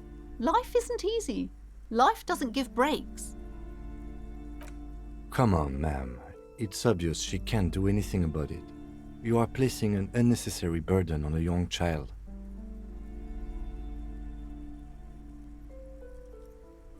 She stands stiff and severe, silently fuming.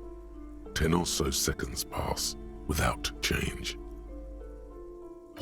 This is a person coming to terms with a new reality, one where they are wrong. It's not easy. She's looking for one, but there simply aren't any good arguments for being an asshole.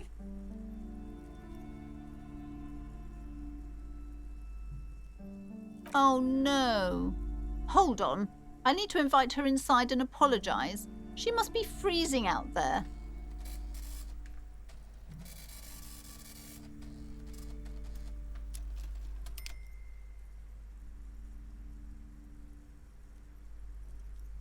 There.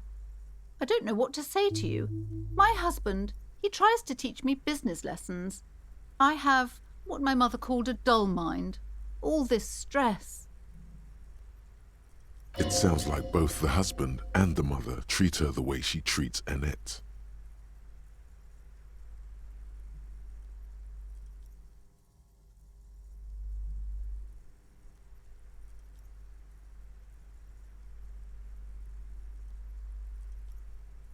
Oh, well, my mother was horrible, of course. Absolutely perverse energies around that person. But my husband... My husband is completely different, of course.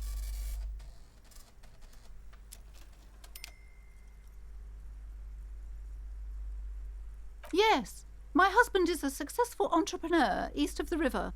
If only he were more involved in the business we're running up here. No matter. Soon we'll both be off for Grand Couronne. He made the initial investment. Since then, he's been what you might call a silent partner. Super silent, almost inaudibly so.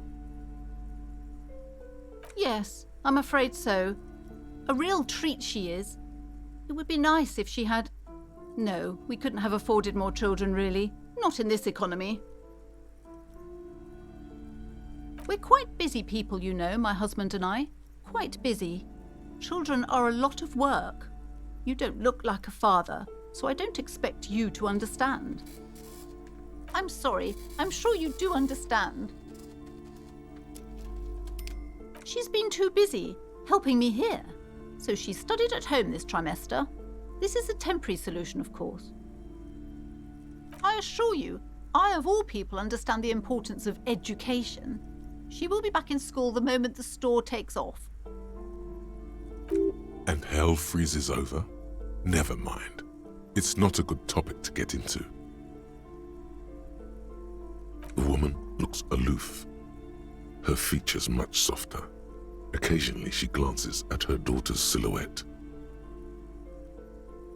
Then why are you talking to me? Everything is on the shelves to browse. Don't you feel compelled to buy anything? See those shelves there? Go, be drawn.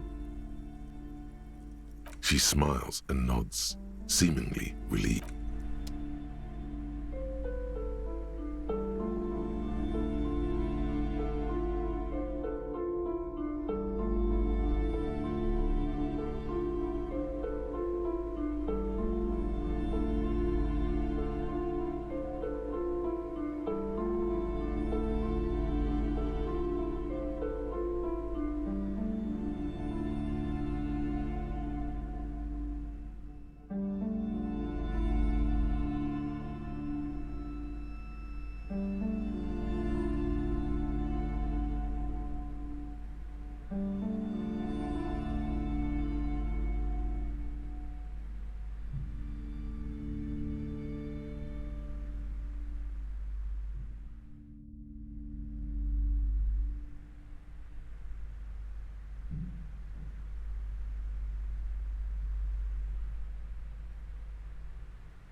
Hello again, esteemed officer, and welcome to...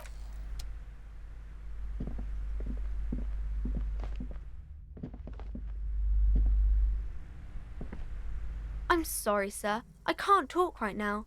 I'm very busy with my homework. I have so much homework now. You just can't win.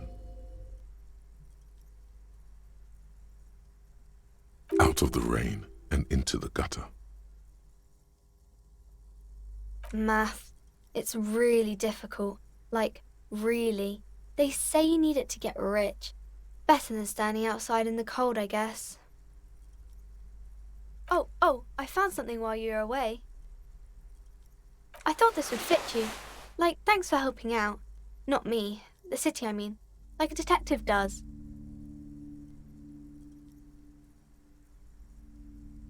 Just what Dick Mullen would ask. I got it from behind the curtains. I'm not really supposed to go there.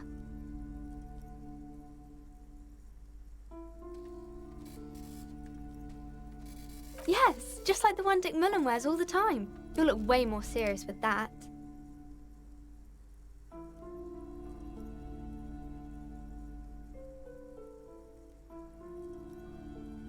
Right, I have to get back to my homework now, before Mum notices. Man, this is hard.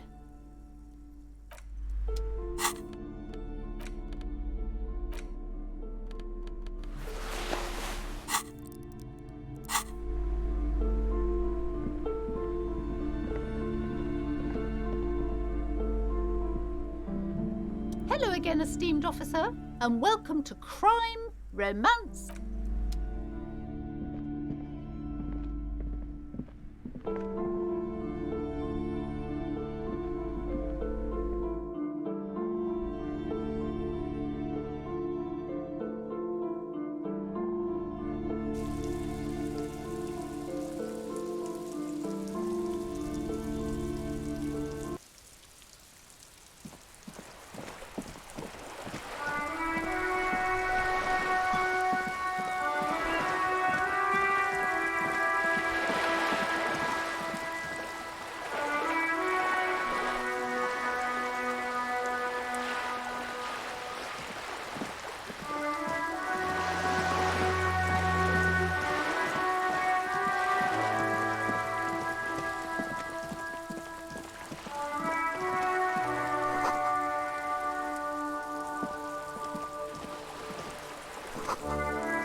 The streets will flow red once more, a great torrent rushing down Rue de Esperance. You wait and see. The streets will not flow red with anything. Who are you?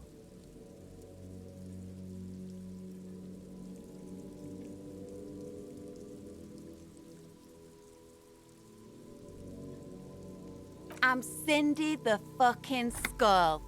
What else do you want to know?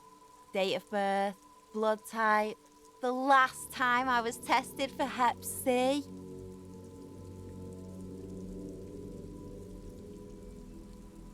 And here I was trying to be polite. Just can't win with you pigs.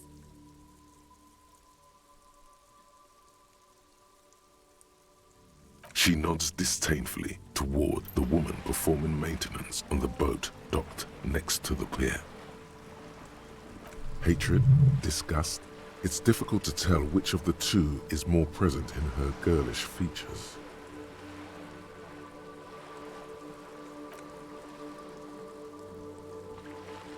That is on her.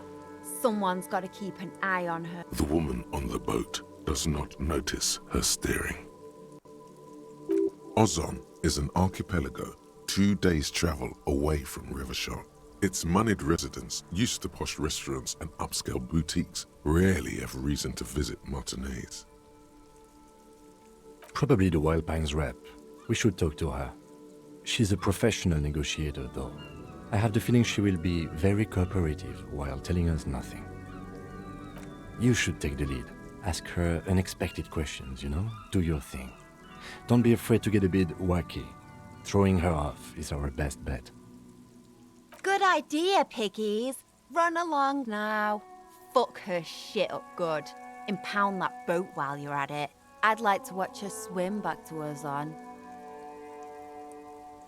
Can't you tell? I'm painting a beautiful mural, an aereo graffitio visible from low orbit.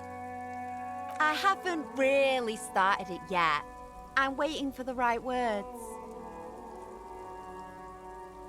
Have you ever tried your hand at graffitio? When faced with a blank wall, most people write unimaginative stuff, like pigs go home and Mona was here. We rarely see pigs round here, though. Just union cats. And my name's not Mona, so... She wants it to be something true and total. This place is severely lacking in havoc. Not even the occasional trash can fire to break up the tedium. I thought I'd mix it up, you know, summon the forces of crime and social chaos with a wall-sized invitation. Yeah?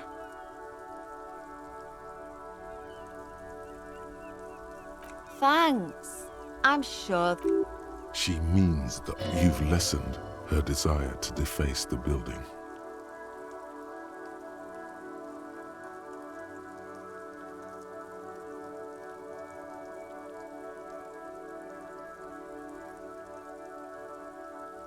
I ain't no snitch, pigstein. Go forth and forage in someone else's shit. No shortage of squealers in these parts. Actually, there is a shortage of people who talk to us in a normal, calm, informative manner. We weren't put on this earth to make your life pleasant, fucko. Watch your back, ungulate. You've got eyes on you.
Got this.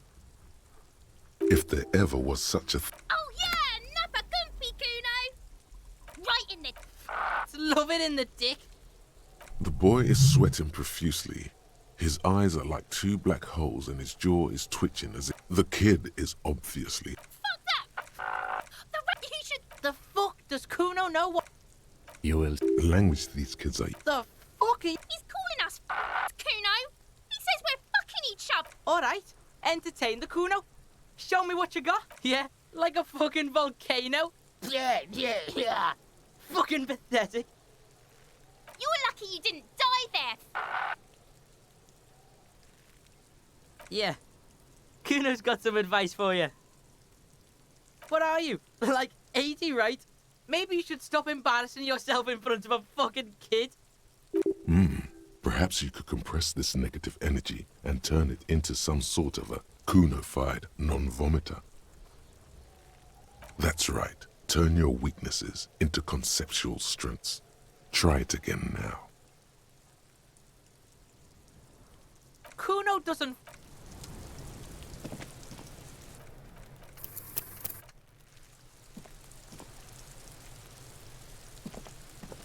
There he still is, looking right through you with his white eyes. The body below is entirely dedicated to that corpse smell.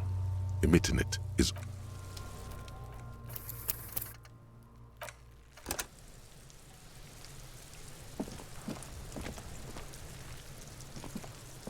Fuck does Kuno care? Right, pig. This is where Kuno plays with his little wooden choo-choo. Fuck do you want with it? Yeah, Kuno doesn't know shit about that. That shit is beneath Kuno. Listen. Kuno doesn't care about this small-time shit. Just listen. Kuno saw what you did there, dumpster diving. Sad shit. Kuno could hook you up with some sweet rags. Shit like Kuno's wearing. Your size, good price. 500 real.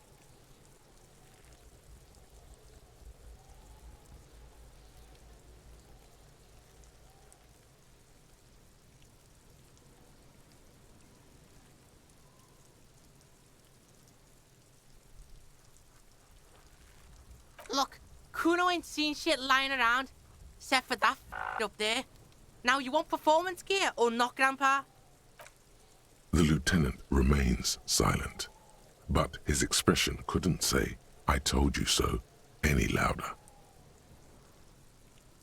Pig, these are found modulars. Liquid fit, performance crotch, urban survival shit. Made in Mirova by scientists. Pants scientists. Believe it, you need this shit.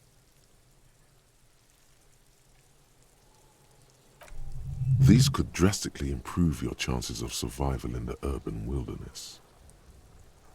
Coach Physical Instrument endorses these pants. They are tartan ready. They will also make you into an idiot.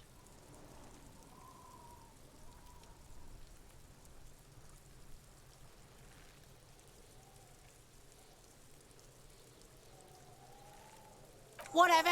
Kuno was trying to help you, but you're too fat for fouling anyway, pig. The fuck? A mug in the trash? Is this about the fucking clothes again? Yeah. Back out and take your fat ass with you. Look at that fucking shit. You're trying to get Kuno killed. Fuck does Kuno know? Kuno's not a fucking acrobat. The lieutenant takes a quick note in his notebook. It's a trap, Kuno! Don't climb it, Kuno! Yeah, whatever. Kuno doesn't give a shit. Shitload, pig. What's your question? Don't tell the pig shit, Kuno! If I were to want... The usual being. Kuno's He's trying to hide the fact that he doesn't know. Kuno knows all kinds of shit. Probably climbed. You heard Kuno. Kuno wasn't even... I don't know. Mesco. There is no Night City anywhere. That sounds like the name of a city in some pulp science. Kuno gives this Thanks, Kuno. That's one name you can now cross off the list. just a couple of... Yeah! Looks like you're a... Your test. Get lost! Kuno...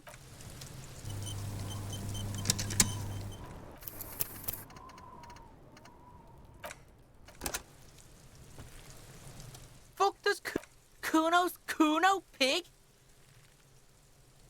It's always Kuno, never I. Clearly the kid's using the third-person perspective as a shield. Kuno doesn't try and... The boy knows... Watch out! Help! Help! He's got the Kuno head! Yeah? Get out of here before the Kuno beats the Yeah, that's right. Drag you... Don't listen. Just go. Fuck does Kuno care?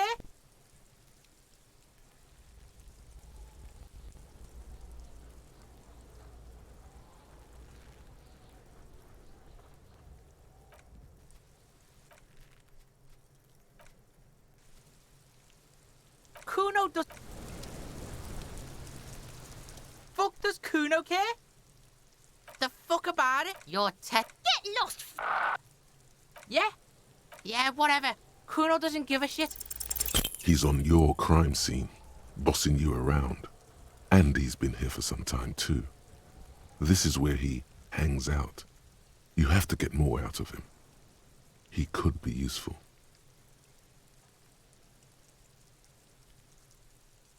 Trying to fuck at the Kuno. Trying to fuck at me. Trying to fuck. Kuno only gets higher. It's faster, faster, faster.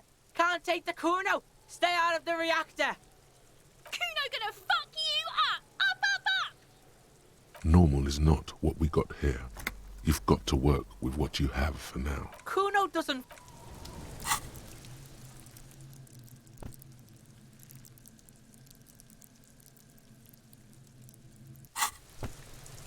Fuck does Kuno care? It's not Kuno. It's Kuno S.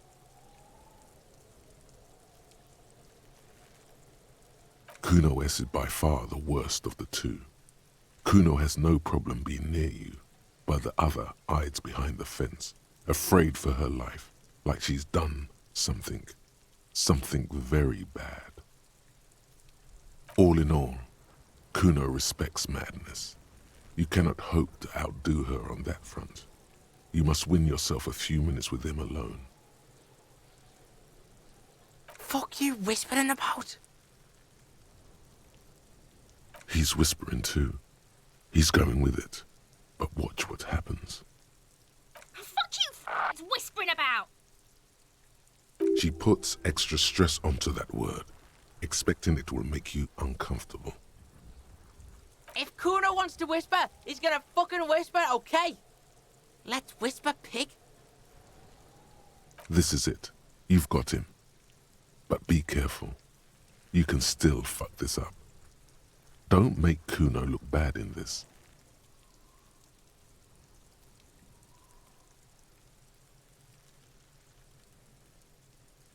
She's not fucked up. Everyone's fucked up. Stop judging shit. Wrong move. But he's whispering still. You haven't lost him. Just don't mess up again. Or you will. There are no guarantees here.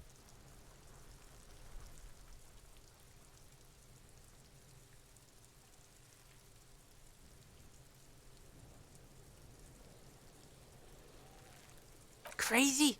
You don't know the half of it. She's not crazy. She's insane. Dangerous. She's smoked a man. She's done people in. Probably even pigs. Stop talking to him! Kuno, I'm fucking warning you! You're gonna get us into shit! She understands what you're trying to do. Yo, see? Did Kuno not tell ya? Kuno told ya. Kuno talks to whoever he wants. Talk, pig. Kuno's got it under control. You did it. They're separated. He's even turned his back to her, so she can't read his lips. Kuno means she killed someone. That's right. She's a killer. Like, actually a killer. He's meant everything he said before, but right now, he not only means it, he is sincere. Fucking yeah. Kuno knows you don't want to face this right now. This dark shit. Kuno faces this shit every day. Makes Kuno's skin crawl. She's probably killed a pig too. I mean, I'm pretty sure she has. I knew you pigs were too naive for this shit. Good thing Kuno's got her under control. Kuno keeps her calm. A cop would be too large for her to overpower, but a determined child of her size can still kill the vulnerable, the elderly, the homeless, or other children. The creature peers at you both from over the fence. There is something searching in her eyes. Fuck knows. She says it's the song of her people or some shit. Crazy people. The fucking Nakis. I don't know. It's Suruese. The Suru are an indigenous ethnic minority in the social democratic powerhouse Vasa on the tundra and taiga-covered Isola of Katla. Far, far away from here. As far as possible, really. Sure, interesting things aren't important. Only your cop thing is. Kuno falls silent. He does not look at you when he replies. Kuno, that's it. That's what Kuno is starting to think, yeah. Yeah, she would have liked to fuck him up, but she didn't. Kuno wasn't around, and C was with Kuno. Look, Kuno's gonna put you at ease. We didn't do it. He speaks the truth, my liege. Yeah, she's psycho. None of that kiddie psycho, cat burning shit. She does the real deal. Yeah. Snuff radio shit. Believe me, pig, you don't want to know. And he doesn't even want to think about it. This isn't just another boast. Fuck no, she's not me sister. She's just a stray who got in, like a mad dog or some shit. Yeah, she was just there. What was that, Kuno? She was in the hallway, dripping wet, by the fucking shoe rack, in the dark. Kuno's got no fucking idea. Her hair was all wet. I think she pissed on the floor too. She was there for 3 days, in the corner, every time Kuno went out. I don't know. Someone left the door open. Kuno comes home and she's sleeping under the desk, under a pile of clothes, like a dog. Kuno's dad doesn't give a shit. Doesn't even see her there, or thinks it's fucking Kuno. Shit's all on Kuno. How's Kuno dealing? Kuno's dealing just fine. He doesn't need you fucking with any of it. C doesn't either. Kuno's got this shit under control.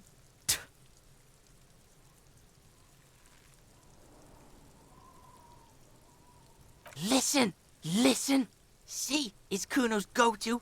Kuno's protecting her. You fuck with C, you fuck with Kuno. You threaten her, you threaten to take her away.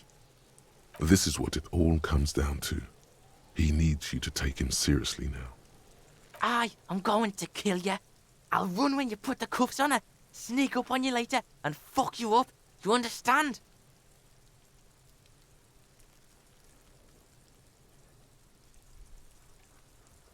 Alright, now we can do business.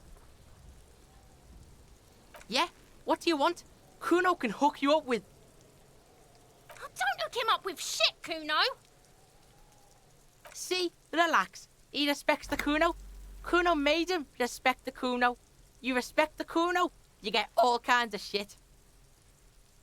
Kuno's gonna get you hooked on illegal narcotics if you run a little errand for the Kuno. Get you hooked, pig. Get his hook in you. Then Kuno gonna get you hooking for more. Cash in big style. Pig hooker.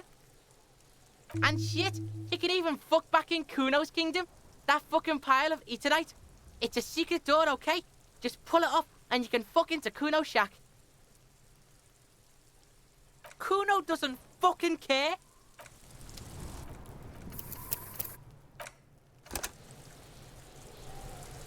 Fuck does Kuno care?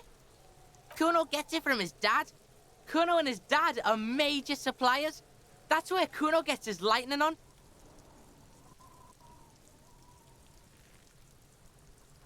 Problem is, Kuno and his dad had a little falling out.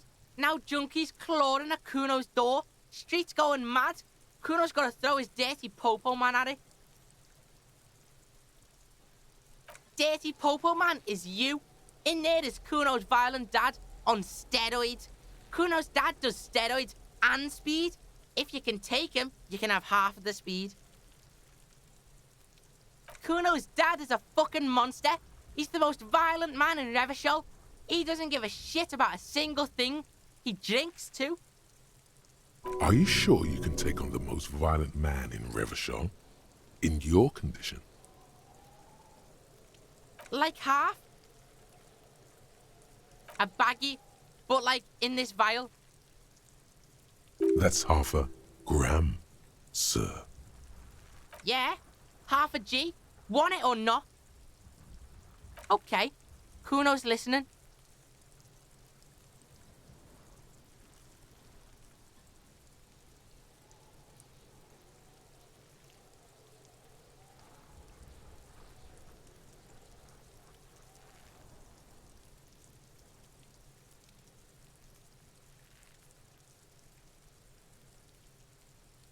Sure, whatever.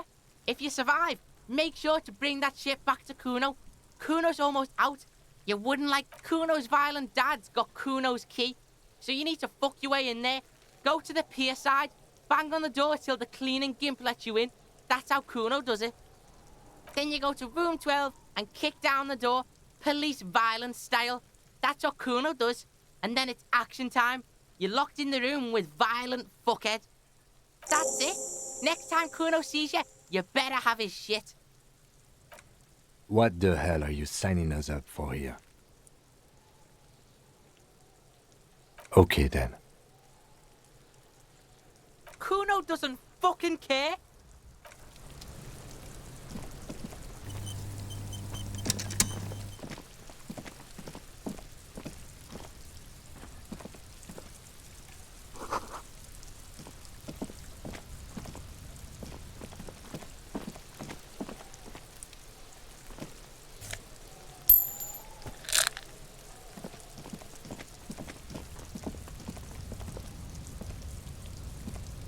The pile of eternite looks stranger now that Kuno...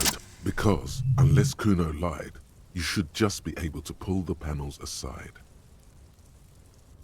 There it is. You see a shabby little door.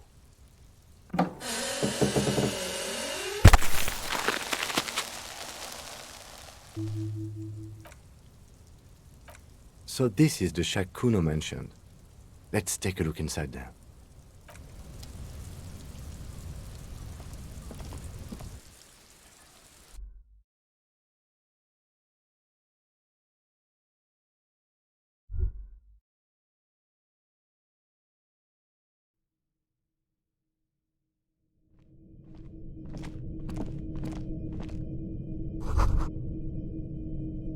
Be still, my beating heart. It's amphetamine. Sweet amphetamine. The lieutenant isn't studying the powder in the mirror. He's studying you. There's a good vague way to ask where he stands on drug use. Professionally, I mean.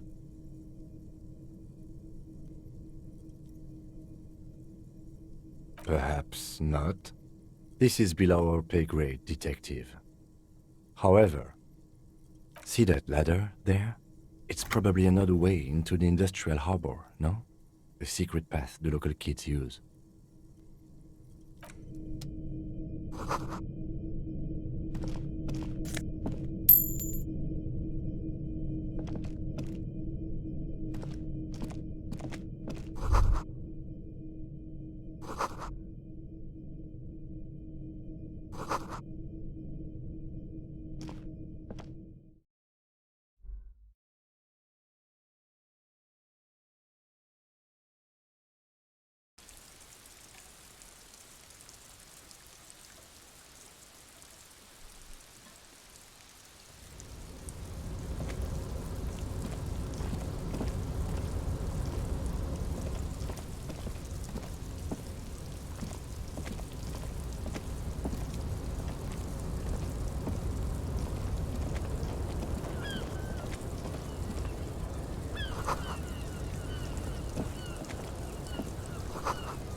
Looks like someone left his tarpaulin cloak hanging on the railing here.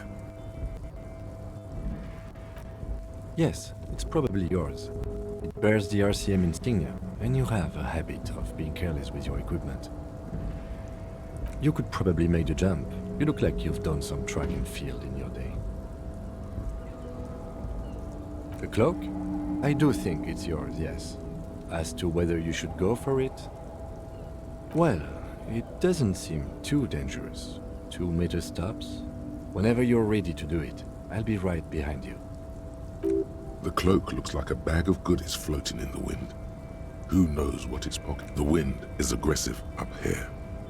The lieutenant looks at the enormous crane towering in the distance over the container yard.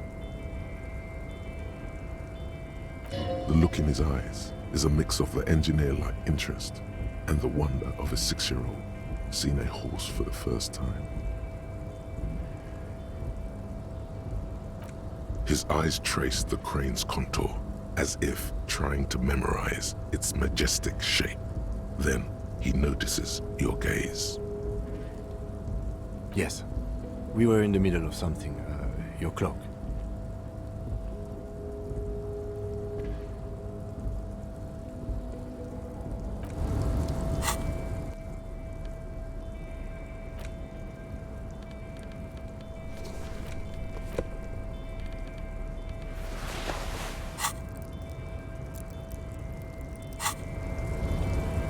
A tarpaulin cloak is still caught on the rail.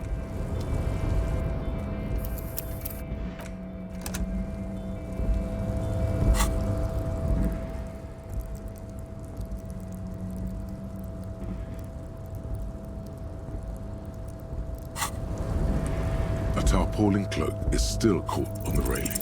No one has claimed it for their own.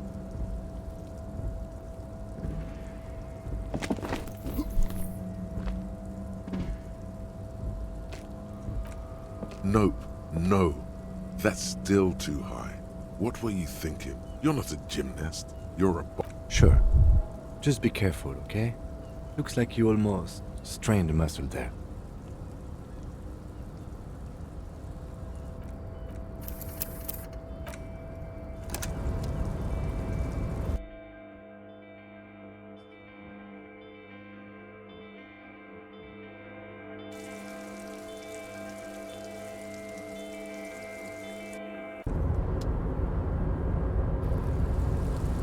A tarpaulin cloak is still caught on the railing. No one has claimed it for their own.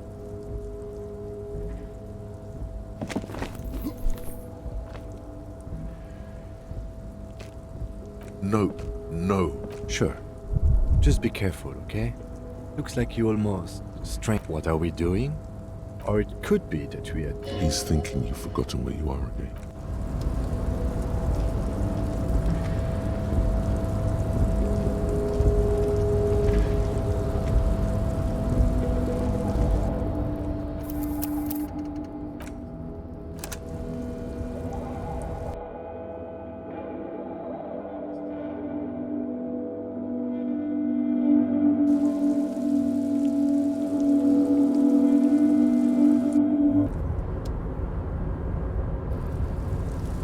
A tarpaulin cloak is still caught on the railing.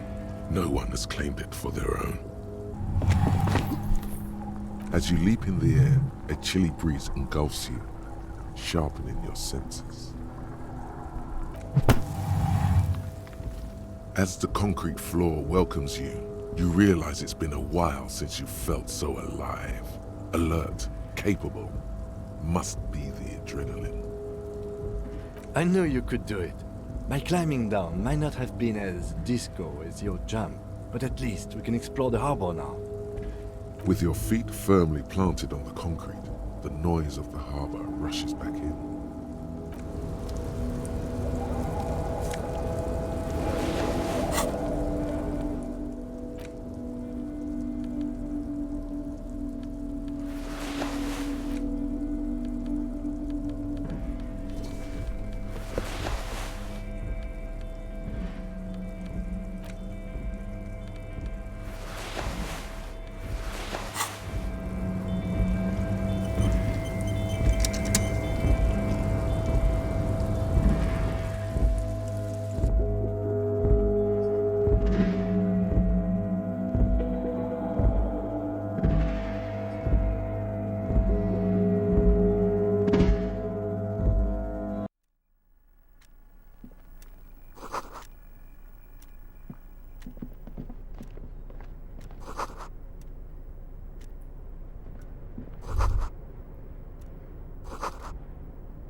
On second glance, someone has forgotten to properly close one of the drawers.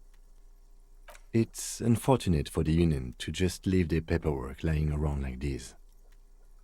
Let's see what's inside, he thinks. The drawer opens smoothly. Inside is a well-organized selection of brown folders. Hundreds of documents containing logistical data. Two kinds of transactions stand out. Materials coming into Revachol from the outside world, from Muindi, Grad, and even Ilmara. And the same materials being handed over to companies inside Revachol. Kuron, Coal City, La Delta, and Jamrock are listed among the many districts where the imports are being sold. It's hard to make sense of this thicket of company names, dates, quantities, and percentages. The drawer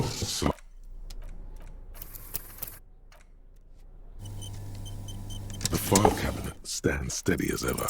Look how blurry all the lines on these papers. Hermeneutics was almost within your grasp, but now only vague letters. Is that what you're doing with those folders over there? Right. This is probably not relevant to our... The drawer slides.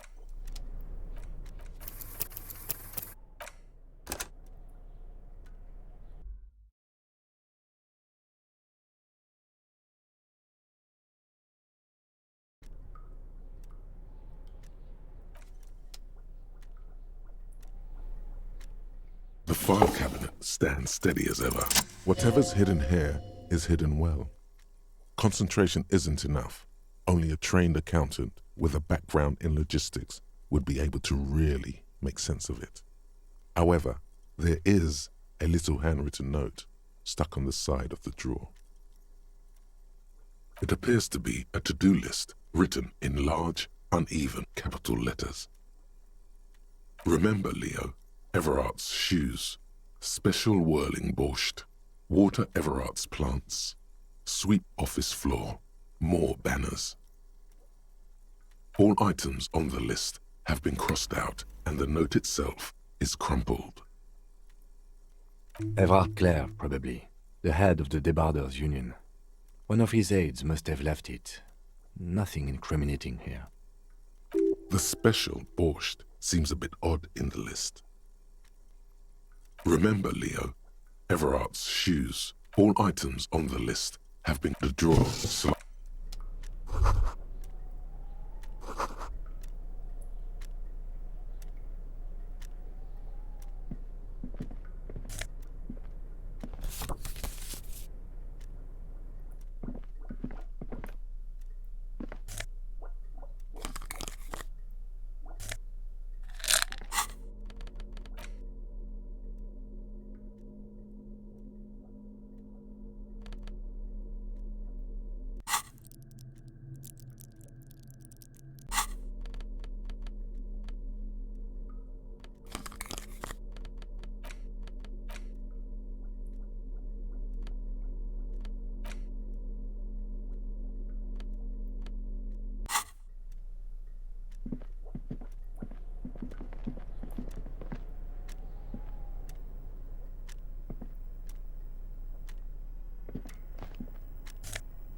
The front of this quarterly journal features a large satirical portrait of the late King Friesel.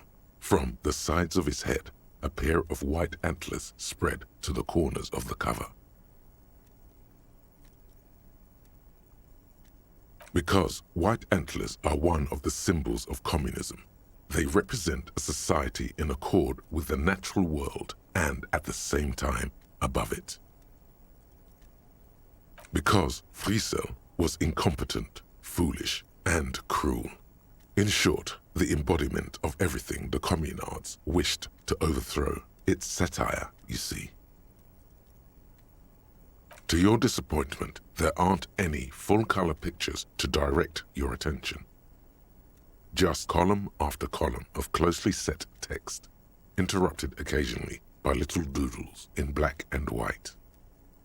After rifling the pages with your thumb several times, you return to the table of contents. The magazine is divided into several sections. International development,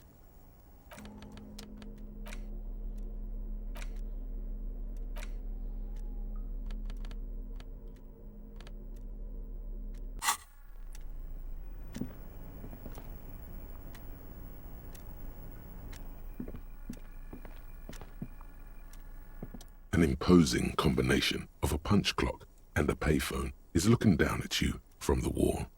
A note on the side says, "Tokens up." The machine swallows your coin and seems to be waiting for your next move. Your fingers run over the dial pad. 005. That's the dialing code for Revachol. 4952, and a moment of hesitation before entering the final numbers. 993. Calling. Calling. Still calling. Then. Video Revachol, 24-hour video rental. We rent 8 and 10mm film for home use. This is Lammy. How may I help you? Video Revachol is a 24-hour video rental. We rent 8 and 10mm film for home use. This is Lammy. No. Sir, I don't know. It's a video rental. Maybe you rent videos here. Maybe you called to extend your rental period? Do you need to extend your rental period?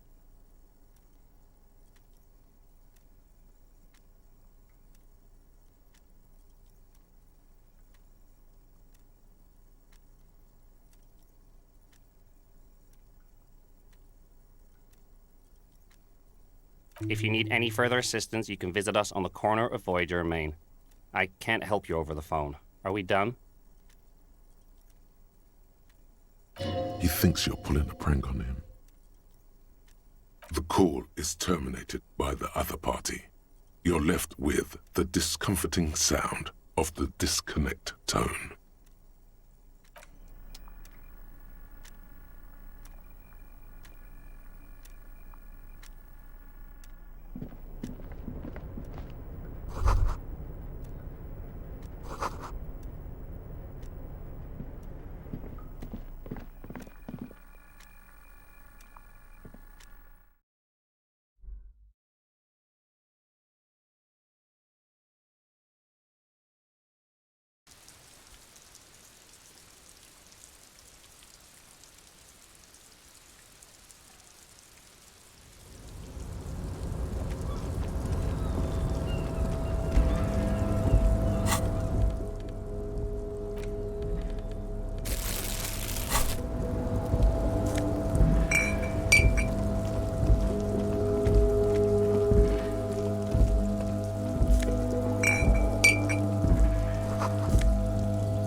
Empty wine bottles and cigarette butts on the ground.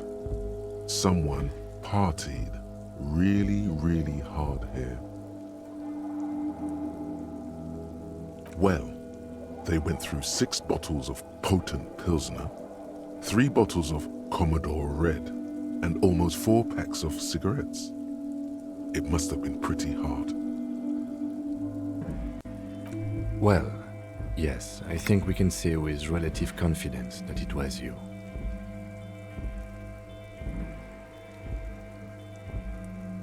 Yes, this scene isn't exactly ripping with joy.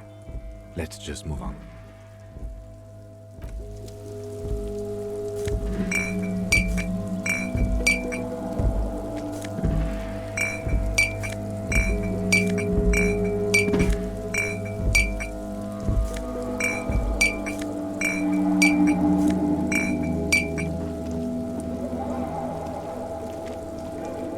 This is the night watchman's booth. The name on the door reads, René Arnaud. If you must. But please hurry, we are pretty easy to spot up here. Nothing incriminating catches your eye. The cabinets are clean and their sparse contents meticulously organized. There's a framed photograph on the table. It's a black and white photo of a young couple out in a street fair. The man is young, dark-skinned, and dressed in a Royal Carabinieri uniform. The girl is smiling playfully at the camera. The young man looks happy as well. He's about to smile. Right after this moment, frozen in time.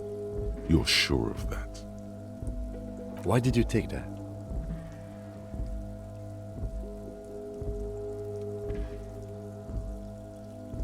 Fine, but let's move. I don't want to be seen snooping around here.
The lyrics to this container song are being made up as he goes along. The accent is so thick, it's impossible not to notice he's Ubi, from the vanishing peninsula of Ubisunt on Muindi. Container, container, used to be Wild Pines. Container, container, now belongs to Everard. Everard, Everard, Everard, he looks after everyone. Huh? Well, hey there. How can I help you, mister? The look in his deep blue eyes is as sincere as you've ever seen. Kind of makes you feel like an arsehole for no apparent reason. I see you are not a union man, mister. Did you get lost? You're not one of them scabs, are you? I mean, I don't personally mind. Folks is just folks, you know, and folks gotta eat.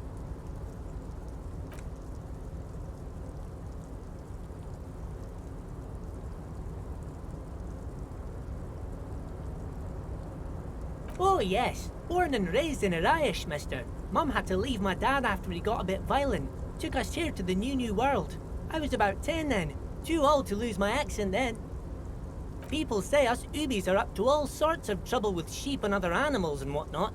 I just want you to know there was never any of that where I come from. No sir, those are just nasty rumours.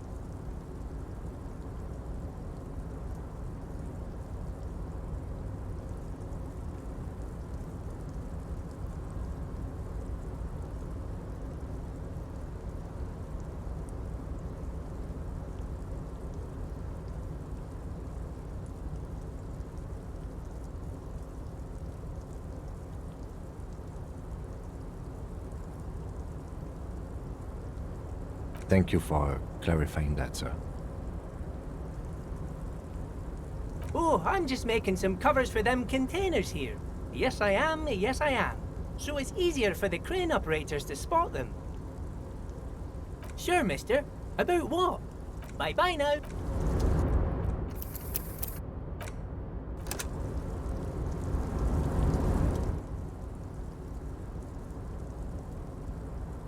No trouble at all, mister. Oh, I'm just... Sure, mister. About what? Oh, most of the guys are down at the gates, keeping the scabs from coming in. We're on a strike. The whole union is. You don't have to work when you're on strike. Ha! We haven't worked for 2 months now. So no one is working? Not everyone is down there, of course. Mr. Evrard is in his office, where he always is. And Jean-Luc is guarding the gate. But Titus and his boys got into some drunken trouble and Evrard sent them on a nice vacation. For a week or so. Oh, I'm not really supposed to talk about that. That's union business. Him and his boys stirred up something in town. Probably drank too much and got into a fight or something. I heard Mr. Everett telling them to take some time off. I guess the boys got a bit too rowdy and had to let out some steam. I don't really know the details. That's just how boys are, you know. I haven't been in a fight since I was in middle school. Easy, Leo. Let's keep this on the hearties. Look at him. It's not going to be anything useful anyway. Don't fight it. Better to go with the flow. I remember I was the runt of the class. The bigger boys always used to pick on me. You see, I had a bit of a temper back in the day. Flew off the handle like nobody's business. But Mr. Everett and his brother always came to help. Once they beat old Noel Becker so bad he needed stitches on his head. Noel never started another fight with anyone after this. Mr. Everett and Mr. Edgar are real nice guys, mister. You should go talk to Mr. Everett. I'm sure you'll be good friends. He's friends with everyone around here. You're never getting anything useful out of him. It's good enough you found out Everard has a brother called Edgar, and he helped Leo. Yes, yes. Everybody needs a job, and this is mine. I'm Leonard, by the way. Leonard Bellick. But everyone calls me Leo. I'm like Mr. Everett's right-hand man when Mr. Edgar is out of town, and Mr. Edgar's right-hand man when Mr. Everett is away. Actually, Miss Beaufort is the right-hand man, but she's a lady. Who is this, Miss Beaufort? A real pretty lady with a skin like those douce sucre candy bars my missus likes so much. Them are real nice to suckle on once the dinner is done and me and the missus sit down beside the radio. But I can't listen to the radio all the time. There's so much to do around here and I'm always busy keeping things running here. Yes, I am. Yes, I am. Stay on this Miss Beaufort topic. Oh, Lizzie, she is a real sharp tool. Mr. Everett put her through some fancy school and everything, east of the river. 4 years she was gone, and when she came back, she was all fancy and lawyerly. He respects that word. That's obvious. But she's a real nice girl. Grew up in this here neighborhood, knows everybody and gets along with everyone. Real pillar of the community one day, I'm sure. For a fraction of a second, there's sadness in his eyes. If me missus and me was to have a child, I'd be real happy if she turned out like her. But she can't have kids. Dr. Lemaitre said so, and she knows about such things. Been a doctor for almost 50 years, she has. So Everard trained a lawyer named Miss Beaufort. Interesting. Yes, this place really seems to run like clockwork. Keep it up, Leo. Well, thanks a lot. Coming from you, it means a lot, really. Sometimes I feel some of the guys don't really get how much I bust my ass for them here. but you guys are alright. The white rectangle on your clothes might not mean an awful lot in Martinaise, but the recognition from an authority figure made Leo's day. Oh, yes, yes. I leave all kinds of notes for myself. That old head of mine ain't so good at keeping things in no more. I almost forgot about the borscht. Oh, yes. I've been taking special whirling borscht to the men every day since the strike started. It's very, very good. Makes a man feel so warm and happy. I feel like I could take on Mr. Renadan's boar dogs every time the lunch is done. Yes, yes. I'm taking it to them. The borscht keeps them happy and in fighting spirits. Makes you all warm inside. They brew it in the whirling in rags. Oh, the whirling's cook. He makes it. Them is always talking with Mr. Manana in that weird language and laughing together. He doesn't speak what we speak. He's from Grad. Oh, sure, mister. Sure. You do that. Yes, sir. Oh, that one. That should be empty as far as I know. Lots of containers here have nothing in them. They're just waiting to be loaded up. Oh, you want Mr. Everard then? He's an awfully nice fellow, he is. Him and his brother are both nice fellows. They've lived their entire lives in this here neighborhood. Guys like Mr. Everard and Mr. Edgar, his brother, are real good guys. Made Martinaise what it is today. Mr. Everard and Mr. Edgar and I went to the same school, we did, when we were boys. Oh, Mr. Everard is where he always is. In his office, of course.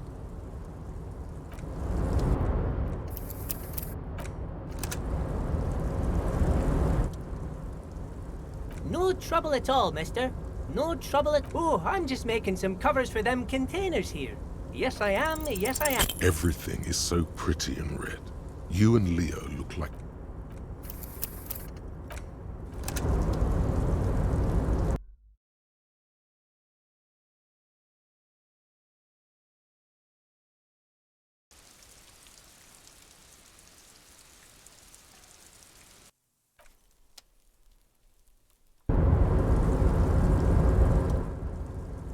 No trouble at all, mister. Oh, I'm just making some covers for them Everything is so pretty.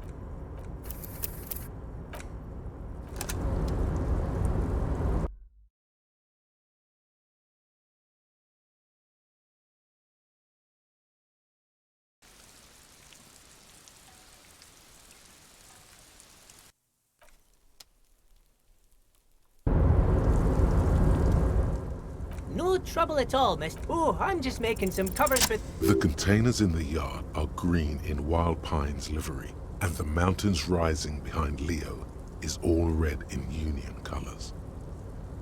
It's like some red infection was spreading outwards from the container yard's core. Yes, they are hiding it from the inside. All the red containers have the Debarders Union logo on them. No, not really.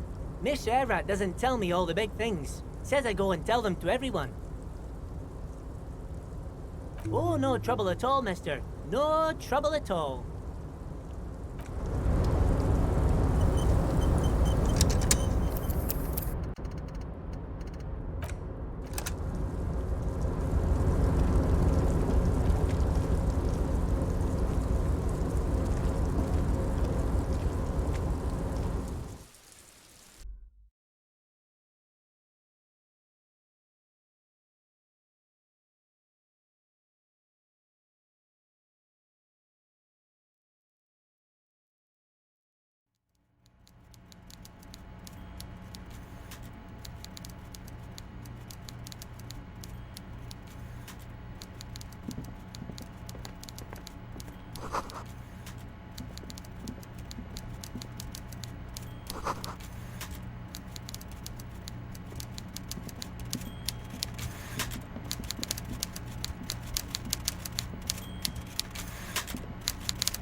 Before you is a walrus of a man seated behind a large desk.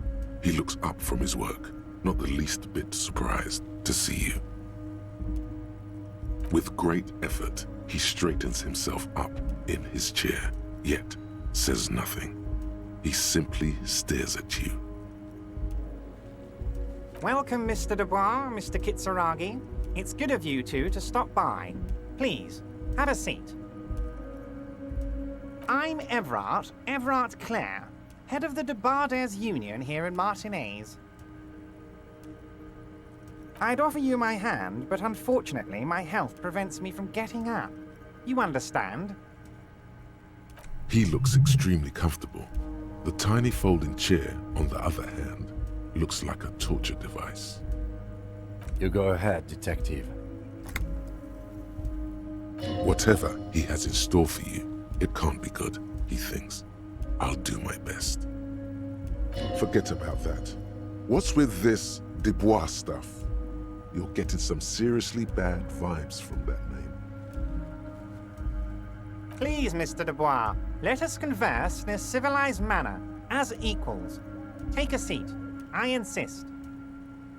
It's nothing. Yes, that's probably right. It's nothing. Forget about it. Filter it out. Excellent, Mr. Dubois. I can see that you're a reasonable man, and reasonable men can be of great use to one another. So tell me, how can the head of the Debarders Union help a representative of the Revachol Citizens Militia today? The chair you're sitting on has got to be the most uncomfortable chair in the world. It's violating your backside. Oh, by the way, I heard you got a rather rude reception from a certain Lawrence Gart. Some people have no manners, it pains me to say. This should take care of that nonsense. It should be sufficient to cover your expenses for a few days and patch over your differences with a cafeteria manager. Go ahead, take it. Hey, that's 25 real. That's good money. Think of all the stuff you could. Yes, I know Lawrence. He's a real character. No union man in him. A real piece of work, that boy is. With a grin, he points to the checker game. It's like you're on a game show. At least don't thank him for it.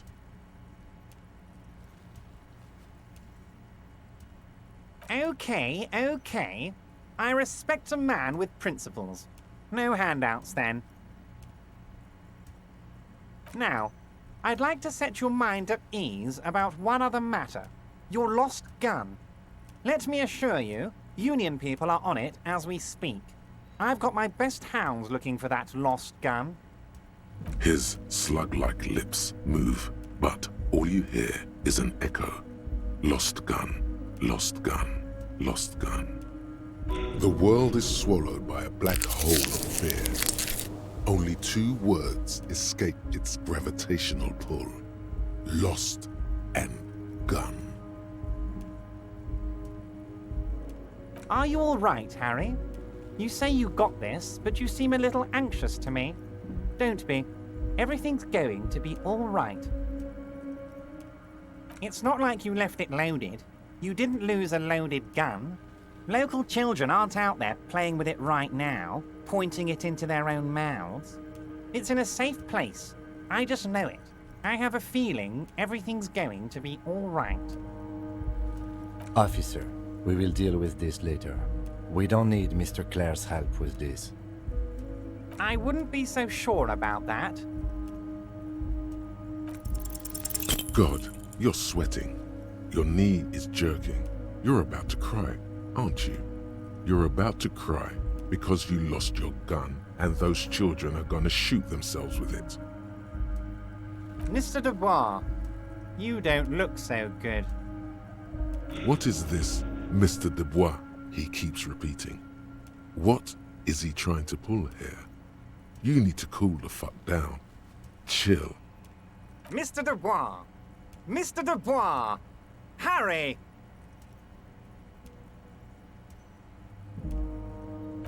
Mr. Dubois, are you okay? Can I get you a glass of water or something? Are you having some kind of medical emergency? Maybe you could use your hands somehow, in a kind of throw-in motion, like you're throwing that Mr. Dubois act right back at him. He's Mr. Dubois.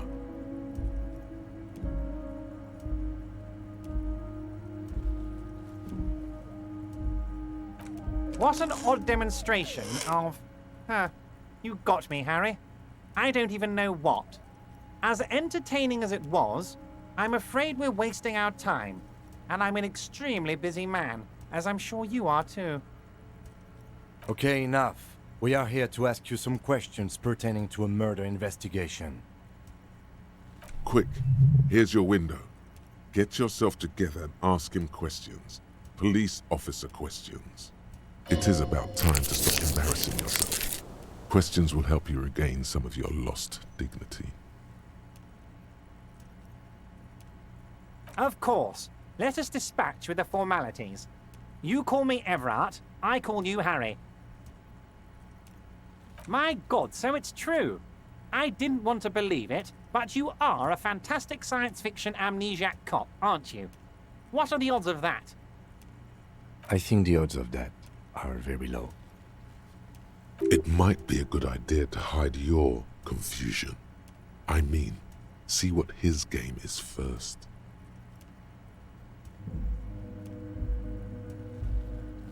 So good to hear that, Harry. Apparently my sources were wrong. However, if you did have a spot of memory trouble, I could help you out. With my big fat folder. Words flow like a river of honey from his lips. I guess word has already reached him. No matter. No harm done. Are you trying to tell me you've gotten hold of some of our documents? Mr. Kitsuragi, would you mind? Me and Harry are talking about his lost identity right now. Asking too many questions will make you look weak. You should maybe focus on the folder. Don't just jump to the folder. That's not smart. Shows you're on the edge. Do some probing first.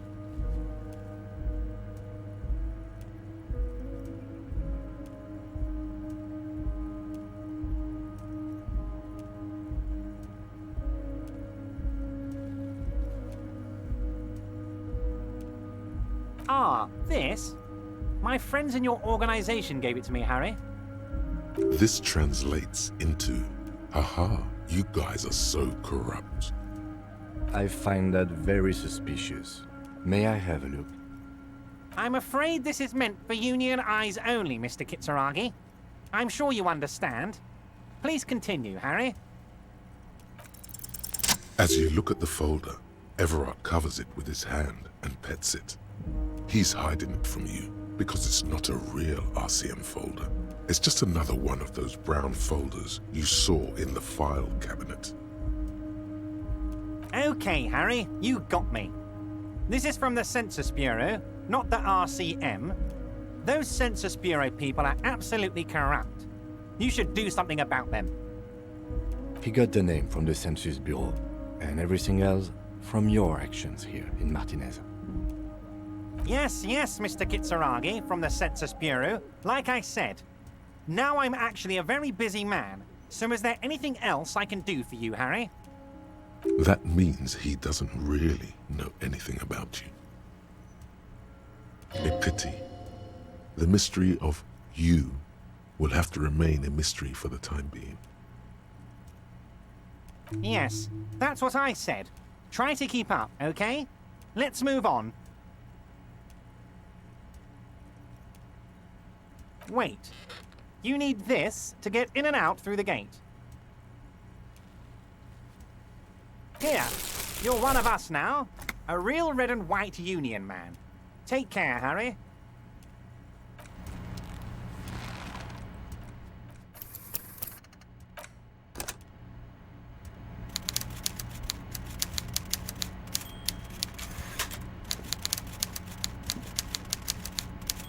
Mr. Dubois, a pleasure as always.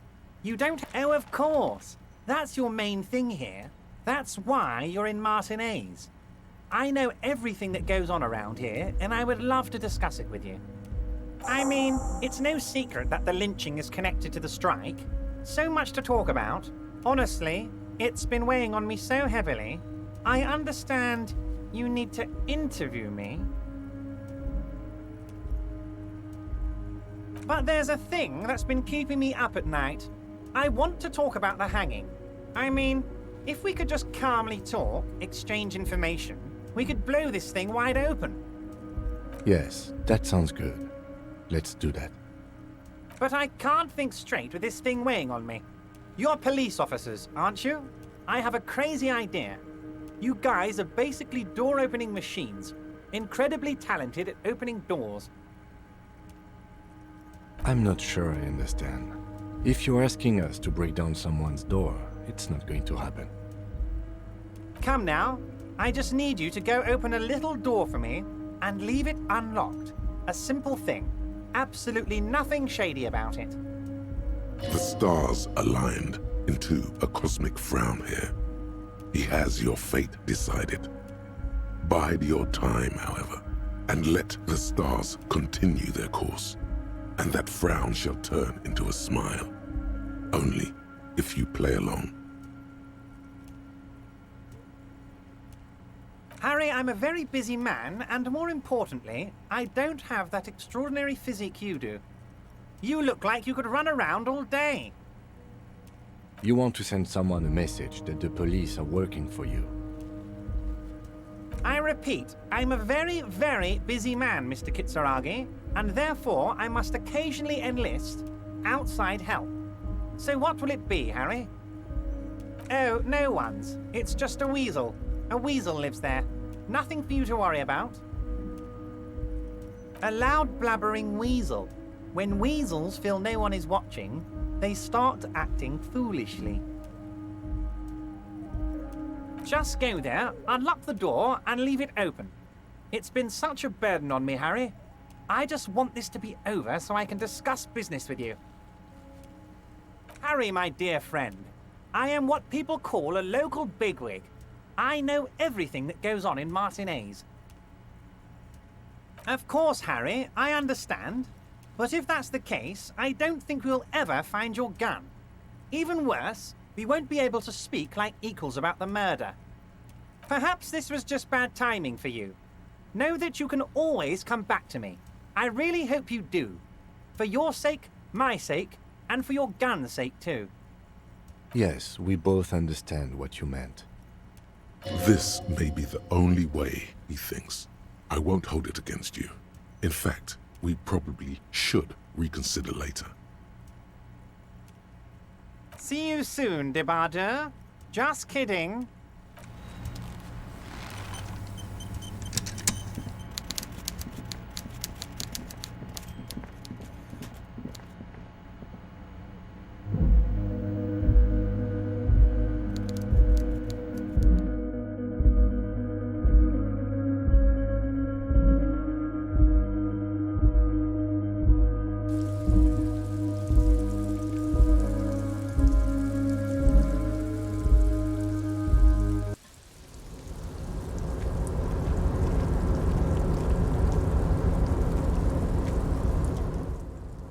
No trouble at all, miss.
control panel with several knobs.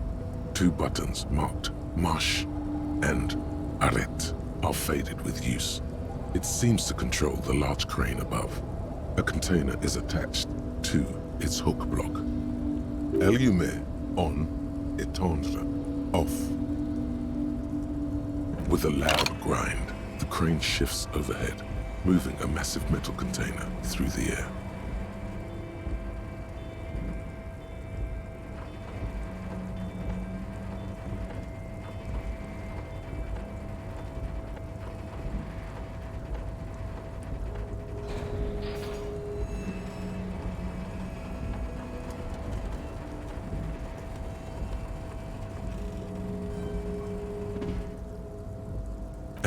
With a surprisingly quiet thunk, the crane places the container down. The harbor sleeps as the strike rages in the distance. The crane can rest again, now that its purpose has been fulfilled. Moving this container, of course. For this purpose it was built. For this purpose it has acted, and now it will rest. I can't see how that was worth the wreckers, except for seeing the crane in action, which I admit was satisfying.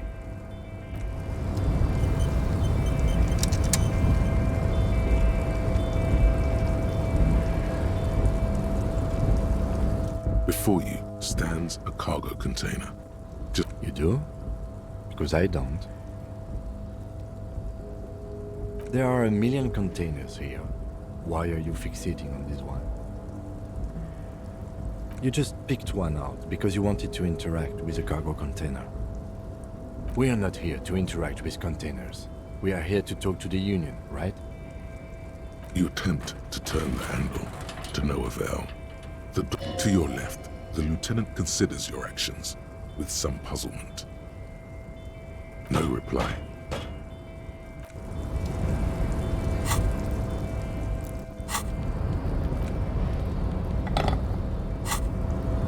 You're back before the car. You attempt to your left.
So, how'd you like our harbor?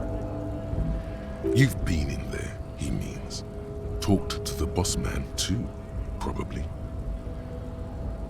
It's but a rest area on the path leading across open plains.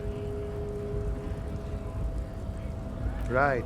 You talk to the boss, eye to eye, like men of the plain. If you have any more questions, I'm set to talk. The mercenary, eh? Who could have killed him? That's indeed the question. Why even do such a thing? What a thought! Why would noble workers resort to such a thing? Unless they were pushed, of course. Your dead guy was an enemy combatant. He was an agent of the opposition, attempting to undermine our honorable efforts. I ain't the murdering type, but that's just me. Large organizations like our union have all sorts of men, with all sorts of skills. Understood. This has been of limited use. Still, thank you. No problem. I wish the best to you in your search. Sure, I'm glad. Hola, Wandering Man. Sure thing, my friend. I can help you out. The coin lands into your hand as if it has always belonged there. The swallow returns. Always glad to help out the RCM. Shame I can't do more. Things are meager at the moment due to... You know, the winter's fat is slowly running out and all. Still better than scabbing, though.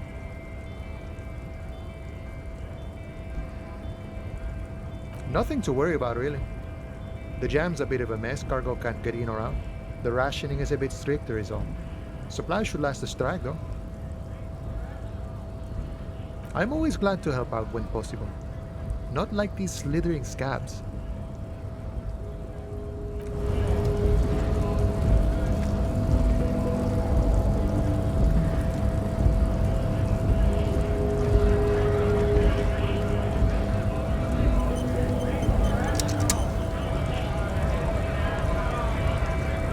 Right to work!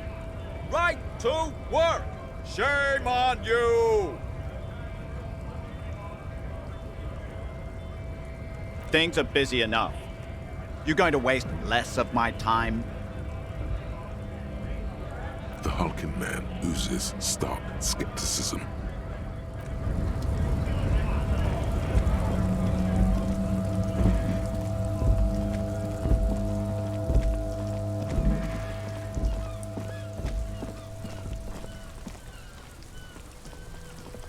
Hello again, officer.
There he still is, looking right through you with his white eye. As you breathe in, the odor comes over you.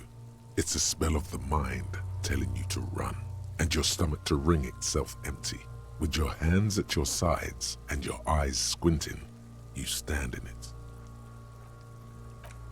They do after 7 days, yes. We are deep in decomposition here. The man before you is naked, but for a pair of underpants and enameled boots. His skin is greenish, marbled with decaying veins, and blotched by lividity.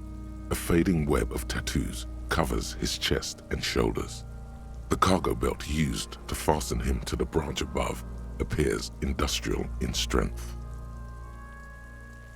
The material appears to be ceramic. Its clean white stands in stark contrast to the decaying flesh above the knee. The man wore thick polymer socks, probably for padding. A fine array of interlocking plates covers them. Delicate and fragile, they feel alien to the world around you, out of place somehow. These are clearly not boots. They're armor, possibly part of a larger set. Indeed. Technically speaking, these are sabatons, not boots.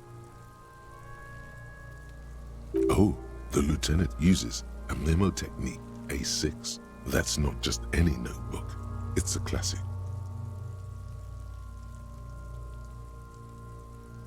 It's clearly some manner of super armor, or future armor. Super future armor? I'm useless.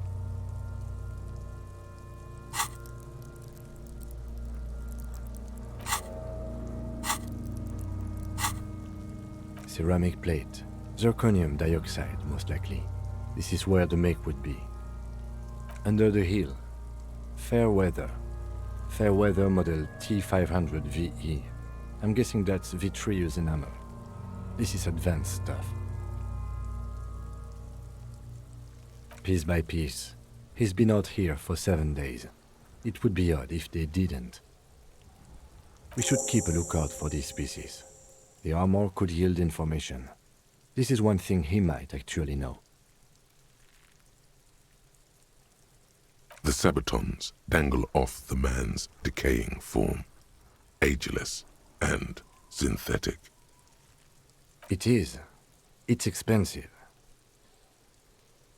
We've requested similar material for our tactical units for years now. The constabularies deemed it too costly. In that time, we've lost 6 men to semi-automatics. For a full set, about 4 years of wages. For the northwest region of Revachol, an officer's average yearly income is 5,500 real, unadjusted for rank.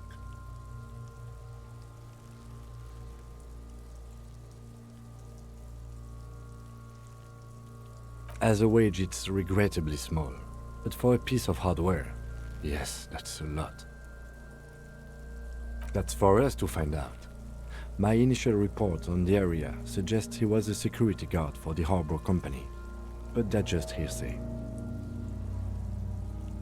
Just something I scraped together from my station. An area report on Martinez. I'm sure you did the same. He's not actually sure of that. He's just being tactful. I agree.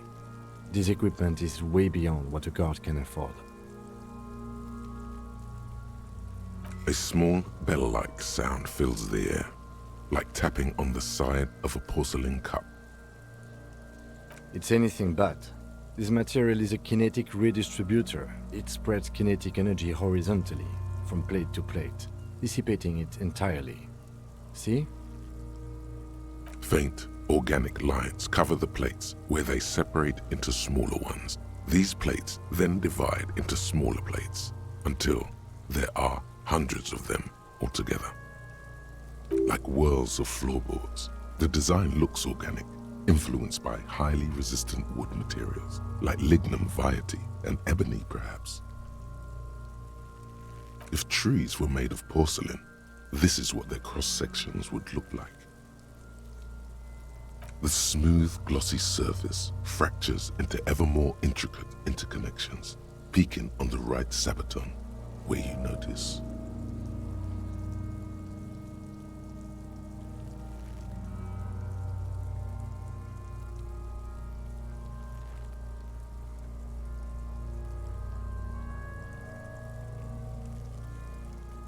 The whorls are in the shape of a letter and number combination. E50, 100, 1000. Good. Can you read it to me? We have a make and a number. That's something. We can use the radio in my kinema when we're done. Either station can chase it for us. This feels dangerous.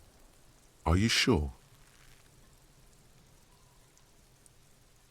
The Sabatons dangle off the man's decaying form, ageless and synthetic.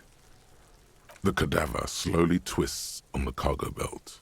The hangman's knot is pulled tight by the weight of the corpse below. Yellow, hard-edged polyester cuts into his neck. Above, a sliding buckle ties the belt to the branch. This is a steel-reinforced cargo lashing belt, big brother of the regular cargo belt. It's used for tying cargo under 6-rotor airships. Airlifting. I thought it was used on lorries for strapping cargo to them. The local harbor uses 6 rotors to shuffle containers around. I get the sense they use whatever was on hand without paying much attention to not incriminating themselves. I'm still approaching this as a lynching, yes, motivated by the ongoing strike. You? 70% of the cases I get are just filling in the blanks on the initial report. This belt worries me. I was afraid it would be. Thin steel wiring, parallel strands. This makes getting him down more problematic than I had assumed. A noose is one of those things that's easier to use one way around. That ladder can't carry a grown man. I didn't see any splintering either, did you? I think they lassoed the branch, then pulled on the belt to close the buckle. Could be. The shape of the branch supports the theory. The cadaver hangs from the cargo belt. Limbs, an intricate web of blue lines stretches across the torso, from the right shoulder to the solar plexus. Each time they intersect, a small white star is formed in their crossing. Hundreds of fading asterisks riddle his skin. Their concentration is highest around his heart. His corpse is marked by stars. Alcohol and heartbreak.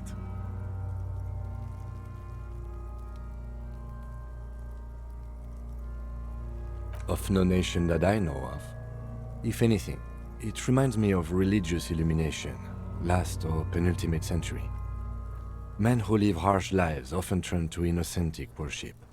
But which one? I see no trace of a humanoid figure. I agree.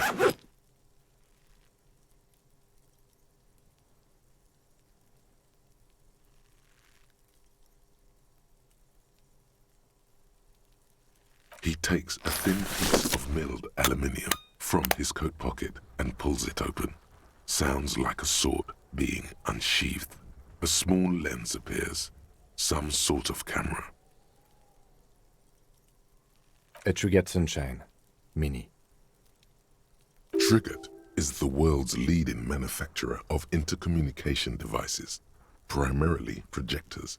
The camera before you looks familiar somehow. Shit, Kuno! What the fuck is that? An instant color camera. I have only 2 ampoules, so nobody move. I don't want to waste one. A sound, a shrill flash, followed by the breaking of a small ampoule of glass. You see streams of color pour onto the thick, glossy piece of paper, rolling out.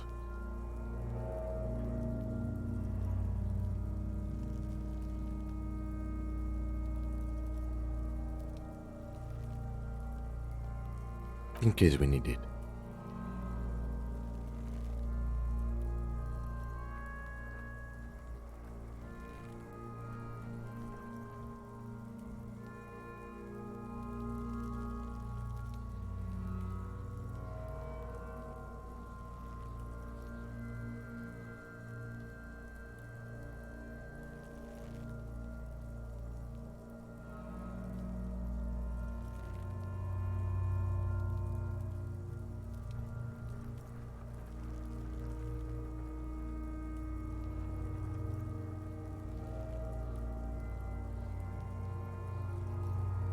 It contains insight to the victim's person.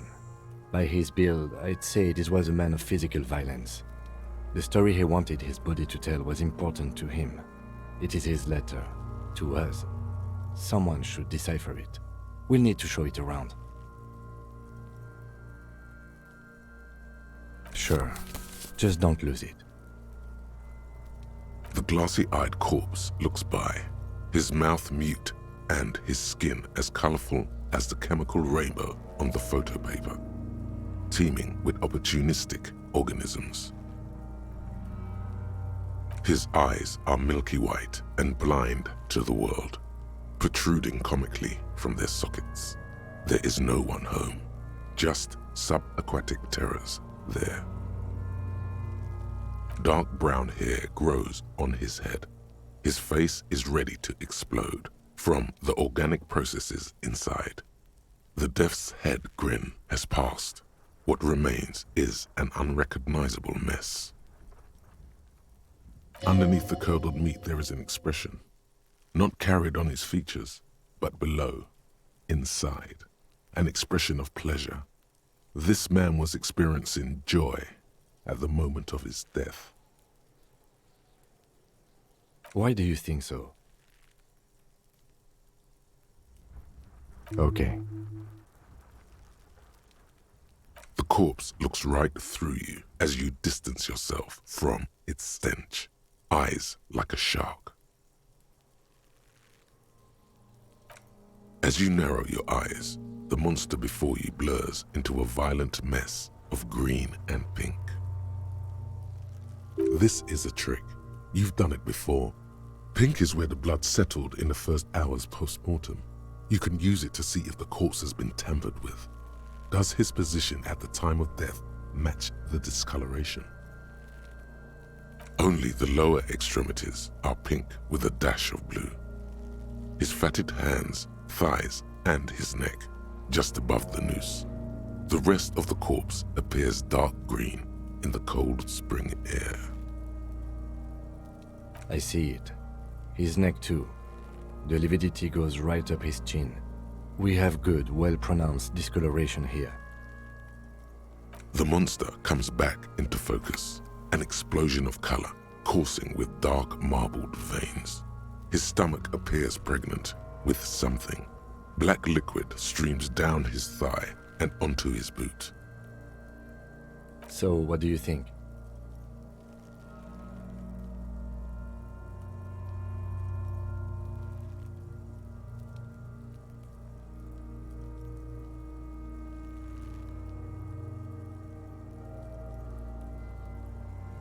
I do. Most of them are post-mortem. Maybe even all of them. The delinquents have made our jobs harder with their little sport. Stop talking in riddles, coin slot. He means you fucked him up good, Kuno. Fucked him up brutal-like. Agreed.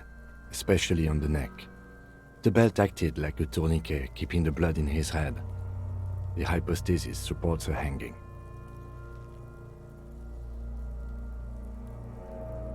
Yes, there's always a chance we are wrong. We should check for ligament marks on his neck to see if they're in tune with the belt. We'll have to get him down first. A pool of blood and feces has eaten into the frozen mud below the man's feet. Purge liquid is dripping into it, drop by drop. The victim appears to have contained no more than half a kilogram of digestion at the time of death. The fuck he's saying? Talking about shit.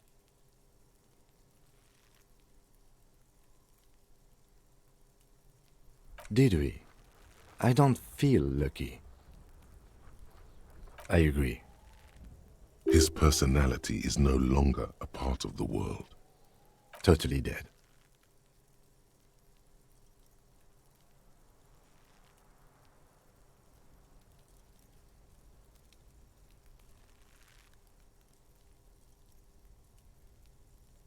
That sounds about right, yes. But there is no breath to catch. Only the cadaver filling the air. rigorous self-critique. Here it is, hard facts from the man you are. You once jerked off in the locker room and were caught. You held a young woman by the arm and kept her in your apartment for 20 minutes against her will. That's right. These are not flights of fancy. These are real deeds, Harry, emerging from the darkness of your past. You tried shooting a fleeing suspect in the foot, but hit him in the pelvis, crippling him for life. And, above all, you let life defeat you. All the gifts your parents gave you, all the love and patience of your friends, you drowned in a neurotoxin. You let misery win, and it will keep on winning till you die, or overcome it.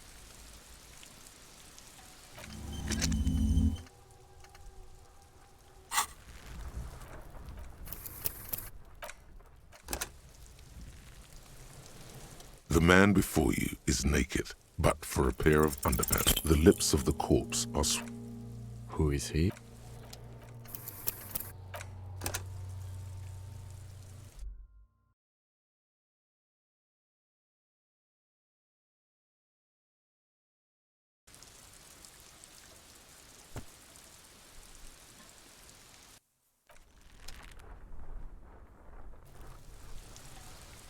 The man before you is naked, but I'm gone.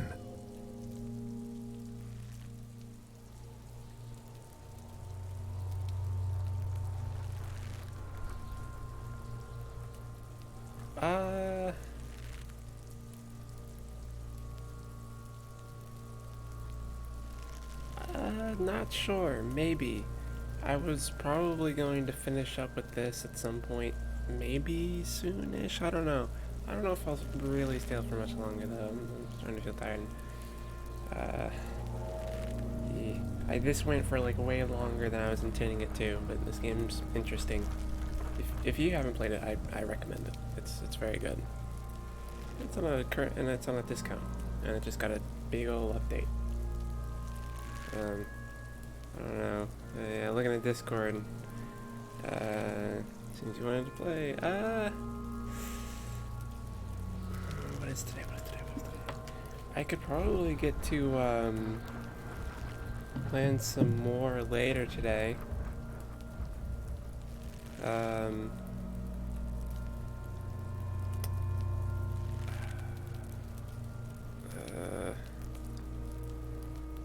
Words. Yeah, something like that. Yeah, but I don't know if I'll be playing much else here. Yeah. Yeah. Checking off and rolling people against their will. Let's go. We are not a good person, or we were not a good person, but right now we drunk ourselves. This character drunk himself so hard. He has gone full amnesiac. Doesn't remember that much.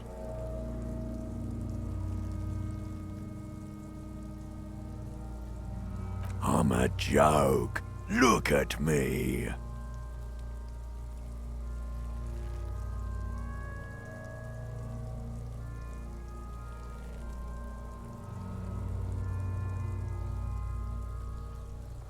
Yes, it is vulgar. Definitely vulgar. Not like overly, like unnecessarily so, but it's not exactly shy either. I mean, we're in here investigating a murder. A body that's been hanging from a tree for 7 days. In a back place here with a kid who is absolutely high, and another one who is probably also maybe drugged up and maybe has done some awful things. Things don't look good. Oh yeah. I mean, I'm more so just stating as a thing, because, like, I mean, some games or some media just, they sort of revel in being overly vulgar for the sake of it, and personally, I don't really care for that. It's just, in an attempt to come off as, I don't know, humorous or even like more mature or darker or grittier, it just comes off as too much.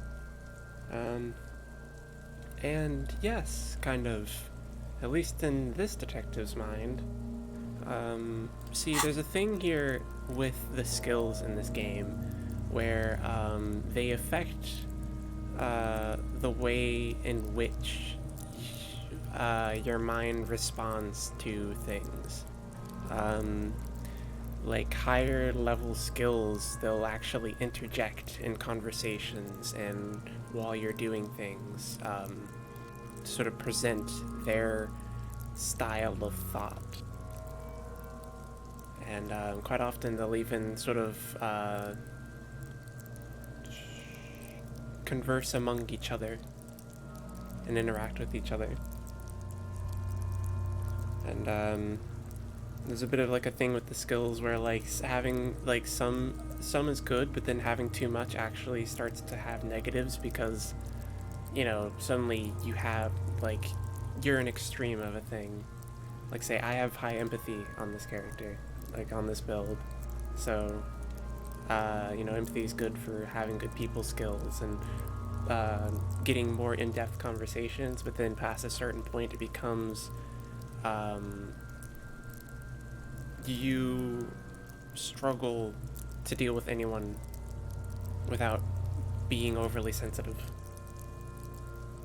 And it's just really interesting. I like it a lot.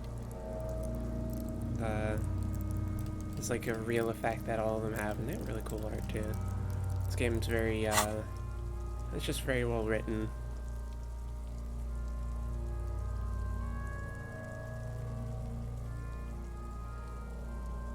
And there's, like, and I haven't even played through that much of it. I've played later into the game than I have here. I started a new playthrough, but like even so, I still recommend it quite highly. It's given me a lot. There's a lot here. There is nothing funny about jokes either.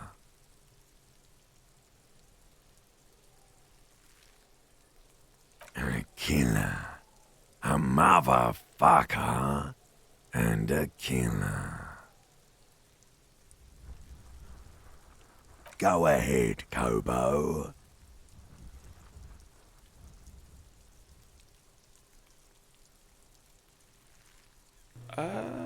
Yeah, probably. You can stack a bunch of points in intellect here, and then, you know, your psyche is low.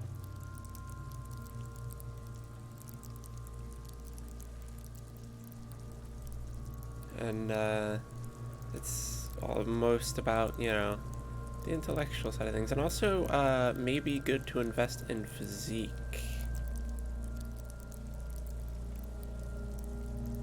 But like, yeah, you definitely could do so, and like, you know, just low levels of psych, low levels of empathy, but then high levels of intellect. And then the skills that'll be interjecting during conversations and affecting everything the most and utilized the most easily will be this top skill tree. I tried to go a little balanced-ish, but there's only so many points to go around, and I wanted a decent amount of psych and intelligence, which meant I had to kind of skimp on the physique and motorics. But then as you progress, you can get like these thoughts that appear, and you can invest time in them to like internalize them, in which sometimes they can make up for some of your shortcomings. Like Lonesome Long Way Home here boosts, like normally your skill trees, how many points you can put in is limited by how many points you put into their like overall stat tree. Psyche, right. Yeah, psyche, whatever.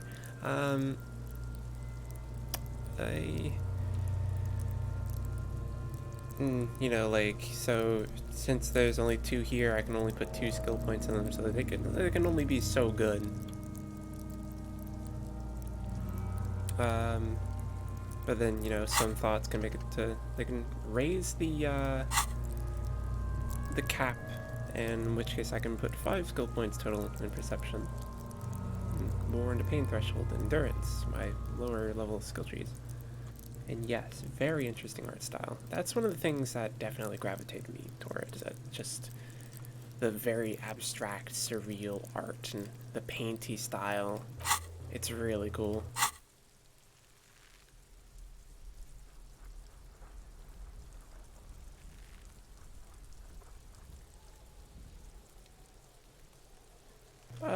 Yeah, I think that definitely exists. In fact, I think a majority of horror leans on surrealism in some fashion, to like varying extents. Into the wild pale yonder.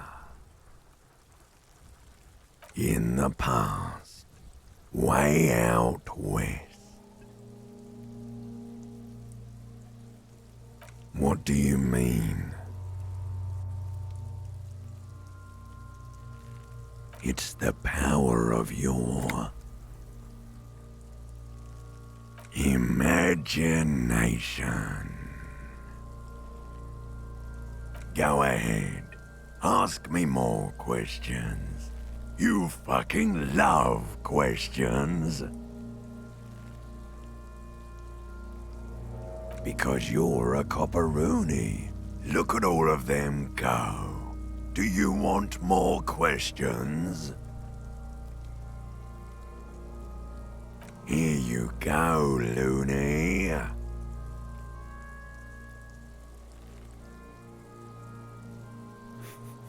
hate you, you stink and you're boring. I will say, this game definitely leans on some of the humor, and also, like, I think no matter what, your character is still going to be, at the very least, a little chaotic.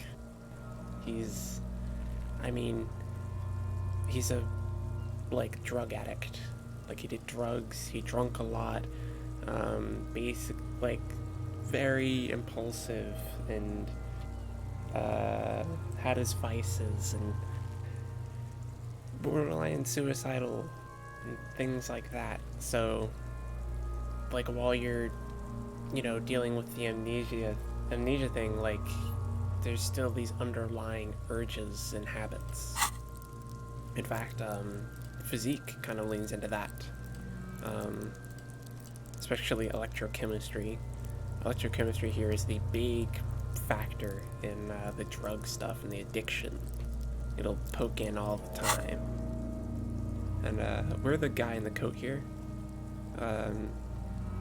With the hat on. We have custom clothes on. He doesn't normally look like this.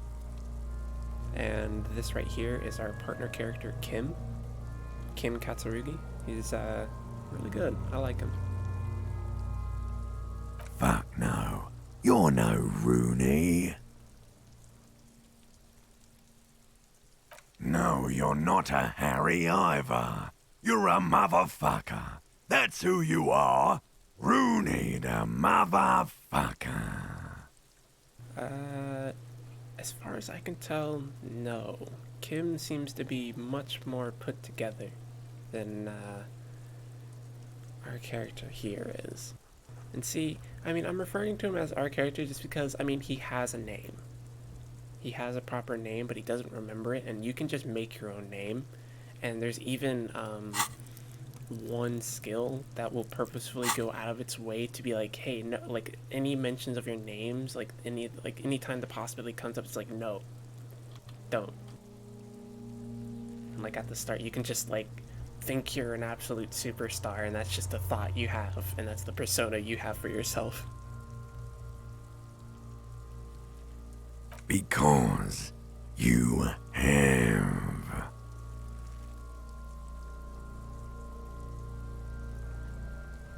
Maybe I was getting my rocks off.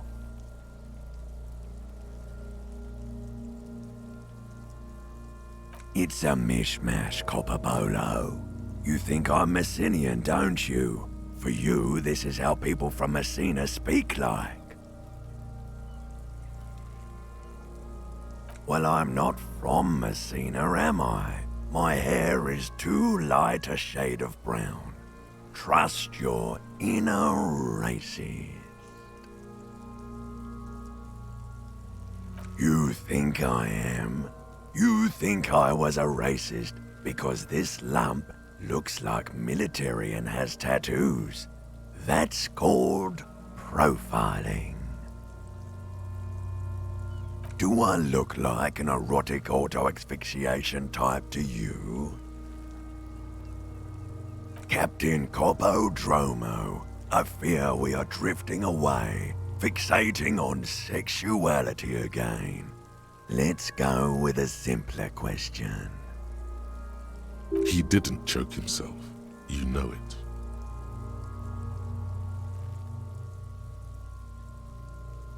Do I remind you of someone? Oh, I know. I'm just going with the character. A child born with Muller's disease, harlequinism, grown up miraculously.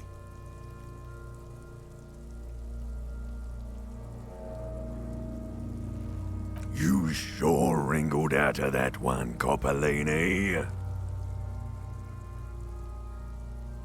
Because you're a cop. Coming right up, Copperoony. This is getting upbeat now. Love did me in, brother Copo. It was love all along. Sure, Lobo. I can ask you a question. Why are you doing this? Looking at my face, motionless. Looking into my eyes, standing here.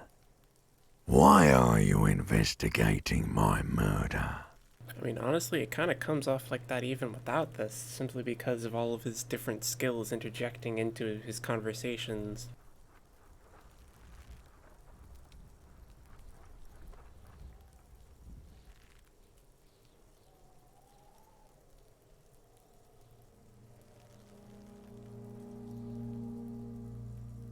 You're a lying sack of shit, Copo.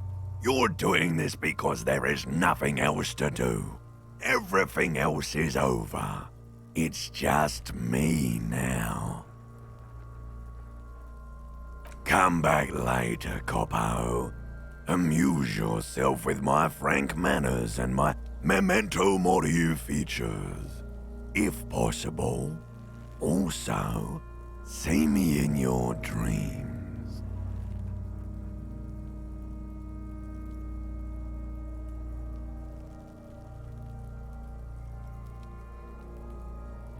Huh. Very desynced. But whatever. Of course. Come back. Are you sure we finished the preliminary examination of the cadaver? We might miss some of these things once he's done. The cadaver slowly twists on the cargo belt.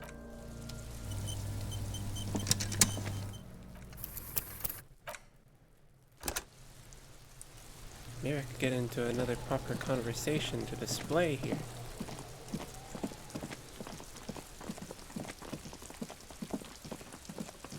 And also, I've got to work on getting some money.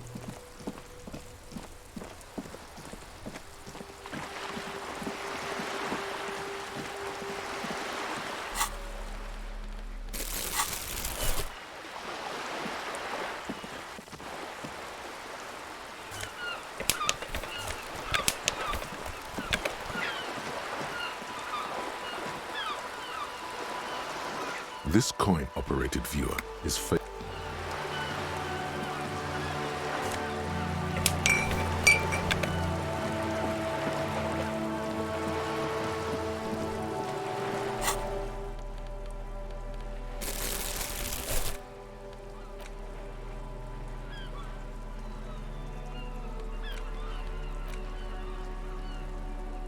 An intricate web of blue lines stretches across the torso. The pattern still kind of has an ethnic feel to it, but nothing familiar.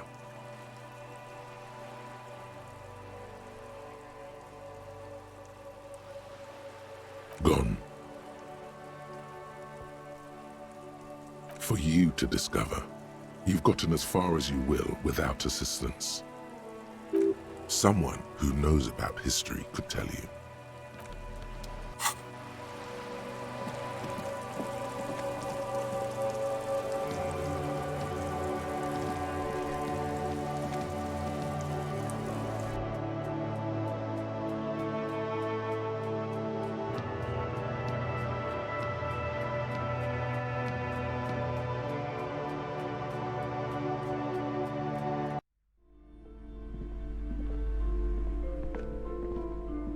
Hello again, esteemed officer, and welcome.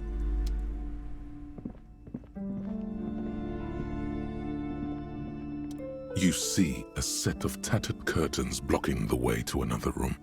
A strange cage-like trinket dangles from the curtains. Excuse me, officer. The back room is strictly for employees only. Nothing. Why aren't you browsing the books? Don't you feel compelled to look at the books? You ought to. She speaks almost as if she's trying to put a spell on you, urging you to buy more books. Oddly enough, the more she tries to draw you away from the curtains, the more alluring they become. You see some kind of charm, an irregular polyhedron assembled from bones, sticks, and straw. Inside, a disturbing fish head with empty eye sockets stares at you. And yes, I do believe her voice was meant to be at least a little grating. This is a traditional Seminese ward, meant to provide protection against ill luck, bad dreams, curses, and other supernatural scourges.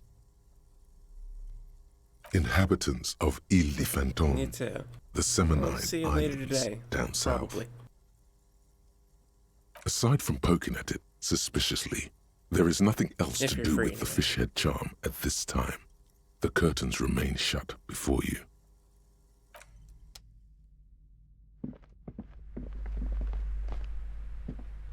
Hello again,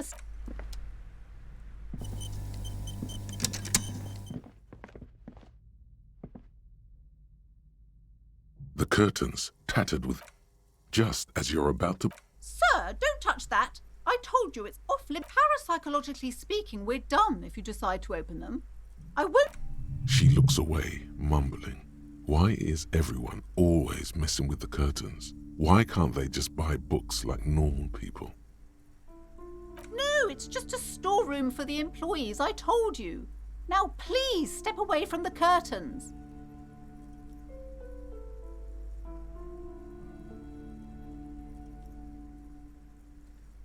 You do?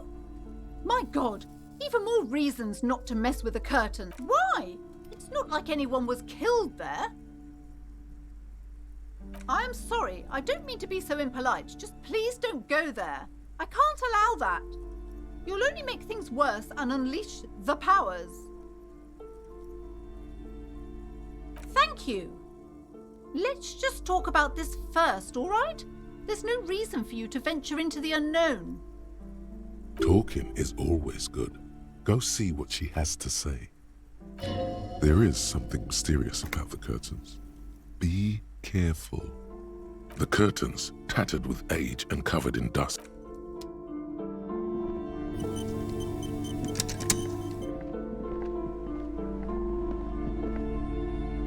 Hello again, esteemed officer, and welcome to Crime, Romance. I already told you, it's just a storage room for employees.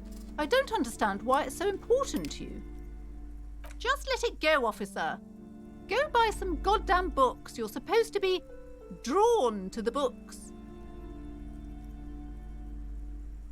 It's just for decoration. Okay, fine. It's just because this place is cursed, just like everyone said. They don't call it the doomed commercial area for nothing. Are you happy now, officer? Happy that you've ruined everything? Yes, I've contacted numerous parapsychologists and even a pair of Simonese mediators. They provided me with the wards. The wards help to keep the doom at bay and protect us against the darkness that lies further in the building, even though now I fear it's not enough. The curse is so much worse than you could imagine. It's a disease, eating at the very foundation. It's the curse of financial distress, of ruin and bankruptcy. Didn't that curtain just move? It's not just that, officer. We're dealing with something supernatural here. It's the cacodemons feeding off bad business practices and disappointing income statements. There's something wrong with this building, I can tell you. Ever since I arrived, I've sensed an eerie, lingering presence, as if I was unwanted here. Sounds familiar.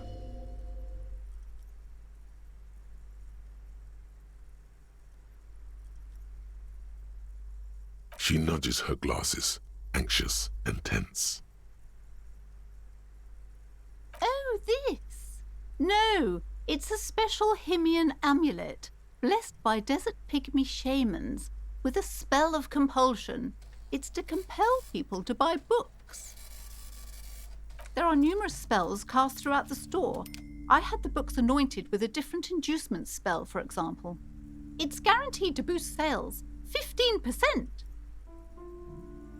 Desert pygmy shamans. That sounds like a rather questionable way to describe a group of people. Most certainly not. I don't want anyone who's not familiar with the psychic arts to get involved in this mess.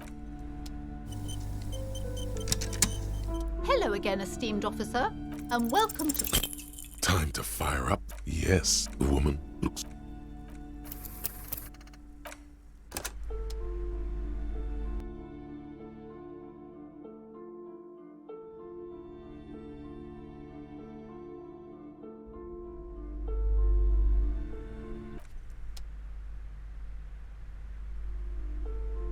Hello again, esteemed officer, and welcome... Slither up to her, you silver-tongued fiend.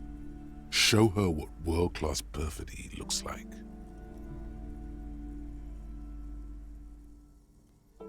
You're not lying. You're giving her peace of mind. The means are thus justified.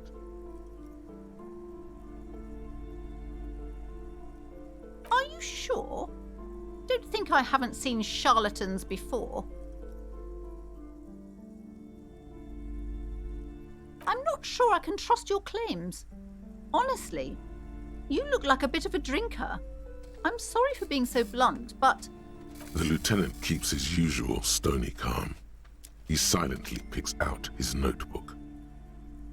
Go ahead then, rock her world, he thinks. I'll compose some notes.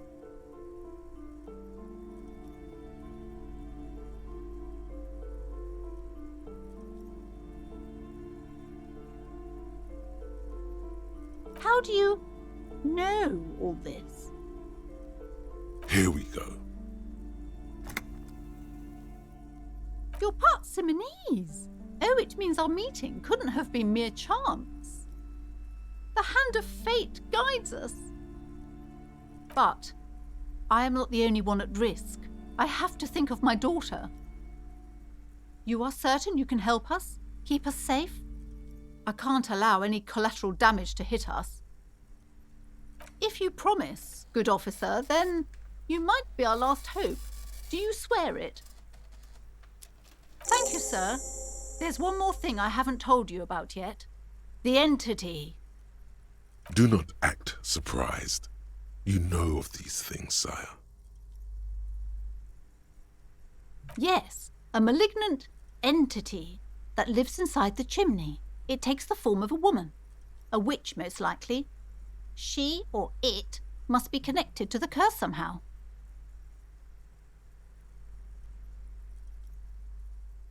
Yes, that chimney is part of the building's central furnace, and it's enormous. She has barricaded herself behind some metal security curtains. God knows what she's doing there. Some unnatural magic, I assume. You should go find the entity and ask what happened to all the companies in the building. What is the source of this curse?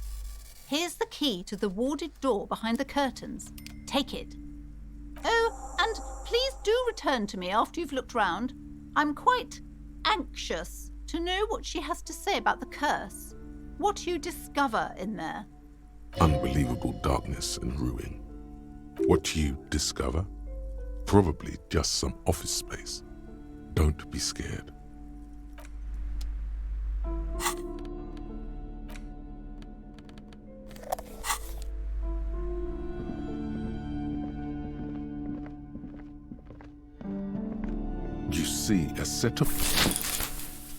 You see a dimly lit room full of dusty furniture and trash.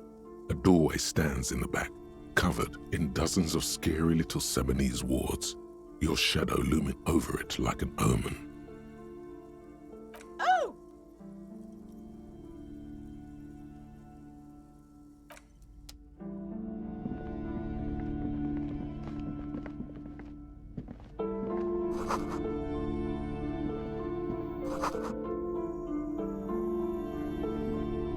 A heavy door with a missing handle stands before you. Covered. After exerting some force, you manage to turn the key. It's eerily silent. The door slides slightly open, letting a draft of cold air into the room.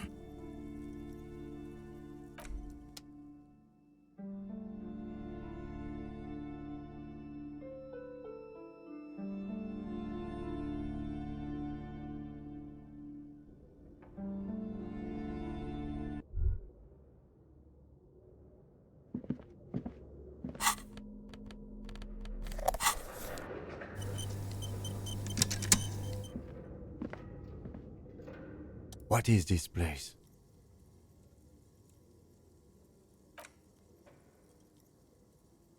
Yes, but no one's been here in ages. I doubt the electricity still works. Good thing we have a flashlight on us. Don't forget to take it out of your bag before we move on. An eerie feeling rises in your chest. Sounds good.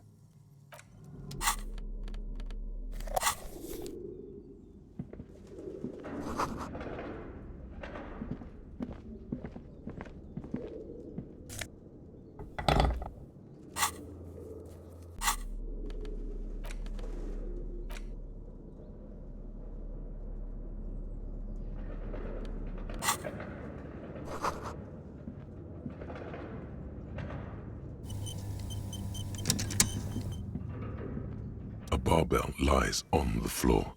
The color has worn off its weight plates.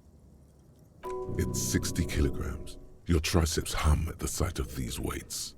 Show the world what kind of beast it's dealing with. Lift them. There are no collars on the barbell. This is a safety hazard. Why does it feel so familiar?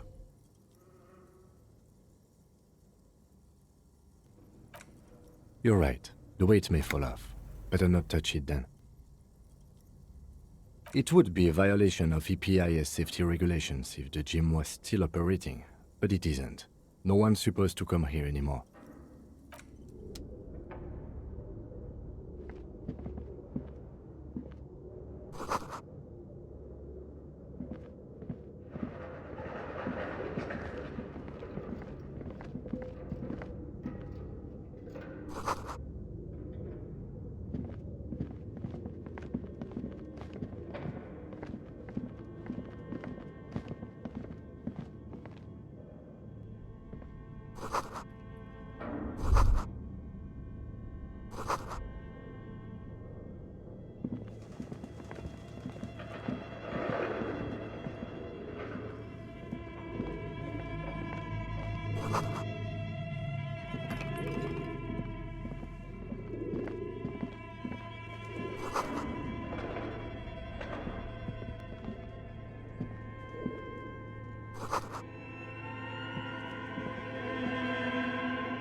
Looks like someone tried to reconceptualize their business here. Look, The skis and rotorblades both bear the same Slipstream logo. It seems likely that they started out making one, failed to turn a profit, and then pivoted to producing the other.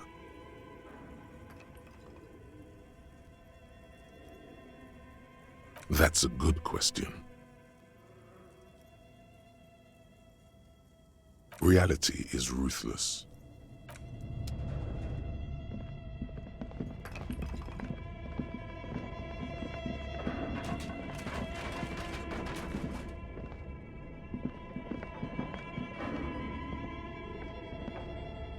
Your flashlight slides over an old green chalkboard covered in scribbles, sketches, and schemes like some ancient cave mural.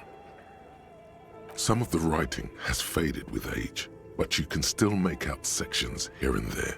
Photos and drawings have been pinned to the board.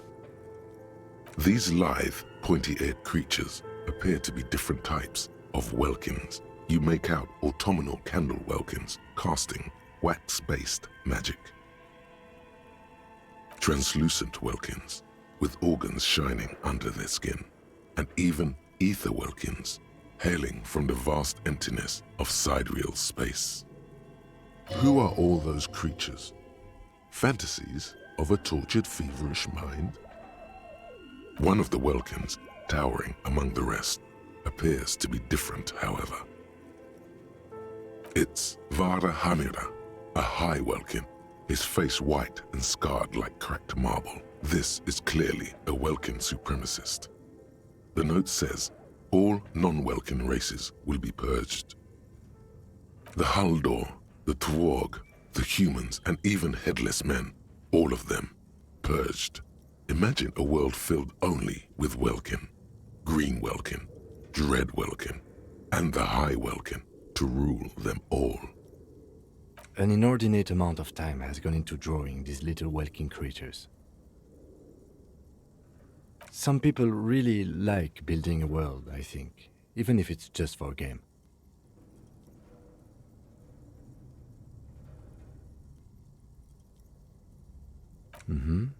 Political commentary. That one has a great beard, too.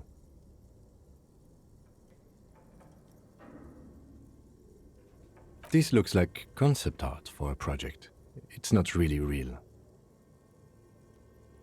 Just look at those details. So much effort. And for what? All gone.